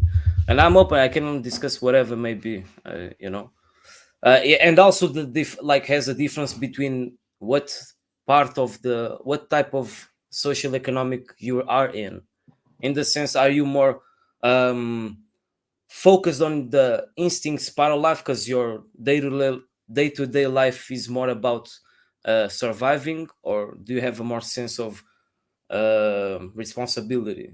I don't know if I word it correctly, but I think I get where you're coming from. That's a good point. Would you say that people who have less, maybe the people who are poorer, are they quicker to violence than people who have more, or would you say it's about the same? The difference, violence differentiates. Physical, it can happen more. We see as a statistic. We can see that more happen. But I would make the argument that like middle class people, quote unquote, are less free than the people on top and the people on the bottom, because the people on the bottom will have the natural response to, I am free, I will engage in violence. And I'm not saying that's a bad thing, but they have like the natural response of, oh, I can take control of my life through something. And the middle people will always be most of the times be in the impasse, oh, I can do nothing, and become like zombies. And the people up there will use money or power or whatever to try to find the scapegoat of their situation. Do you know what I mean? Yes, sir. We have a phrase over here in America, bro. Like, shit, if you ain't got nothing to lose, stay away from the guy that ain't got shit to lose, because he's gonna get at you. Whereas the wealthier people, like, hey, I got shit to lose. Like now in my life, I'm not trying to do anything crazy, man. I got shit to lose. But catch me when I was 17, 18, I didn't give a fuck. It was on. Yeah, the youngins are much more dangerous than the elders, like the OGs, 1000%. That's normal, bro. In the hoods, in whatever may be, the OGs always are more knowledgeable about the consequences around the behaviors. Y'all always got smart people over here for the most part. Every now and then there'll be some dusties to slide through, but for the most part, man, y'all got some good conversations over here, Flo and Glenn. Hey, I'm gonna dip out. I appreciate you having me on and let me talk about that. No, man, I appreciate you coming on and thank you for sharing. You know, like I said, the intention wasn't to grill you or to. Yeah, no, I get it. You. The vibe is still here. Get your daughter a taser, bro. Let her start tasing them little badass little motherfuckers, man. Just zap them. I'm kidding, everybody. I'm kidding. But right, that's guys. actually, I think that's actually not saying that all little kids should have tasers. But imagine putting your boy child into like martial arts. It's more effective for him, and realizing for your daughter, like if you have like a spray, what is it called? Like pepper spray. Pepper spray is more effective for you, and to avoid the conflict, because winning a war is also being able to avoid it. Right. Man, that's what's up, man. I saw y'all earlier, man, talking about the whole sexual experience thing. I was shaking my head a lot, bro. I was like, I don't know, man. Did you agree, disagree? Where were you at with that? I don't want to dredge that up. It's I might. You know what? It was. I mean, it's been holding different people on the panel now, so different people, different points of view. It's not the same argument. I mean, there is definitely an argument to be made for experience, but I was agreeing that sexual experience isn't needed as much. Like it's not, what word am I trying to look at? Sexual experience isn't required to have it to be experienced with dealing with women. But Sasquatch came up and was like, hey, if you've never dealt with a little girl, like, being a father of a daughter, yeah, you're right. They can come up and just like he said, bat their eyes and say something and you're going to jump up and do whatever they want right away. I think the Family Guy had an episode on Family Guy about it where the son, Chris or whatever, asked the daughter, Meg, how do you get dad to do stuff? I just bat my eyes, sit on his lap and whatever, kiss him on the cheek. And Chris did it. And Peter Griffin, it was like, we're never going to speak of this again. It was one of those kind of things. But there's definitely a difference there. But you do want to be experienced in all things. But yeah, I kind of land somewhere in between. I don't think that you need to go out. Okay. My pushback on it is, what do you gain? What knowledge do you gain from having sex with a woman that helps you better with women? You said being a father, right? Well, no. We're back to y'all original concept of what knowledge do you gain from having sex with a woman that you wouldn't ordinarily gain? People tend to discard this part of life, but sexual energy is super important, right? If as a man you hold your seat, right, and you control it for your objectives, it can be very effective. The power we feel, the energy we feel, the way we project things, we are electricity, right? When you can hold it and control it, it's better than spreading away without the purpose. 1000%. The sexual experience, wouldn't you agree that if you have a better performance, you are more likely to make a woman appreciate you more? No, you're missing the point. I got it for you, Glenn. I got it for you, Glenn. I got it for you. I will say this: the first time you're with a woman, the very first time, you see the world different. Now, after that, people are like, oh man, this girl was so good at, but that and I'm just speaking anecdotally, that very first time I got some sex, the world looked different to me. It's like you're no longer innocent. The day before I had sex, I could see two little kids, a boy and a girl, rushing around, and it's just innocent. Like the kids, it looks like they're, doing something nasty, but they're just playing. After you have sex, now you know what it means. Now it's like, oh, you know what doggy style is, you know what missionary is, you know all this stuff. You know what that is. And for me personally, it was different. It was like, a tent had been removed from my eyes, and I'm like, oh shit, I see the world like all the other grown-ups. The very first time. Now after that, it was what it was. I wouldn't have to run up, But, okay, again, you're not pointing out, what did you learn from sex that you didn't know about women that's going to help you pick the woman that you want in your life? Well, that one time, that first experience, I learned that women are way more advanced. I learned, I know what I don't know, because this girl I was with, who was my age, was banging grown-ups. I mean, it was a whole new way of business.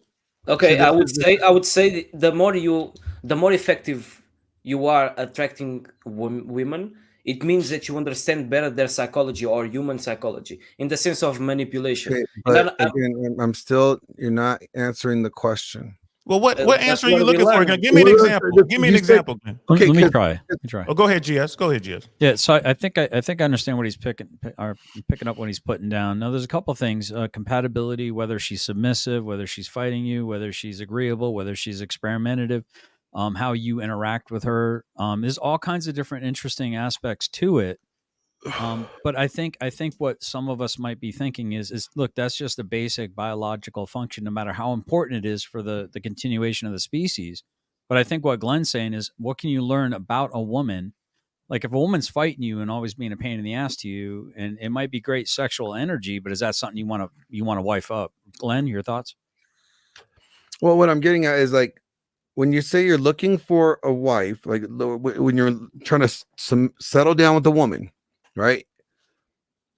How does sleeping with her, what knowledge do you gain from sleeping with her that will all of a sudden go, after sleeping with her, the knowledge that I learned is that this woman is not good for marriage.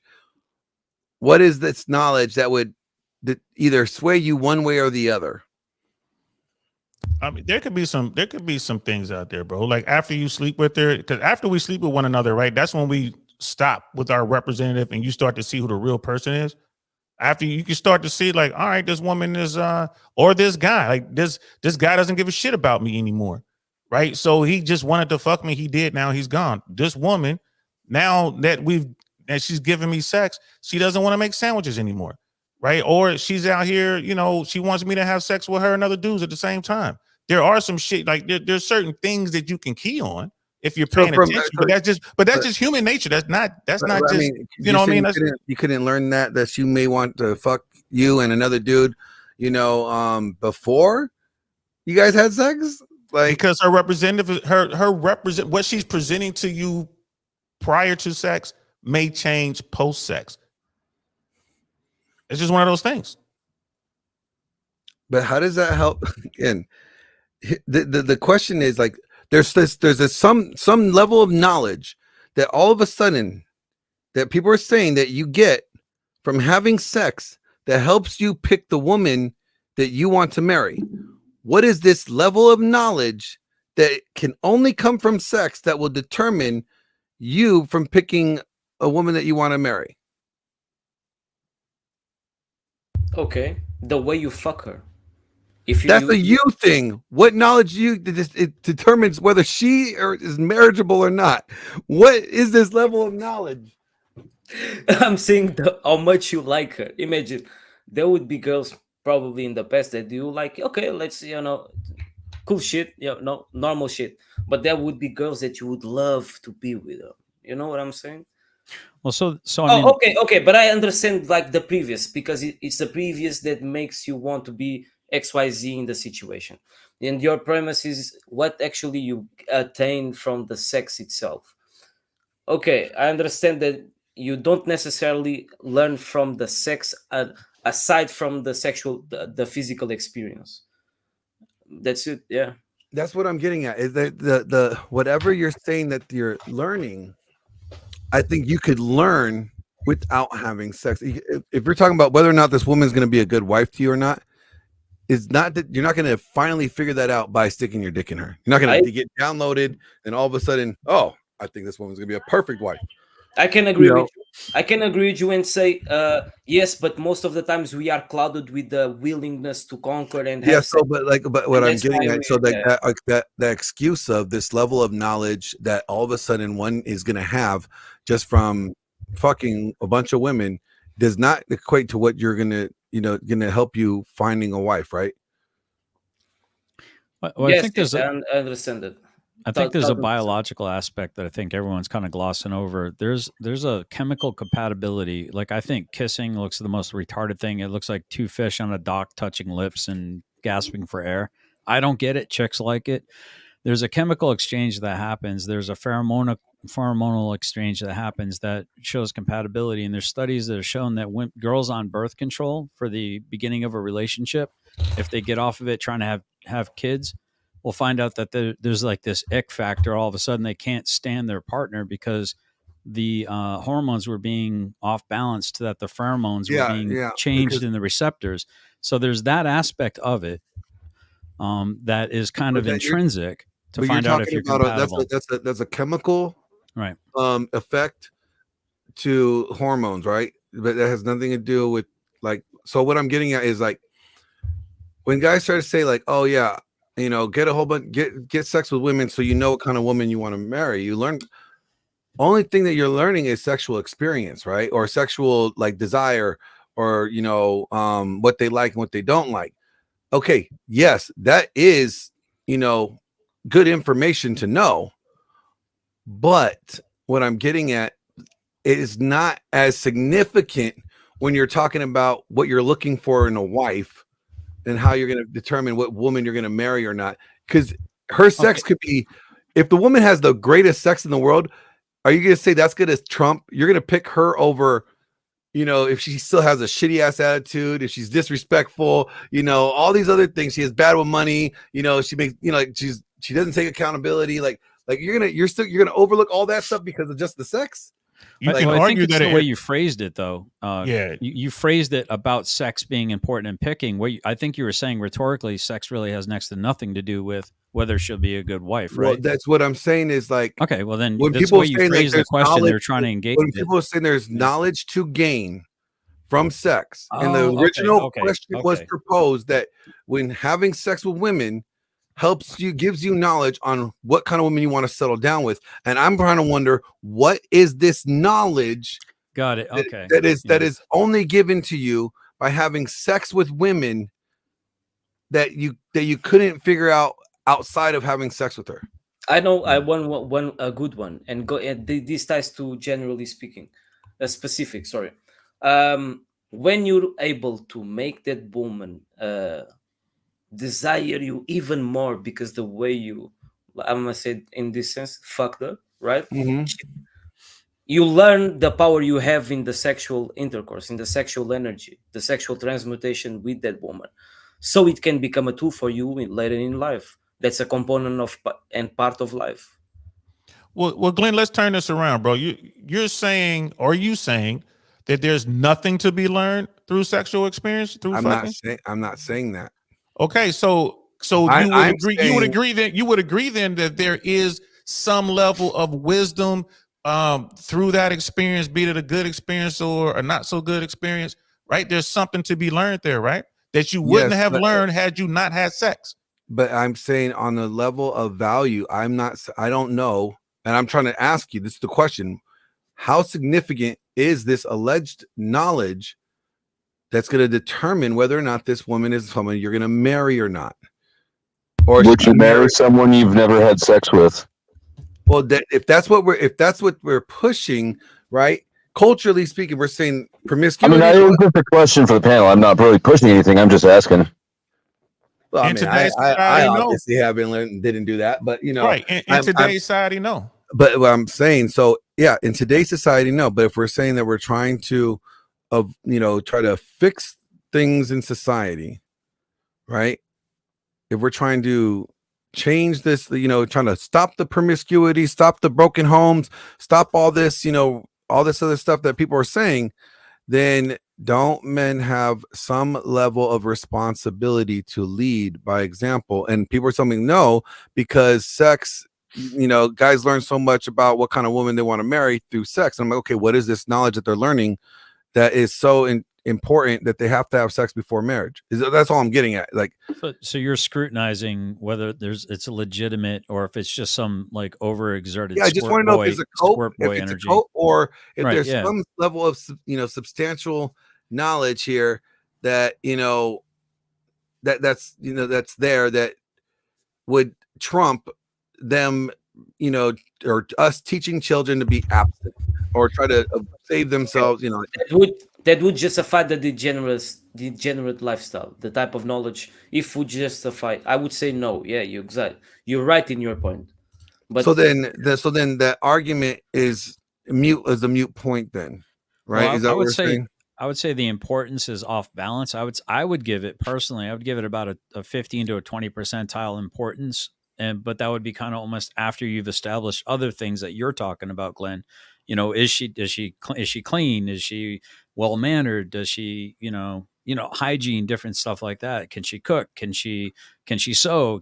Would she be able to take care of a family? That kind of things like that. But then the sex, I think, is not important.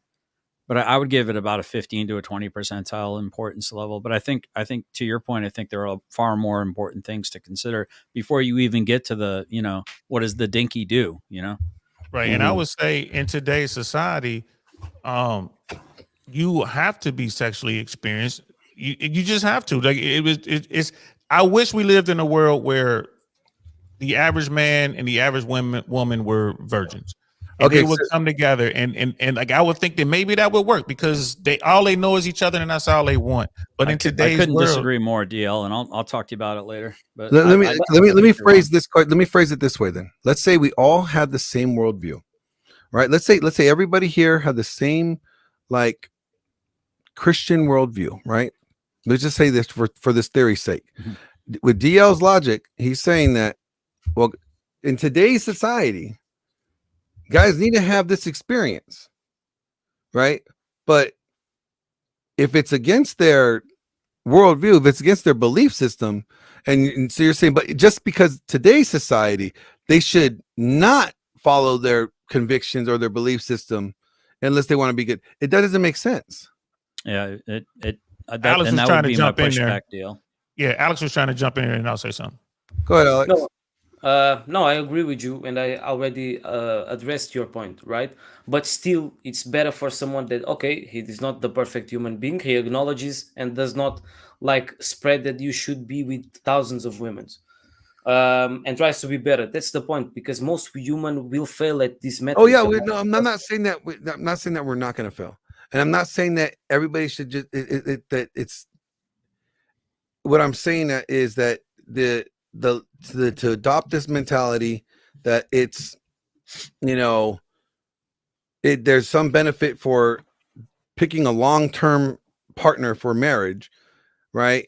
I don't think that is sound, or it's even, valid in the sense of, if you know that it's going to not be beneficial in the long run. Does that make sense? Like, no, not really. I mean, well, here's my thing. Again, in today's world, I would not want to be out there as a very established, hardworking guy who has a shit ton of resources, but I'm a virgin. And then when I'm ready, because you guys were arguing this point, I'm ready to go out here and find a woman. I would argue that I would be at a serious disadvantage in today's world. Back in the day, you could go out as a man, work your ass off, and get all your shit. You had family and you had close friends that would help you vet, and they would bring you wholesome women that were already vetted by the community. We don't have that anymore. So that's not true. They do have that in some communities. There's still communities like that. That may not be the majority, but that was never the majority. Well, it was at one point. That was how society was moving. At one point, right? That was more the case than not. But today, even from those wholesome families, even from those families with the names, the generational families. Let me present it to you this way. Let's say, DL, you're a Bible believing Christian, right? And you have a son, right? And you've been teaching him that, keeping away from saving himself to marriage, and that's been your talking points. Now he's 18 years old or 25 years old. You can tell him, hey, you know what? You need to go out there and go lay some dick down so you have some experience before you get married. Like, does that make sense? Because now you're telling him to go against his. I get it, but most parents did not have the knowledge to say. But what I'm getting at is are we saying only when society is doing a certain thing, then we ought to do this thing differently? To your point, the thing is wrong. To your point, Glenn, if we're going to use the Bible, and when I do read the Bible, I tend to be in the Old Testament, and I want my son to be out there, and he, like, as the young phases of his life, I'm like, look, you probably going to go out there, young son, and be like Samson. Samson loved the 304s, but look what it cost him, right? So there it is right there. I want my son to be able to identify Delilah before Delilah gets his ass. right? If you want to keep it, and y'all know I'm a heathen, so don't hit me with a bunch of Bible verses, guys. I'm a heathen. I like that story. Well, you know what I mean? He's asking you to imagine that it's. I'm just talking about the not your principle. ideology. I'm just saying that the principle. If you're saying that, principally speaking, that I'm just using the Bible. You said the Bible thing. I'm yeah, like, well, but I'm using that as an example. Like the principal conviction of the Bible is not to do X, Y, and Z. Are you just asking? Go out there and smash them 304s. Right. I'm sorry. Go ahead, bro. I'm sorry. Are you going to tell your child not to do X, Y, and Z, or to do X, Y, and Z because the culture that they're in at that time? Culture comes into it. Now, at some point, we have to acknowledge what we are dealing with. I just can't sit back and raise my child to be a way that, okay, if I'm going to do it your way, Glenn, if I'm going to do it your way, I'm going to raise my son to be wholesome, a virgin. I don't have a way. I'm just asking the question. No, but I'm just saying if I'm going to do that, if I'm going to use that route, then I got to go out here and I have to find him along with my family and friends and use my resources and my pull and my reach to find a wholesome woman for my son. And i.e. Ben, what's the name from the dude from the Daily Wire? That guy. What's his name? Ben Shapiro, right? The one who has Ben a doctor Shapiro, for a wife, and he reminds us constantly. Yeah. And how did he get that wife? His family linked up with her family, and they made that happen. And I hope it works for him. It seems to be working just fine right now. But that's how he got to her. He probably was a virgin. I think he said he was the first and only woman he's ever been with. Fucking standing. Go ahead, Alex.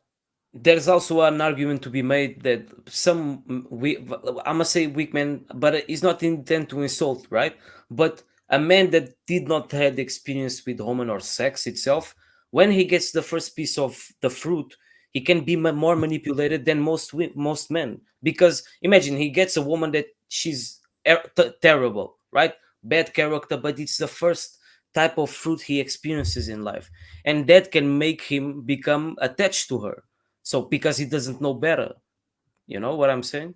Yes, Well, sir. it sounds like that's a really feminine man who, if he's pair bonding, but still and I don't mean that in a disrespectful way.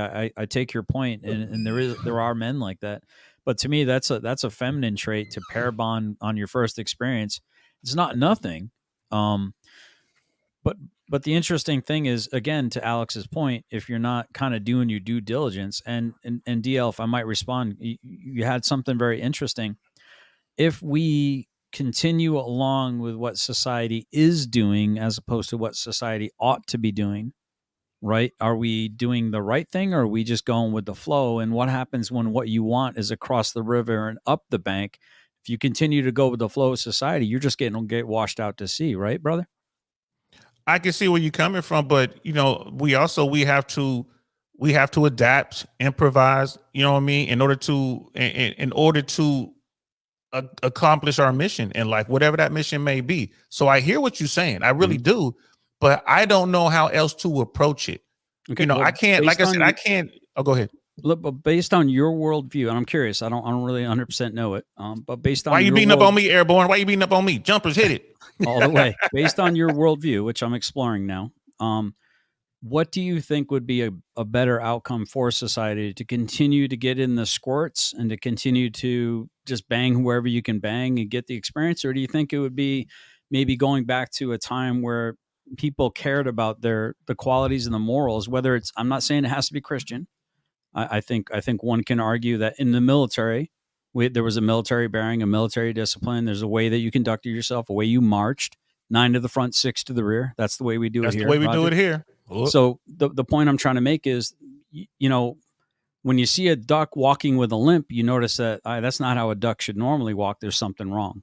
So I'm saying I'm seeing a duck walking with a limp with our society, and you're saying, well, let's just continue. Let's all limp in order to blend in and not be left out.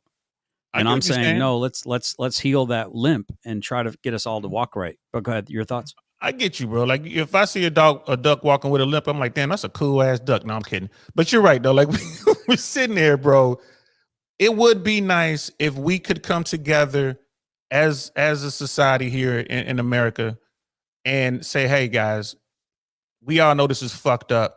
So let's fix this shit and let's start with the home. And until that happens, bro, we out here dealing with what we got to deal with. So why is Right. that not happening? Because nobody people, I wants guess, to make the sacrifice to start it, right? or they're too busy fucking working, they can't do it. I mean, who knows why? You know, and maybe because with this platform, maybe with this technology and YouTube and stuff, the conversations are starting to form, and sub communities are starting to form, and people are coming together. Maybe this is the beginning. Maybe we're planting the seeds, and some shit may grow. We got a brother. We got brothers on here from all over the world, all over the country. Maybe, you know what I mean. But until then, I can't sit back and not adjust to the situation on the ground. What was you saying, brother Sasquatch? Can we choose a different word series other than come together? Come together right now. Can I share my link? That's much better. That's not gay at all. Can I share my link in my chat there? You okay with that? Yeah, Glenn? you want me to give it to you? This is Oh, you got it. Yeah, go ahead. Flow shit. I think I have it. Do I have it? Is it the one that's up there? Yeah, Okay. that's fine. Flow's here, but he's driving. Yeah. But no, man, I would love to see it. I hope we see it. Here's the point that I'm making, like with the whole thing. If we're saying women that are 304s, right, or women that has a high body count, are unmarriageable, right? But if you are engaging in hooking up with these women, adding to the body count, are you not part of the problem? Bingo. Is the question. We already said it. We are. No, I know. I'm not telling you, Alex. I'm bringing it up to Generally Specific and DL because they weren't here for the original conversation. That's the premise of the question: is if we want to see the change, then doesn't that change start with us men who are supposed to be leading? Right? Is the question. Like, who has to make the first step? Are we expecting the women to make the first step to make this change?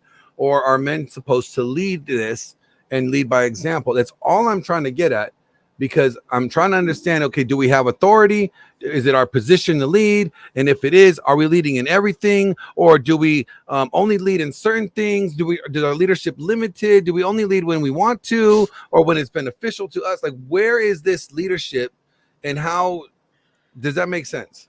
Yeah, bro, in our country, you can't even lead in your home. I'm not asking you that way. I'm just telling you. I mean, to your point, you asking. can. No, you can't. No, you cannot. You get to a point. If your child says, "Dad, I'm no longer a boy, I'm a girl," and you try to suppress that, they can go outside of your home, outside of your leadership to society, and especially where you are. It's harder in my state, but in your state, is they're doing this shit. They can come in there and subvert your leadership. And I'm just using that as an example. My point is, we live in a society where you're not empowered to lead unless you lead a certain way. If I got to empower a woman, then she lacks power. That means I have to take from my power to give to her. I'm not interested in that. If I've got to get empowered by the government, then that means I don't have power. If your price is not your life, DL, and I hear what you're saying, I understand the struggle. It's not lost on me. But if the price is not your life, then you can be bought. You will sacrifice liberty for security, which is going to fuck you in the end because you're going to have neither. But we're on the same page, though. We're on the same page. What I'm saying is, you have to be willing to sacrifice your life, DL, to put it on the line for your family, and that's kind of what Glenn's saying. We have a lack of spine in men now. I mean, what happened if a bunch of men go in front and surround a sheriff's department? He's going to think fucking twice about, doing some bullshit laws, right? And I do agree, if the problem of the youngins is, I want women, or the illusion of power towards women, I would say the times that I would say no or constrain myself for wanting to be alone would be the times that they would want me more, right? When you're a man that you have the options and you're able to say no because you actually have better things to do in your mission, women will be even more attracted to you. That's my point. I feel you, but I wanted to go to Glenn's point about the leadership thing, because I do hear this a lot.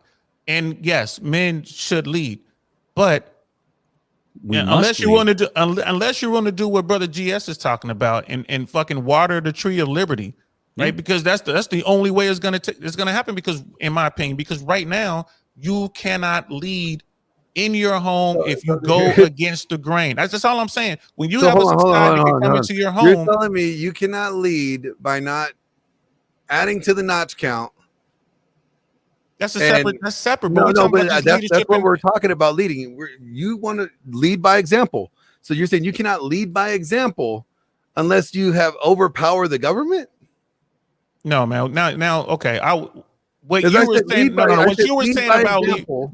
Brother GS and I were talking about us at a societal level. How do we bring it back? That's what we were talking about. And then you mentioned leadership, and I was saying, well, you can't really lead with a society that won't allow you, that will absolutely come in and decimate you for leading in your home. Now, if you want to talk about, okay, women, degeneracy, body count, you want to talk about that again. What I would suggest, it's still leading by example. You could lead by example even if the laws are different. Well, you want to talk about body count, degeneracy, and stuff like that, right? That's and what that's what we're talking about, right? Okay. Well, I'm saying if guys are saying men are supposed to lead, we're leading, blah blah blah blah blah. We're the man in the house, all this stuff. Cool, I'm with it. But then when it's time to lead, you're saying that we can't lead because nobody listens to our leadership. Well, then you can still lead by example, right? Let's jump into a fairy tale scenario, man. Stand in the door, green light, go, 1,000, 2,000, 3,000, 4,000. Here we go. We're in this world. My daughter is 23 now. Let's say my daughter is 23. She's a virgin. She's raised right. She's educated. She has a career. She knows how to work, but she really wants to have babies and stay home with a good man, right? That's what she wants. She wants a family. Your son is 26. He's a virgin, right? Hard worker, God-fearing. We believe in the same stuff. Our morals and our values align as families, right? As leaders, men who lead, we need to come together and we need to get our daughter and our son to come together and marry. We need to make that happen. That's leadership. That's how we're going to, keep him from having a high body count, keep her from having a high body count. We're going to bring them together, right? And if we put that out there and say, this is what we're going to do, right? I bet you somebody, some organization somewhere is going to come and say, we are forcing these kids to do this. Oh my God, look at this. Someone needs to come and do something to these people, right? That's what I mean. But in a perfect society, that's what we should be doing. We should be raising our children, right? And we should be, why does pairing them up. Society have to be perfect? Why can't it be unperfect, but we are striving for perfection? But that's exactly what I'm saying. That's what we're trying to do. So how do we fix that? We don't tell nobody. We don't tell nobody. That's how we fix it. And there's people who do that now. There are people in America right now who do this very thing that I just suggested. It was a fairy tale. He did caveat the beginning of this with it being a fantasy perfect world. So the reason it has to be the way he said is because that's part of the fantasy. Okay. But I get it. Again, I'm still pointing that's not a realistic thing. That we don't live in a fantasy perfect world. We live in an imperfect world, but in our imperfect world, we can try to make changes by leading by example. If these are the changes that we seriously want, what I'm getting at is here's the end of the day. At the end of the day, I really don't think nobody wants to change anything because they benefit from status quo, the way things are, the status quo. But they will virtue signal and say, oh yeah, we need to change this. We need more of this. We need, stop doing this. We need women to stop doing these things. And I'm like, cool. I get it. I'm with you. But then why are you doing the exact opposite? Right. So I got a question for Deal when I get a chance, but Caucasian. What were you saying of Sasquatch? I can benefit from morons while teaching them. I don't necessarily have to cut out the benefits just because we're helping. Yeah. You notice the vast segment of people that decided to go spend a massive amount of money to stand in a parking lot and beat ropes against the ground. That is silly. That is not going to get you women. That is not going to get you ahead in life. The only thing it will get you is a good razzing by everybody who knows you. But that actually might get you ahead in life, because once you can take a joke, once you can not be triggered by something that would normally trigger people, you have more power over the circumstances than you believe. Because if they can't trigger you, it's you can always speak, at least intellectually. But we need to understand we are fighting against social media and celebrities, and these people has this misconception of lifestyles and what should a man be, what a woman should be. That's what we're fighting against. And then the question aside from the example, what would you teach young men when they have this sense of trouble within relationships, that they won't strive for a relationship? What would you do? You're asking me? That sounds good. It sounded like he asked a question, but I don't know who he's at. I don't know. I've got something to say to DL whenever there's a pause, but go ahead. Well, hold on, Alex. Was that a question? Were you expecting an answer, or was that was it rhetorical, or was it aimed? Yeah, it's aimed to question how can we incentivize more men to leave the lustful behavior, right? Mm-hmm. To produce more healthy relationships within men and women, because we You know have to be able to show the benefits of those healthy relationships to the men in question. Exactly. They have to have at least one strong father figure in their life. It doesn't necessarily have to be their father, but they need at least one strong father figure in their life that leads by example of being masculine and not toxic, right? Because masculinity is not naturally toxic. It's toxic when the violence gets involved in masculinity. But as long as you can temper the violence with intellectualism, you don't necessarily run afoul of the toxicity. Of course, everyone says all men are toxic, but you know. But we can see, like, when we are young men, right? When we perceive what a cool adult would be like, okay, you're in shape. Okay, the women around you, like, don't stop looking at you, regardless if you engage in sex or not. Okay, you have the people around you respect you, you're competent, and these type of characteristics, right? And that's what men tend to look for. But what happens is, okay, is it enough if I fuck 50 women? I'm trying to address the problem. How can you make these men understand that a lot of women are not actually the result, the solution for that confidence, you know? Because that's the Glenn problem. Yeah. To Alex's point, I think it kind of, and to Glenn's point for sure, and Sasquatch, I think everyone's kind of echoed this for the most part, but you know, it begins and ends with men at the end of the day. So DL, you said something earlier, and you said things that, and maybe it was just the way you were saying it or phrasing it, but you kept saying can't, right? And can't, you know, in today's society, a man can't lead because then the state comes in and does X, Y, and Z. And I wrote down some notes that said, when a man tells me that he can't do something, I believe him. But if a man says that he can do something, I'm going to root for him, and then I'm going to wait to see the proof of his actions. So when you say I can't do X, I'm going to believe you. If you say you can't do it, I believe you can't do it. The maximum effective range of excuse is 0 meters. And so you brought up a jumper at the door, right? Well, what happens? What is the jump master going to do, DL, when you hesitate in the door and you're holding up the mission? You know Chances how that goes. are he's going to boot you right out the door. Or drag you know you what in. he's supposed to do. He's supposed to drag you in, but now he's getting kicked. Not the jump master ain't got to kick him out. The motherfucker behind you is gonna push you right out. And when I was saying can't, I'm talking about at the highest level as a society. So stop we're there. living that society. Yeah, go ahead. But stop there. I think what you said was really important. The guy behind him, the momentum of the guy behind him should push that guy forward as he hesitates in the door, right? That's what we need to do as men. We need to, when I hear DL say, hey, we can't because of society, I should come up alongside DL and go, okay, in your region, you're telling me you're struggling with this? Okay, let's join together. Let's shoulder to shoulder this motherfucker, and let's take back our country. Let's take back our community. Let's take back our authority in the home. But we can't do that if we're all doing it solo. That kind of sounds like a Fed lead. I don't like the concept of the implied violence in such let me explain this. There's a saying, right? And I think a lot of you guys will agree with this. They say the men that women have today's men are the men that women have created, right? Hold on, say that. Wait. Say that again. So Rollo Tomasi writes this.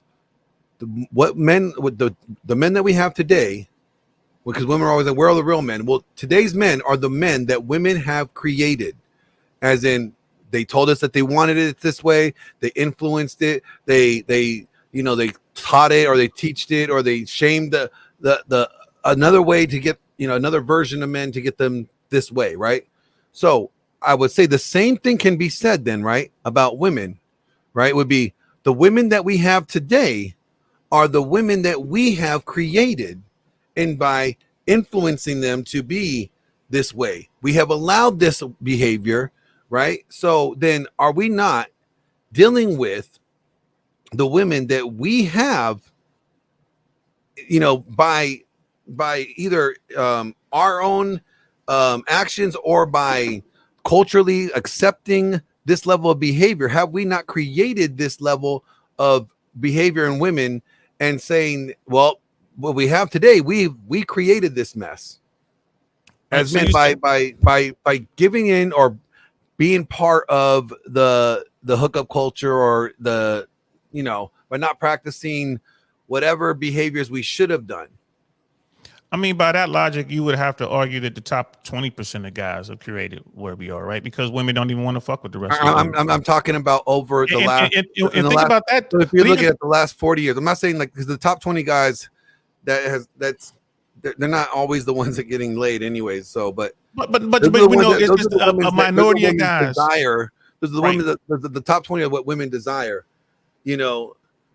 So what I'm getting at is, if we have been pushing for this type of behavior from women, we can't be mad if women are hoes, if we have encouraged them to sleep around outside of marriage. All right. And then we can't be saying, well, we don't want hoes, we don't marry a hoe. But ever since the sexual revolution, we have been encouraging women to sleep out, have sex outside of marriage and all this other stuff. So we have created this type of women. Would you not agree? The problem that we have today is created by men's behavior or desire for it, and it just got out of control. Can we at least agree to that? You see, you and Base, y'all talk about this a lot. And, especially when it comes to women, it's like, well, men are responsible for the OF phenomena of girls selling pictures of their butt crack and all that. And I never said that. But hear me out and try to follow me, and hopefully I can get this out clearly.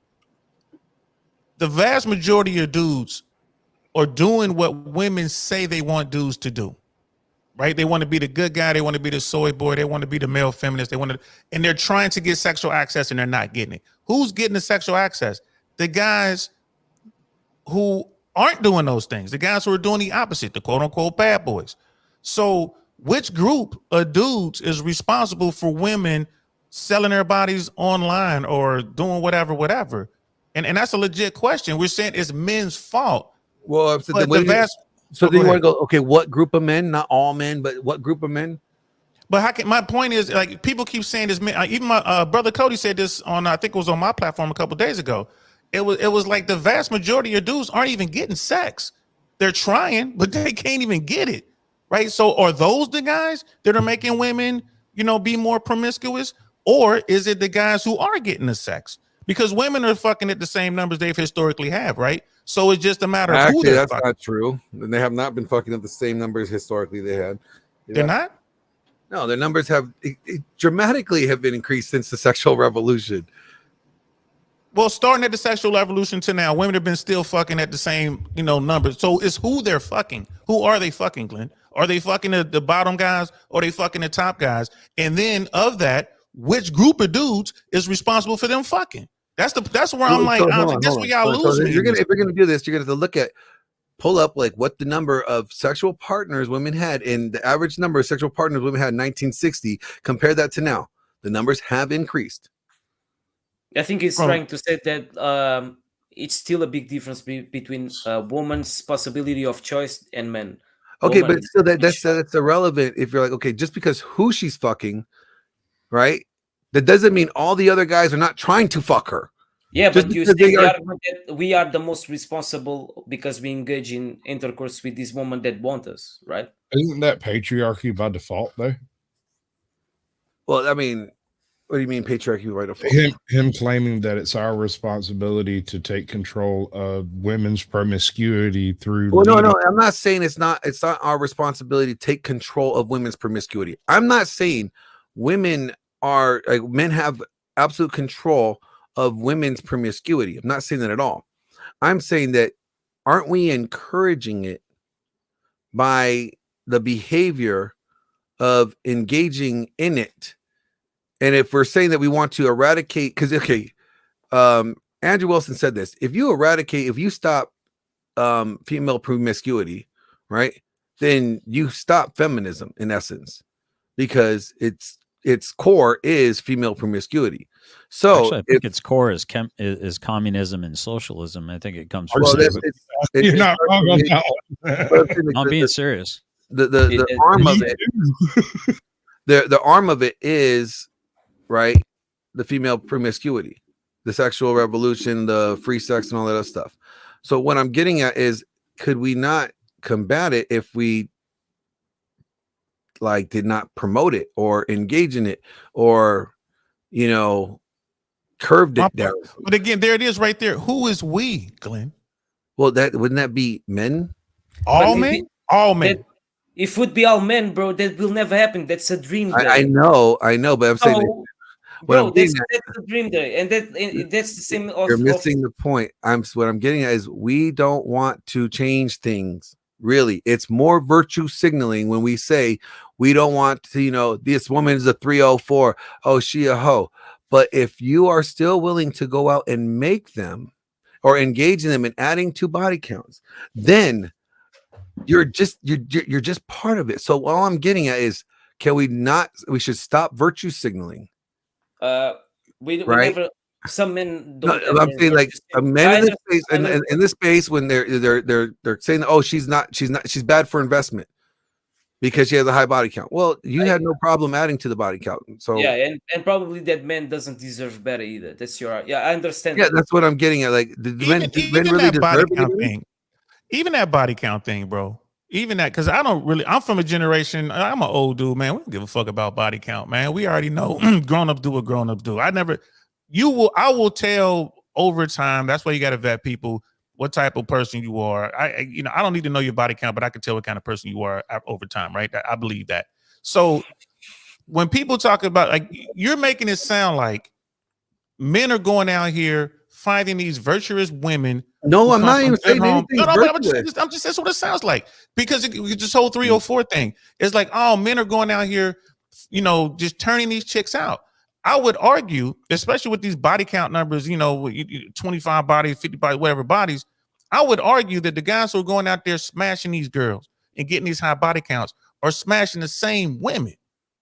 Right? When you look at someone like, because y'all were talking about Fresh on here earlier. That's what really caught my ear. I'm like, why are I always talking about Fresh? But that was Fatty and whatever was going on. Yeah. But even when you look at Fresh and look at the girls he's smashing, right? All the dudes are smashing the same chicks. All of them.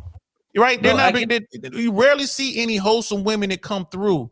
And it's like, oh, who was that? Like a new chick. They're all smashing. And it's like what brother Cody said. These women are the neighborhood bikes, man. Everybody takes a ride.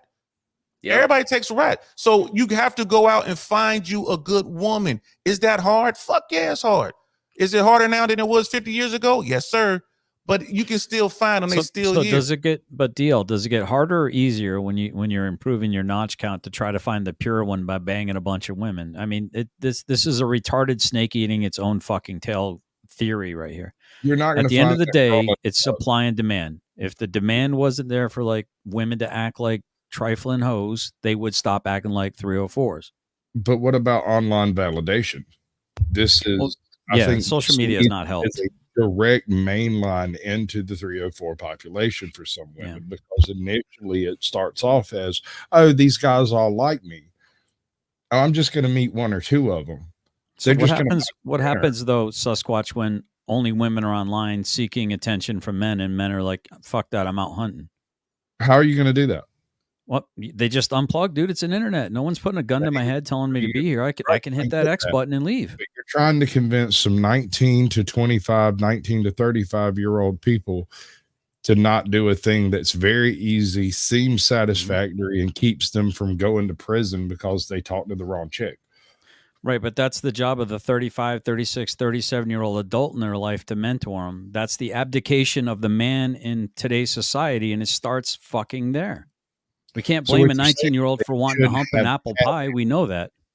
Is that what you're saying? That they What's should that? have had a father figure? No, we need to expect more from our fathers. I mean, we got to start somewhere, right? Right. Yes. And this is the kind of fix that would have to have taken place 15 years ago. And, Yeah, I know, but we're saying, like, how do we stop it from moving forward? Now, What could we right. do We now? don't just moving shrug our forward? shoulders and go, let's continue with the degeneracy. Hey, No, Chad, I don't think you're saying that. No, I'm Chad, not. that thing I just put in the that little thing I just put in the chat, guys. That was a cadence we used to sing in the Army. Hey, Baba Reba, I wish all the women were holes in the road and I was the dump truck. I fill them with my load. Hey, Baba Reba. Continue. What I'm getting at is like, okay, here's the thing. We've identified that DL is the problem. DL, when the civil rights was going on, right? And they wanted change, when shit was going down, they marched. They pulled together, said this is not acceptable. Men marched. There was a 1 million man march to show the sign of fucking solitude that this is not acceptable. We demand change, right? And change took place. I mean, right now people say feminism, feminists they're the enemy, right? But I wouldn't be free were it not for feminists. Let's not forget, first wave feminism was all about abolition. That's all it was, and they got pissed off because they did all the work and the men wouldn't let them sign a fucking document. And that's what began the fucking thing, right? And I hear what you're saying, bro. I hear what you're saying, right? But I think it's responsibility by the individuals here in America, in the Western world in particular, right? We have to raise our children a certain way. The problem is fucking technology, man. Social media, man. Hollywood, bro. I love Hollywood. At least they're making shitty movies now, but they're now you see a good one. You know what I mean? But it's just the story, the narrative is getting to our children. And we have a lot of people having kids. I mean, I can't tell you how many grown-ups come up to me talking about my son and my daughter is my best friend. What the fuck is wrong with you? I want to hit them in their head. You fucking stupid. Fuck you. Parents have the ability to limit what level of influence their child has. No, they can't, because they go to school. Unless you keep them in the house and homeschool them and all that shit. As soon as they leave the fucking 8 hours of influence out school does not overthrow your influence. It can, brother. If you're not watching what the fuck they're seeing and doing, it can, brother. It can. Your kid is watching straight up adult content in school because little Billy's badass got whatever he's got, on hub, and the fucking your child is watching that shit. They're smoking, they're doing whatever. Dude, I'm old, but I remember being a kid, man. My parents to this day had no idea what the fuck we were doing. They didn't know why the police were knocking on the door. So then, what you're saying, there's nothing you guys can do. It's fucking all just downhill. I'm not saying there's nothing you can do. You sound defeatist, DL. That's what I'm trying to say. Get out the door, Airborne. My point is this. It takes a lot of work. I'm doing the work with my child. It's not perfect because I made some mistakes. I didn't want to be a single dad. I wanted to find a good woman and have a family because I grew up in a single family household and I fucking hated that shit. But guess what? I failed at that. God damn it. But it doesn't mean I give up. Yeah. It doesn't mean that doesn't continue. I'm gonna continue on to struggle. I'm going to do my best to raise my child the best I can. My daughter doesn't have a smartphone. We talked about why she fucked up with her smartphone. She doesn't have a smartphone, but she still has access to the societal shit that's out there. Every time she goes to school, she's with her mom right now. God knows what she's doing. But you know what? In her mind are those lessons that I've been planting in her head, bouncing around. So when she's thinking about making a decision, God willing, she's going to say, you know what? Let me not do that. My dad told me what's up with this shit. I'm going to go ahead and let this one pass because I went out and did it when I was her age. I look at the shit I was doing by the time I was her age and what she's doing now. And I am so grateful. I'm not a very religious guy, but you know what? I had to get God a what's up. Like, appreciate that, big dude. You know what I mean? Because my daughter is not dealing with none of this shit I had to deal with. Okay. You know what I mean? Again, let me throw this back to you with the idea of, the Million Man March. They had no news, that they had no idea that nothing was going to change because everything has always been worse, right? But they said, fuck it, we want a change. And they band together and they showed that they wanted change. There was no precedence for them to even think that there was gonna be a change. That was a right? great day. That was a great day. And But after it that day, still then took shit happened. it took risk. It took, stepping out and fucking attempting to face failure, and it all failing and not working out. Right? It took them actually putting it in action. Not saying, "Oh well, you know what? It's always been like this." No, they wanted the change. They sought the change. All I'm saying is that we, both tradcons, red pill, whatever group you fall in, tend to be complaining about women, right? We really don't want the change if we are engaging in the behavior that encourages or that enables the behavior that we see that we want changed. You know what? I'll fuck around in the red pill world, right? In the Mano Swamp. I'm not there to say that women ain't shit, 304s are nothing. I'm not there to say but my point is this. I'm one of the very few voices probably over there that's saying, hey man, look in the mirror, it's your fault. If you're in a situation, right, that you're fucked up over some woman, it's your fault. I fucked up. Right, but I'm making the best of it. I'm trying to do the best and learn from my mistakes, gentlemen. You want to go out there and smash a bunch of chicks? Go right ahead. But here, and can you learn some shit from that? Yeah, you probably can. But guess what? If you fuck up like my man Fresh did, but worse, she has a baby or whatever. Oh my God! And don't get mad at her because this is the fucking game. This is the situation on the ground, gentlemen.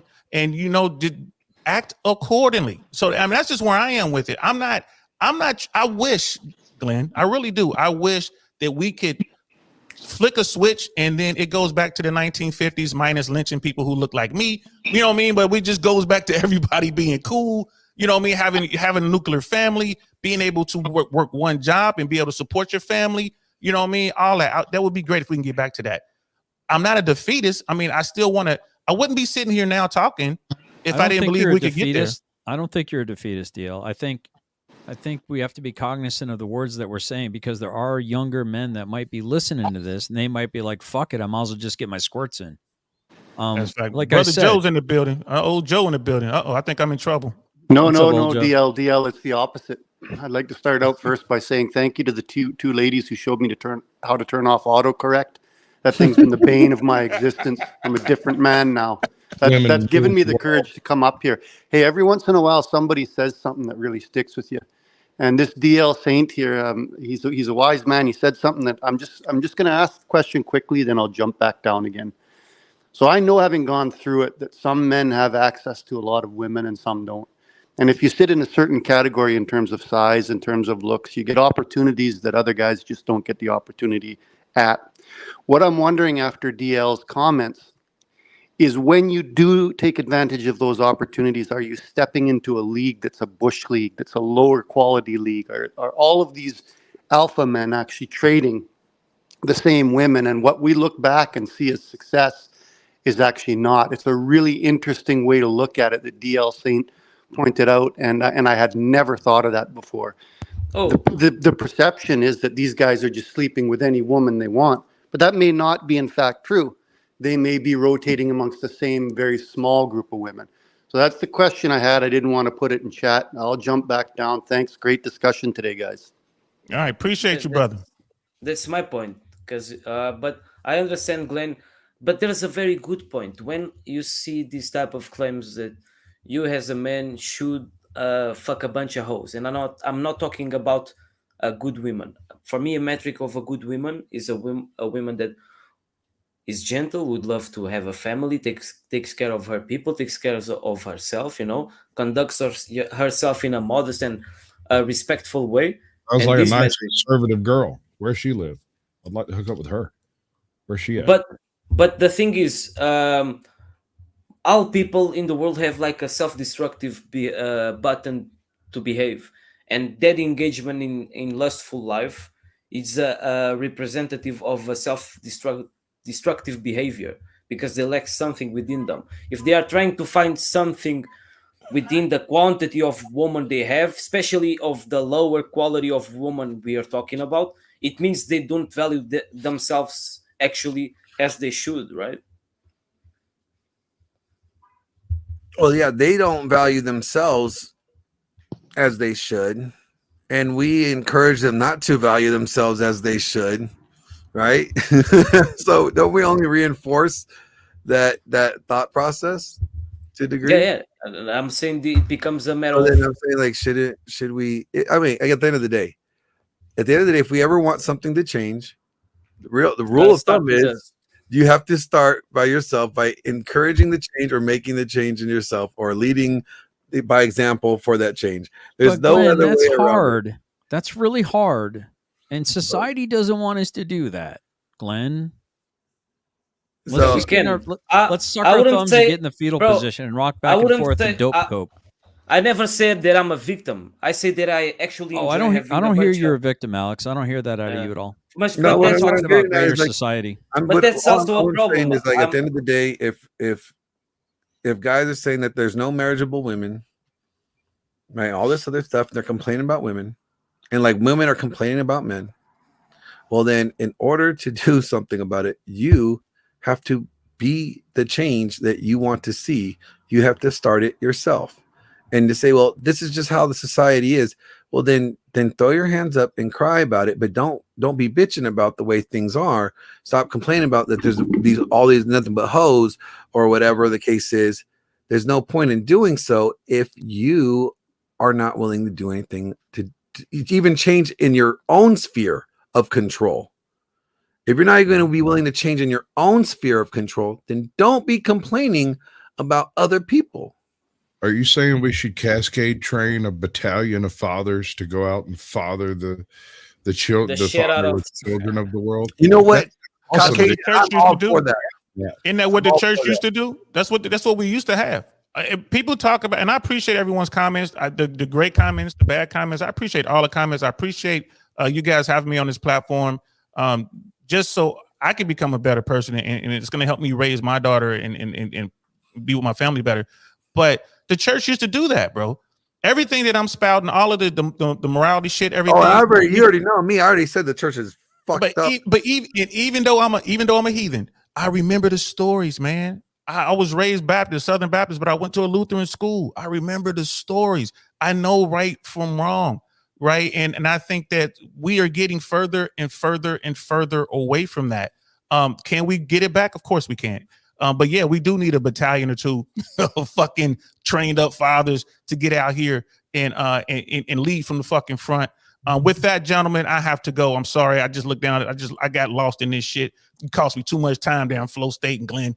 I appreciate all you guys, brother Alex, brother GS, brother Sasquatch, everyone that was on here. I appreciate y'all, man. I'm gonna holler at you. Have a good one, Dio. Peace. So we can't even preserve the Boy Scouts of America. They've changed it to Scouting America. So that's where we should start. Why don't we fucking secure, pardon my French, why don't we secure the institutional boy-only spaces, then work up to man-only spaces? Well, because men's clubs used to be very ubiquitous, and now they're getting stomped out, and everything's like Skittles group, pride parades, and everything. Wang's getting helicoptered in front of little kids' faces on the streets. I mean, what the fuck are we doing, guys? Why are we allowing the Boy Scouts of America to be adulterated? On the streets. Go ahead, Glenn. Whose Wang is doing the helicopter out? You haven't seen some of these little Skittle Pride parades going on, dude? No, because I don't go to them. you don't see the videos of I don't what's going on? I don't look. I don't need to see them. I don't have nothing to do with them. Well, how do you stand against it, dude? If you don't know what's going on, what do you know to stand against if you're not paying attention? Because I to know the I debauchery don't support the Skittles, so then that's what I stand against. So I don't need to know what's going on in their parade to be able to stand against their movement. So they're taking Boy Scouts out of Boy Scouts. They're taking the boy out of Scouts. Scouts, yeah, and they're adding and girls. they're ganging it up, and they're ganging it up with the Skittles group. And you don't see that? No, I've read about the Girl Scouts, or they just happen to leave the Girl Scouts are intact. Yaleen. The Boy Scouts are changing into just the Scouts because of a lot of different issues, but mainly due to financial issues and having to file like Chapter 13 for all those cases and stuff. So I think if girls could come on Camp House with us when I was a Boy Scout, it would have made those sleepovers a lot more fun. I got kicked out for eating a brownie, so there's that. I got kicked out for drinking booze. Too far, bro. Too far.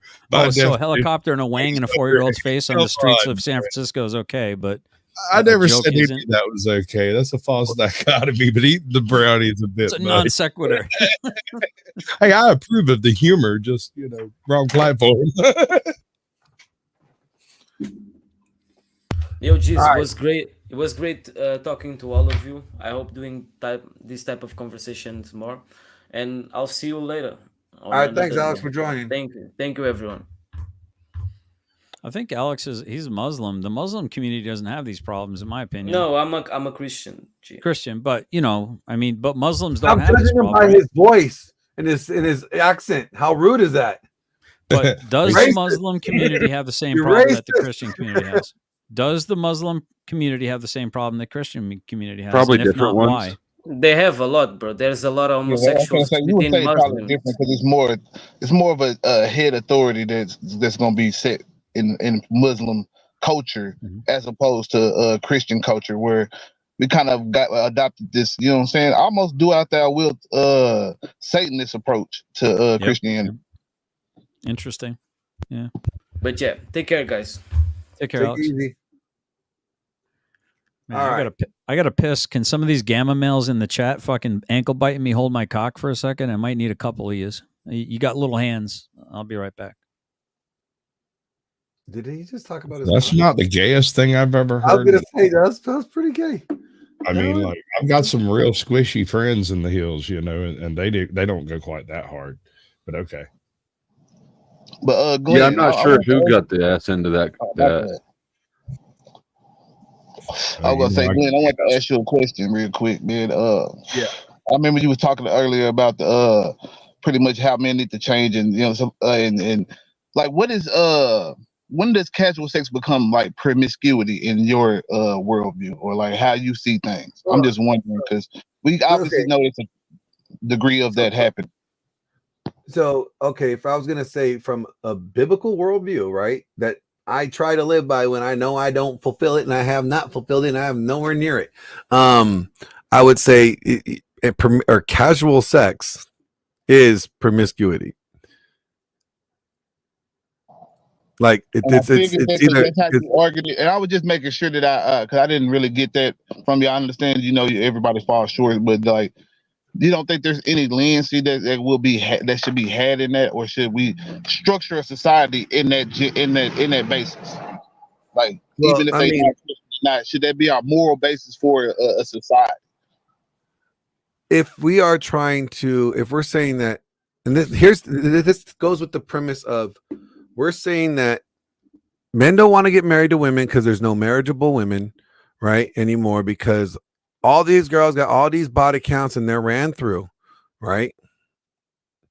Well, then if you want to curb that or change that, well, then that would require men not engaging in casual sex with women, but because in doing so, that is adding to their body count, correct? I would agree if you pertain to that worldview, but what about people who don't? No, what I'm saying is, if that's the problem, if we're saying that's the problem, that men are marrying these women because all these women on all that premise. So that's the case. And if we're saying, okay, well, we should have families, right? And everybody's like, well, yeah, we need to have families, but we ain't have no marriageable women. Okay, so then how do we get women marriageable then? I see where your point is on that. But my point with the casual sex thing was that, some people don't live by these set of rules. So where is a moral standard for society? Should society be a Christian society then? Or like, I'm thinking about it more on a societal basis, because when we talking to people. So on a societal basis, even if you don't have a Christian worldview, you don't need to have a Christian worldview to see that the way that things are going is not promoting families. It's not promoting marriage. And if the family is basically the smallest cell of a government, right? It has the same figures as the government, right? If you can't have families without having, you can't have a government without having families. You can't have a government without, or you can't have a society without having families. So if we are concerned about the society and culture, or the nation or the population, or not having the replacement rate, or what, all this other bullshit, right? Then we should focus on doing what we could do in order to promote that. And wouldn't that be to not engage in the current behaviors that have been making the goal obsolete?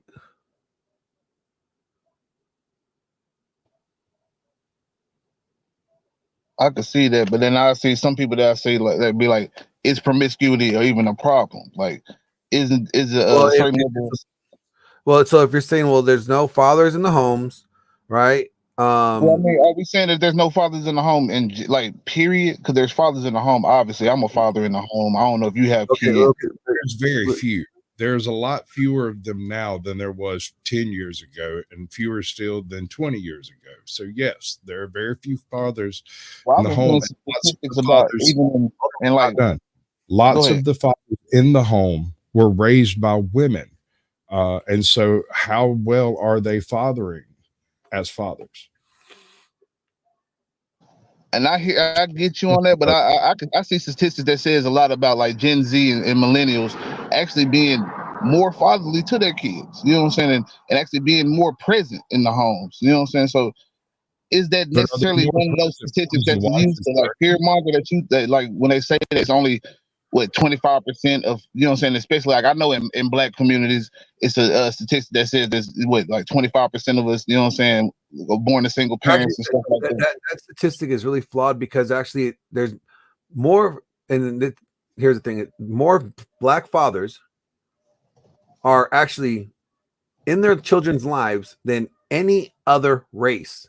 And that doesn't mean in the home, like being in the home or not. No, they have more influence and contact with their children than any other race. That's what I would actually argue and agree with. So yeah, I get what you're saying. But that's my point with statistics in general. Like sometimes that we'll get fear mongered and believing that there's not any fathers in the home. There's not this, that, and the third. When a lot of times there is. Some fathers are just not good fathers, and some fathers are. We know that there's an absence of fathers, whether it's fathers are not there physically, or period, or their fathers are there but they're passive and they're not leading. I just believe that it's just more abundance of broken homes, which can deteriorate the father's influence to a certain degree, because most times in the court system the mother will get the kids. I mean, you can't fight harder. I know. And you know what? Men don't care enough about fixing that either, because if men really wanted to eradicate or have the laws, changed, men could fight for reform. They could do a 1,000,000-man march and demand reform, but they don't. But I think you see, and then that's another thing I want to talk to you about is how you kind of like looked at it. I mean, there's a lot more to it than the 1,000,000-man march. It was boycotting. It was a lot. It was a lot more structure. You're missing the point. Was the for show part. You're missing the point. Is the fact that men actually did something about it.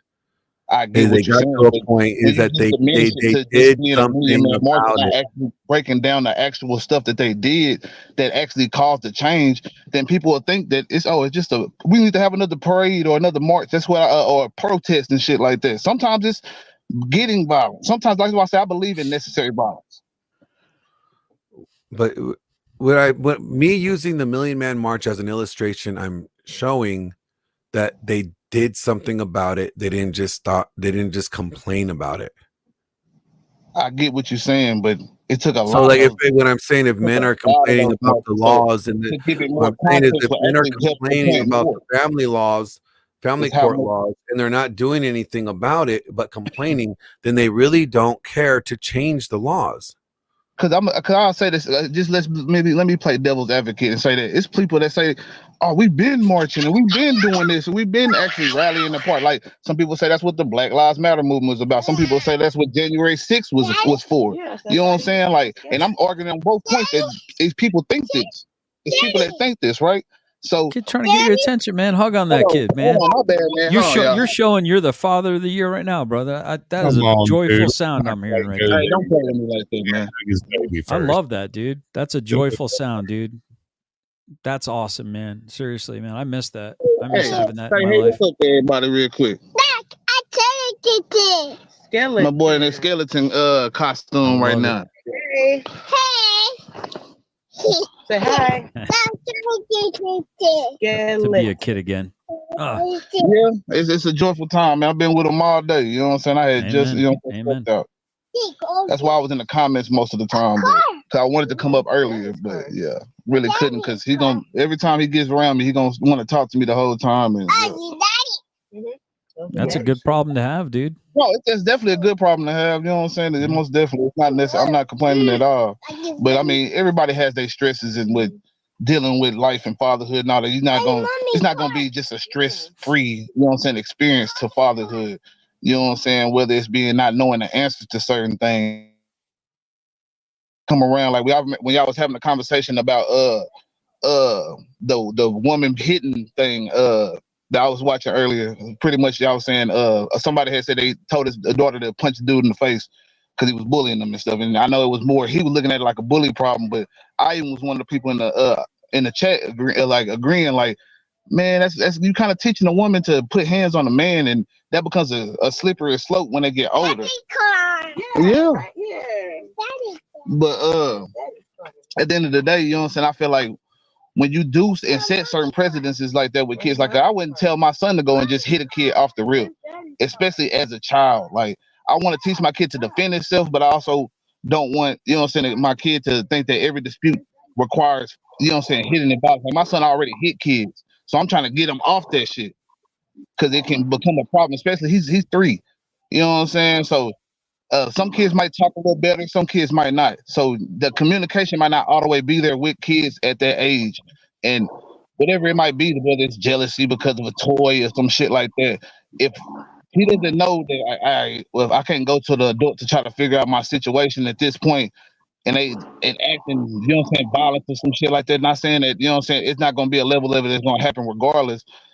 It can definitely be bad. Like my son ended up busting the kid's nose. I don't know if it was for playing or if he was being violent, but he got his ass whooped for it. You know what I'm saying? And shit like that, because it's just something that you don't want to keep having. I want my son to know when it's got to be a necessary violence. That's why I believe in necessary violence. It's got to be a necessity to it, a reason, like stopping somebody from harming you or whatever. And I feel like it can go to even ideological based, you know what I'm saying, concepts and shit, depending on if you believe something so vehemently, you will fight for it. You will die for it. Yeah, I hear you. I want to go ahead and ask the guys on the panel to go ahead and answer the question here, the prompt here, which is to the men on the panel, were your fathers in your home? Melody. Hey. Yep. Mine was. Mine wasn't. Well, mine was at work most of the time, but yeah, technically. See, my parents were divorced. I had a stepdad, and my parents were divorced, and I saw my dad when he was allowed visitation. So I barely saw my dad. Flo, do you know this person in the back chat? In the back? Random. No, I don't know Random. I'm pretty sure though it's somebody I just gave a timeout in my chat. So yeah, I don't know. Well, if the if you want to try it, you can drive it if you want to. You can show their face so that they're a real person. Random. Dicks. Random. You give it cam up and give us a peace sign?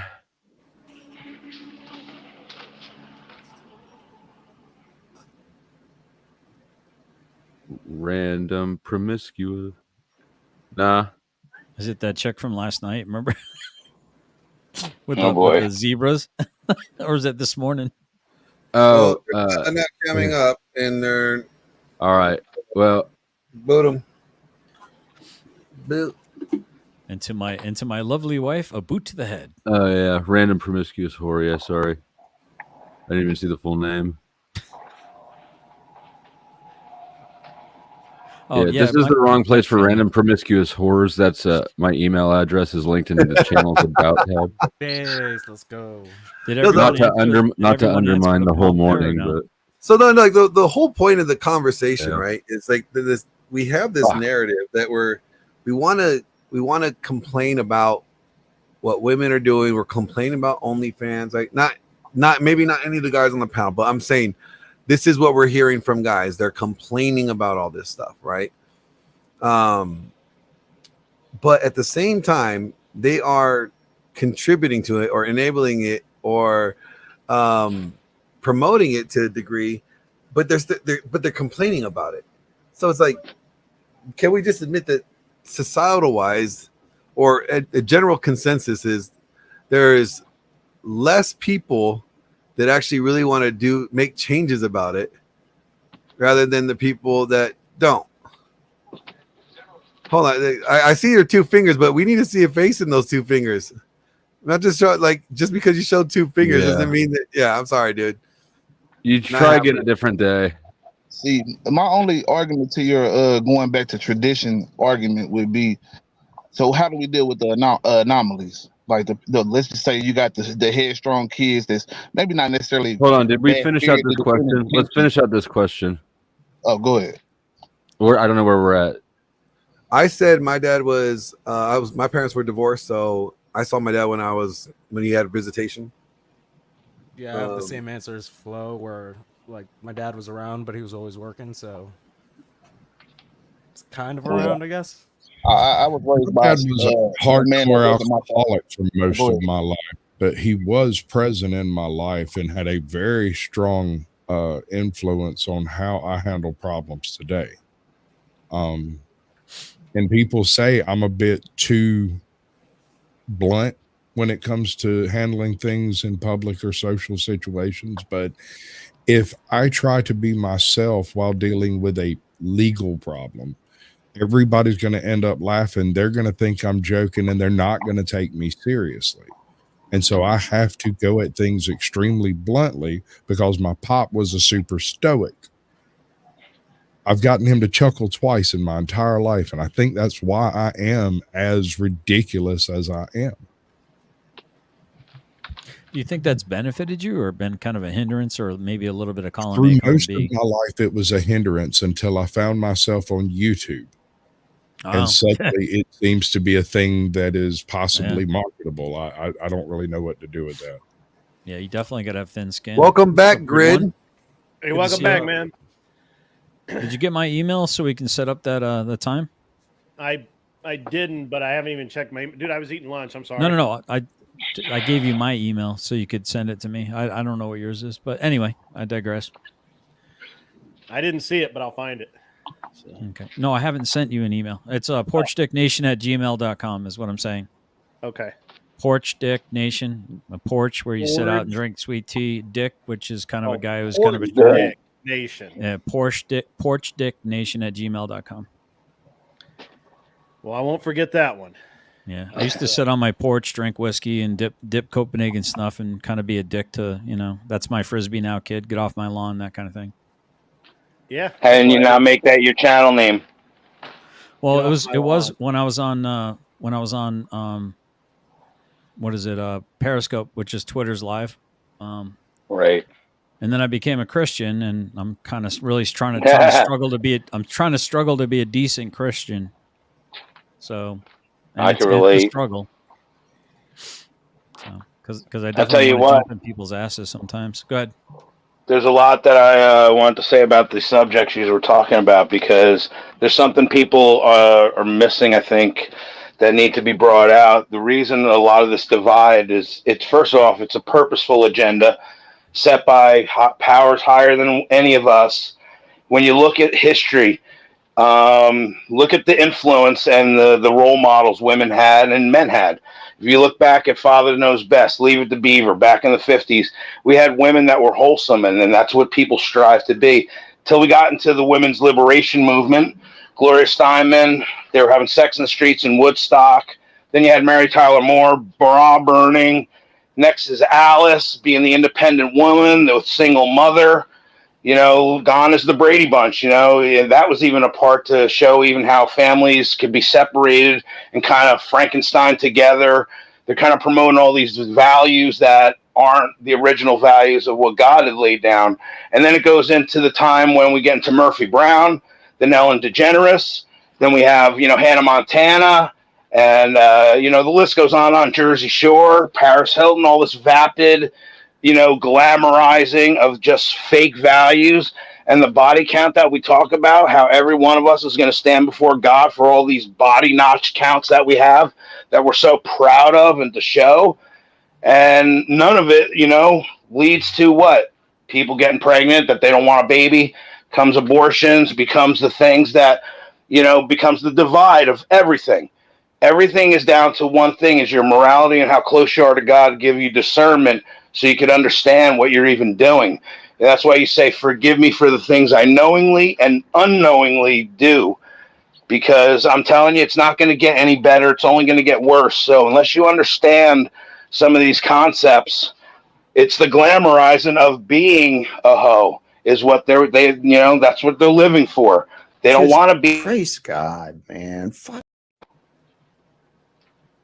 I know I'm ranting a little bit, but I try to get out as much as I can in a couple breaths, because I know that everything's going to jump on. I'll be the first one to get like literally dogpile on the rabbit, because saying, you know, truthful things is a revolutionary act in this day and age, and the lie is going to spread far and wide. And we have movies and Hollywood and television, music, schooling, everything that's all dogpiled on that rabbit. And you know, as soon as you put your foot down on the floor, you're being attacked 7 ways a Sunday from every possible direction you can, even from the 5G Wi-Fi, you know, Wi-Fi that's going through your house, going through your body. You know, the food that you eat, is it how real is it? You know, and then you turn on your news, how real is that? And then when you send your kids to school, how real is the learning that they're getting there, not being taught to be activists and then going to the mob school of thought? You know, do as thou wilt. It sure has been successful, Satan. You did a great job at converting this country and this world into do as thou wilt. And well, Satan can't do anything that God isn't on board with. So I blame communism. Yeah, I'm with you. So I mean, it says that the devil is a lion roaming to and fro, seeking whom he may devour. Requires your permission. We talked about this before, Flo, and that would be an interesting conversation. I'd like to pick your brain on that. Yeah, not right now. I find myself in an interesting situation or position on these sort of discussions, because I agree with probably 90% of the things that Melody just said, and then there's like that 10%, because I'm agnostic. Which is basically the hubris of claiming the truth, to know the truth, when really you're just reciting an opinion. Gotta say, I love the beard, dude. The beard looks really good on you, man. You gotta let that shit grow. Me? Yep. Oh, thank you. It does. I mean, I've seen you clean shaven, and I've seen you with the beard. You look, you know, more. You look like you got grit. Remember John Wayne, True Grit? I think that kind of adds grit to a man. It really does. You're not wrong. There's just that itchy phase. You know what I'm talking about? I can really, like, there's about 3 days. That never goes away, you know. That never goes away. Well, it does. It does. I've had my beard longer. You get beard dandruff too. You know, I mean, there's things you flake under there. I've got the beard cream and the beard shampoo. Yeah, I've got all too. the accessories and shit. But there's that like 3 week. I did a 3 weeks. Yeah, I got off smack, and I 3 weeks. And afterwards, when I walked out, my wife looked at me and was like, "You know, you don't have to shave the beard." And I was like, John Kell, you want to cam up and give me a peace sign before I bring you up? All right. I'm not going to be able to spend a ton of time out here to get today, guys. I actually need to go work on my airplane. Nice. Work on my airplane. Was that did you just flex on us? I heard a flex right there. Was a flex. Is that Wes Watson down there? Uh-huh. Nice beard too. He had a good beard. Yeah, but he didn't have any hair. And What believe me, happens if it we put wasn't like all our And he beards shaved his together at the arms. same Do time? you Yeah, shave I know, your I think right? arms, that would be bro? sexy. Do you shave your arms? I don't shave nothing. I'm Oh, out natural. But what I wasn't disagreeing with a lot of things that you guys were saying before. I just think that these other aspects should be thrown in the mix because they get forgotten about. The influence of the world is a really valid point that they'd rather focus on the externals instead of the internals because there's a struggle within each one of us. Your good side and your evil side is merging right now. God's hand of protection is coming off the world. You're going to see evil rays, and that's why the angel on one shoulder, the devil on the other shoulder, they're merging. So it's what side is going to win in your world. Literally, the demon's going to devour the angel, and you're going to be fully evil, or your angel is going to devour your demon, and you're going to be fully good. Which side do you want? There's not going to be an in between. There's no 50 shades of gray here. This is either you're going to be good or bad. So when you're getting bad, you're going fully down. You got to be I converted. disagree with that perspective on the human psyche. I don't think people are necessarily just good or bad. Like I think there's It's been even- portrayed for how even long? I with- mean, even in I Animal House. know it's been portrayed, but a house divided against itself cannot stand. That's right. Have you That's heard why of, you got to have you heard of the phrase of integrating the shadow? I like that. That was good. Do you like that? Right. I like that a I- lot. That was very. I did not expect to hear that come out of your mouth. I've got just enough over your head Catholic for high just a school in my second. background to Is that a be halo? dangerous. That was a halo that appeared over your head. But see, for that just a second. was also a mark of that kind Get of the hat, Satan get the hat. used against you, because Catholic in itself is a way to take you away from God. You'll have 99% truth, and that 1%. Just imagine having a glass of iced tea, somebody bringing to you, a waiter or a waitress, and they said, before we give you this glass of iced tea, hold on a second. They take out a syringe. They say, we just got to drop this one drop of urine in this gorgeous glass of iced tea. That's the only way you're going to be allowed to drink it. They drop the drop of urine. Would you drink the iced tea? 99% of it's iced tea, just like you love it. That one drop of urine. I'm not Catholic. I just wear the hat. Well, you did good there. You actually did good. That was the best thing. But also, it makes people sway from God to where they want to give up on God altogether. That's the beauty of their, the way that they work. They work it to get you away from God by hook or by crook. Wait, would you say that God is like an individual thing then, not an institutional thing? Yes, it's individual. Okay. You're only going to stand before God on your own. Nobody else is going to stand there before you, with you, except the prosecutor, which is Satan, and Jesus is your defender. That's what I believe. So everything you've said, everything you've done, everybody you've banged, everybody that you've swindled, it's going to be brought up to you just like the prosecutor in a case. And usually when they send you to prison, they send you to the state prison to see how you're going to act for a couple months. Because then after that, if you're a good guy, you go to the good prisons. If you're a bad scumbag, you're going to the worst prisons. That's exactly the same concept here. Really we're in true. the great test right now to see where we lie. We're either going to go to heaven or we're going to go to hell. You believe in a hell? Miss Cynthia, I do. curious about Hey, your I'm question back. was interesting. Hey, Cynthia. Hi. Also, I wanted to bring up another aspect because I hear y'all speak a lot about promiscuity.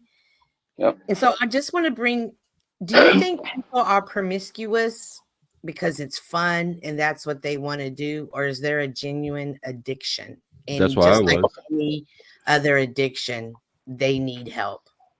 By nature.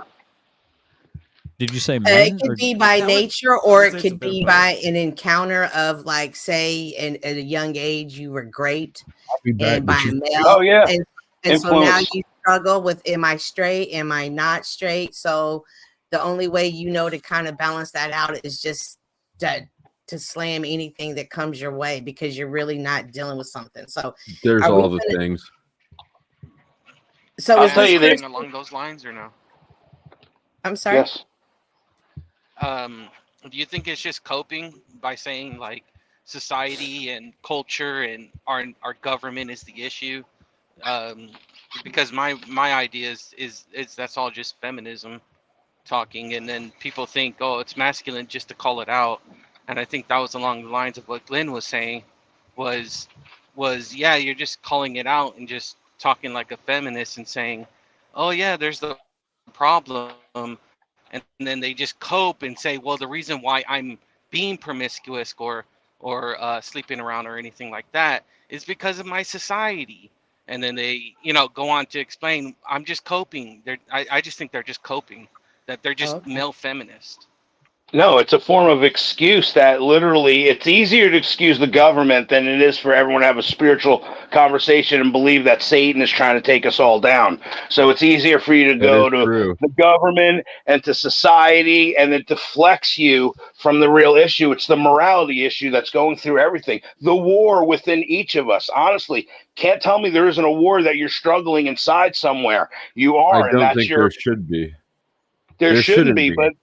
But that's the, we can't comprehend what God does and where it's beyond our comprehension. And we can't say that we know better, and we try to. And that's what science and everything does, try to say it knows better than what, honestly, your gut instinct is really your antenna to God. And that gets wiped out from the food and the chemicals. It does everything to destroy your gut antenna feeling. That's your morality barometer right there. You give drinks out of the fire hose.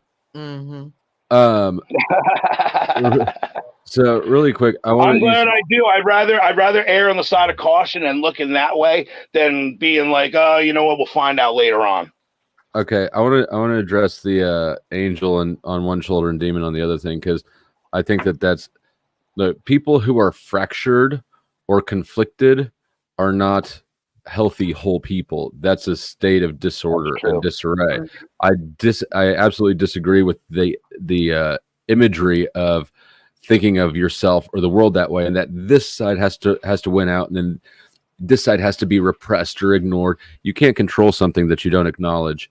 And Carl Jung spoke a lot about integrating the shadow, which is what it sounds like, integrating your shadow self, the parts of yourself that are rejected or repressed, and coming to terms with them and learning to control. We all have darker impulses. None of us is Jesus. We need to learn how to manage those things instead of repress them, ignore them, or deny them. I agree with that. But the problem is that when they use the science and take away all of the spiritualness about it, it's easy to then say that it doesn't exist when there's absolute, evidence of there being something beyond us that exists and in power. And as time goes on, it ain't going to matter what me and you believe, because when God moves, it's going to make the whole world fall to its knees. That's going to be the issue. One of us is right, one of us is wrong. We're going to really find out who is. And I err to choose the side that has love for me, that died for my sins, that is, so you're living your life according to an insurance policy. Real quick, let me do that. Thank you, Dennis. Thank you, Denizen, for the gift memberships. Let me drop some bombs on you.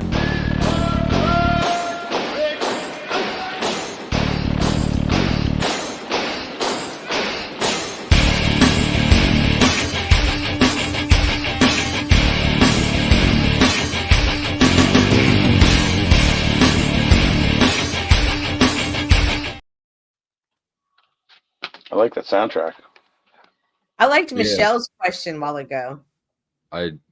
What is it? I missed it. It asked, is sex normal and healthy for everyone or just married people? Why don't you pull her up, and I'll drop off. I'm gonna go play with my airplane, guys. I'm sorry, I didn't mean to waste. We got it. You've got cooler toys than us. Instead of name dropping, he's toy dropping. I just got done mowing the lawn. Yeah. Yeah, I went. The kid does that. Visit a friend and eat some hot dogs. The thing is there's 3 teenagers in this house, but I spend enough time sitting here that I need them. I need to move. Right. Yeah. Understandable. There you go. Yeah. So I end up doing it myself. Anyways. Have a good day. Pull Michelle up. God bless All right. you. Thanks for Let her talk. Catch you later, good one. Michelle.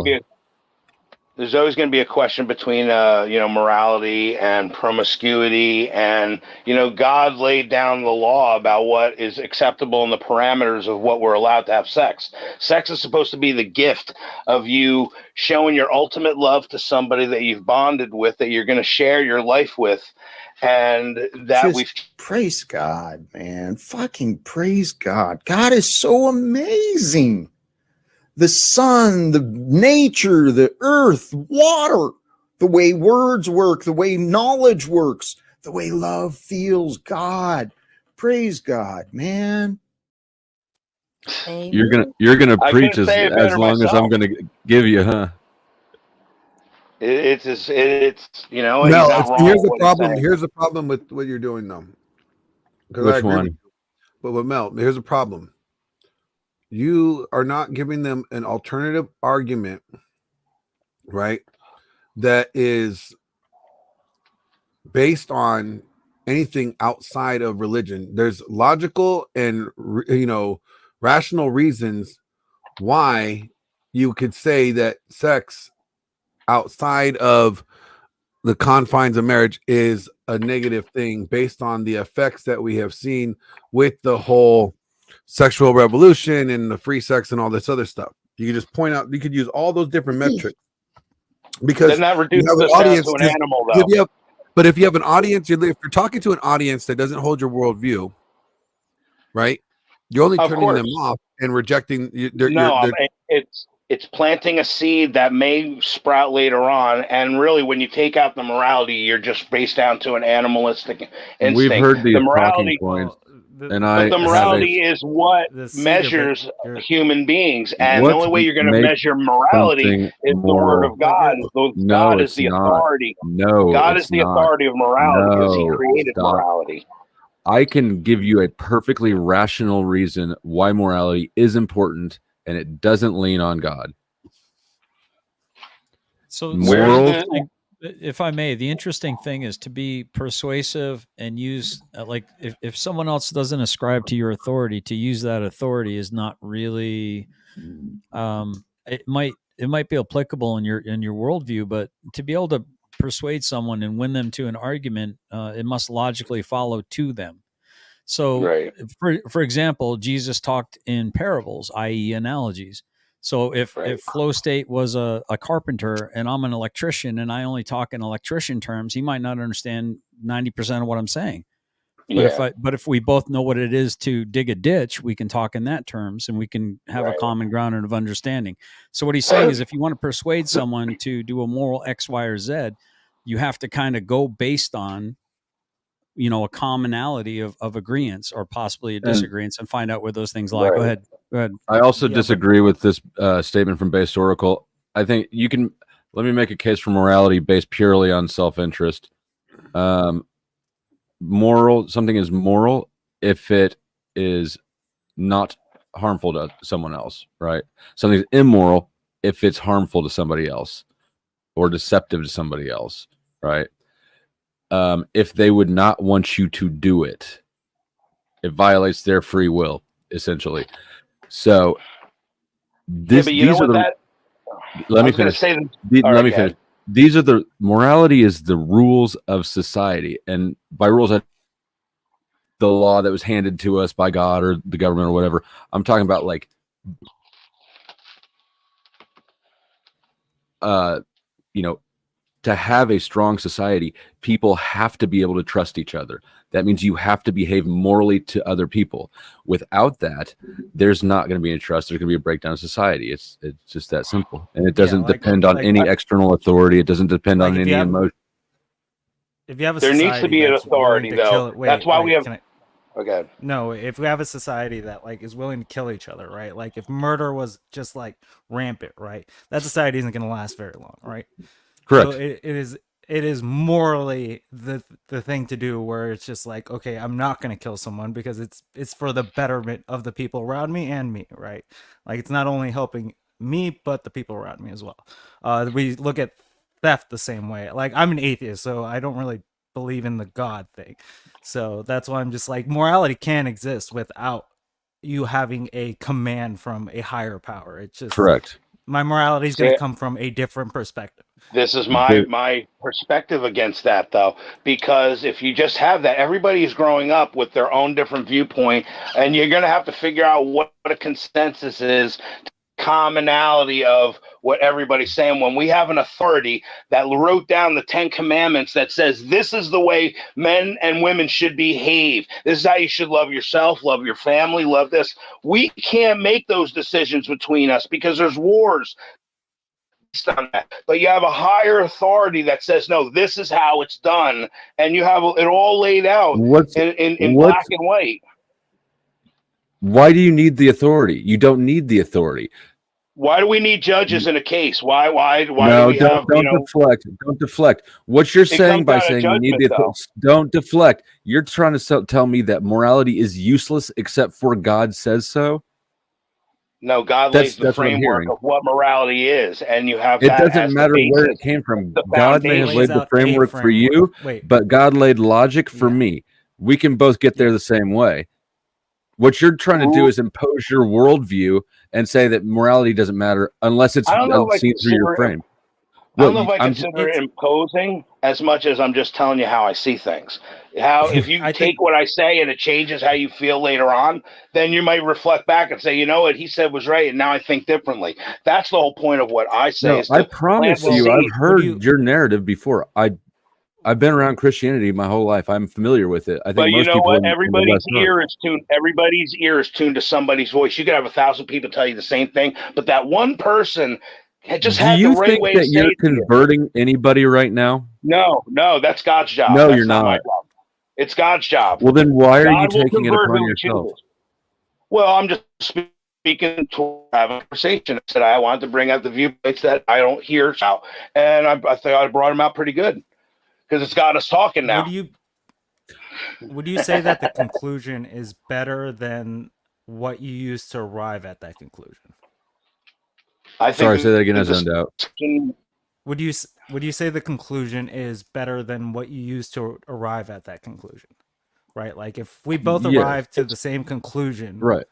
I think we all use did different basically. methods. Yeah, I have two brothers who are twins, and I'll tell you what, they grew up next to each other, and they still saw the same thing, lived the same thing, but they see it drastically differently. Then they're twins, share the same DNA. So that's how I know that just humanality, we're all different. We all see things different, and we don't agree 100% on anything. But there is one. Well, it's not even about that. What I'm saying is we can live in a society where like we don't necessarily believe in the same like how to arrive at the I agree, conclusion. Ragin. But as long as we have the same conclusion, we're in a pretty good pathway, right? Like if we all think it's okay to if we all are like murder is wrong, right? Like I think we're all in agreement there. Like murder is wrong. I don't think that I need a god or like say that it comes from a specific place. I could just be like, we can use the societal aspect for me because that's what I use. How do for we that. determine that it's wrong, though? How do we determine it's wrong? You don't know something's wrong Hold unless on, you let see me something's respond to right, this comment. and you don't know something right unless you got something wrong to compare it to. How do we Nobody's know that quick. that's wrong? Raging patriot. Nobody's quick to hate Christians or God or Jesus. In fact, I'm very tolerant and patient of all that stuff, even though it's not my belief system. But at some point, if I let him go, Melody is just going to preach as much as he can, and I'm only interested in hearing so much of it. That's our job, though. You realize that we're going to stand before God You just and say, said "What did that's you do to God's hug your job. brother?" You just said that's God's job. No, he's saying that our job is to preach the word. But I hear what Flo's saying. I think you've been Your sales tactics are awful. You're not convincing me Not at all. to I can only everybody, speak though. for Not myself. to everybody. Well, Right, not we're to meant to everybody. be. There are What I'm people saying listening is- that are going to be definitely Right, moved by but it. listen, man. We're meant to be wise as a serpent, gentle as a dove. Read the room, bro. There's subtle ways that you can like. I just threw a scripture in there that probably didn't offend anyone.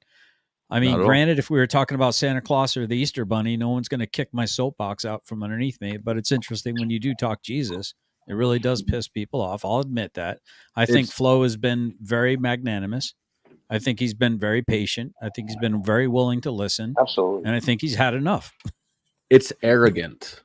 Yeah, I mean, there's a level of arrogance. It's definitely arrogant. But at It's the not same subjective. time, It's arrogant. To say to somebody, I know the truth and you don't, is I arrogant. didn't Now say you might well, you think that mentioned that's mentioned logic, right? Though, Flo, you know the root yes. term of that word is logos, which means the word. It means word. In the beginning was the word was with God, and the word was God. So technically, you're using a logical follow root word that actually means the word, which originates meaning God. So it's right. interesting. But go ahead. Yeah, and I'm not an atheist. No, you're right where I I was believe in 3 a years higher ago. power. I just don't Yeah. know what it is. But I do know that if I were God and I wanted people to convert to Christianity, I would be like, Melody, you're fucking fired. Yeah, because God knocks. He's a gentleman. He doesn't kick the door in like a SWAT team. I hear what you're saying, man. speak that of the day when he cracks the sky open. Right, but Tell it to Sodom and that's a Gomorrah. judgment day, though, Melody. That's a judgment We're day. getting there. We're You getting don't there. even And if know when that everyone, day is coming, man. I don't, So but we see the signs when the leaves fall off the tree. We know when the times are worse than we've ever seen. That's why we're all complaining about what's happening in the world. And if somebody doesn't, I'm not that's complaining why at all. Alex Jones exists. People condemn Alex Jones for years, and now they're finally saying Alex Jones was right about a lot of stuff. Well, we need some balls because this love Jesus thing movement. They're taking away the enemy. They're not standing up for what's really the doom and gloom that's happening. So you need some of that voice thrown in there. Do I you agree with have any everything you're faith? saying. I have all faith. I love faith. It doesn't seem like it. It seems like you feel like you need to I don't have make faith sure. in this society that's going to survive what's going to come up, and then I'm going to feel real bad when I see lots of people that could have made the right choice in their life, because I know they're going to be standing before God one day. That's how I feel, and I don't want to say that I did everything that I could. At least speak a truth that you don't hear too often. Would God want you to lie? I don't feel like I'm lying when I say this, though. I'm telling you If my I say opinion I on it. know the number of, if I say I know the number of jelly beans in a jar, but I don't, am I lying or telling the truth?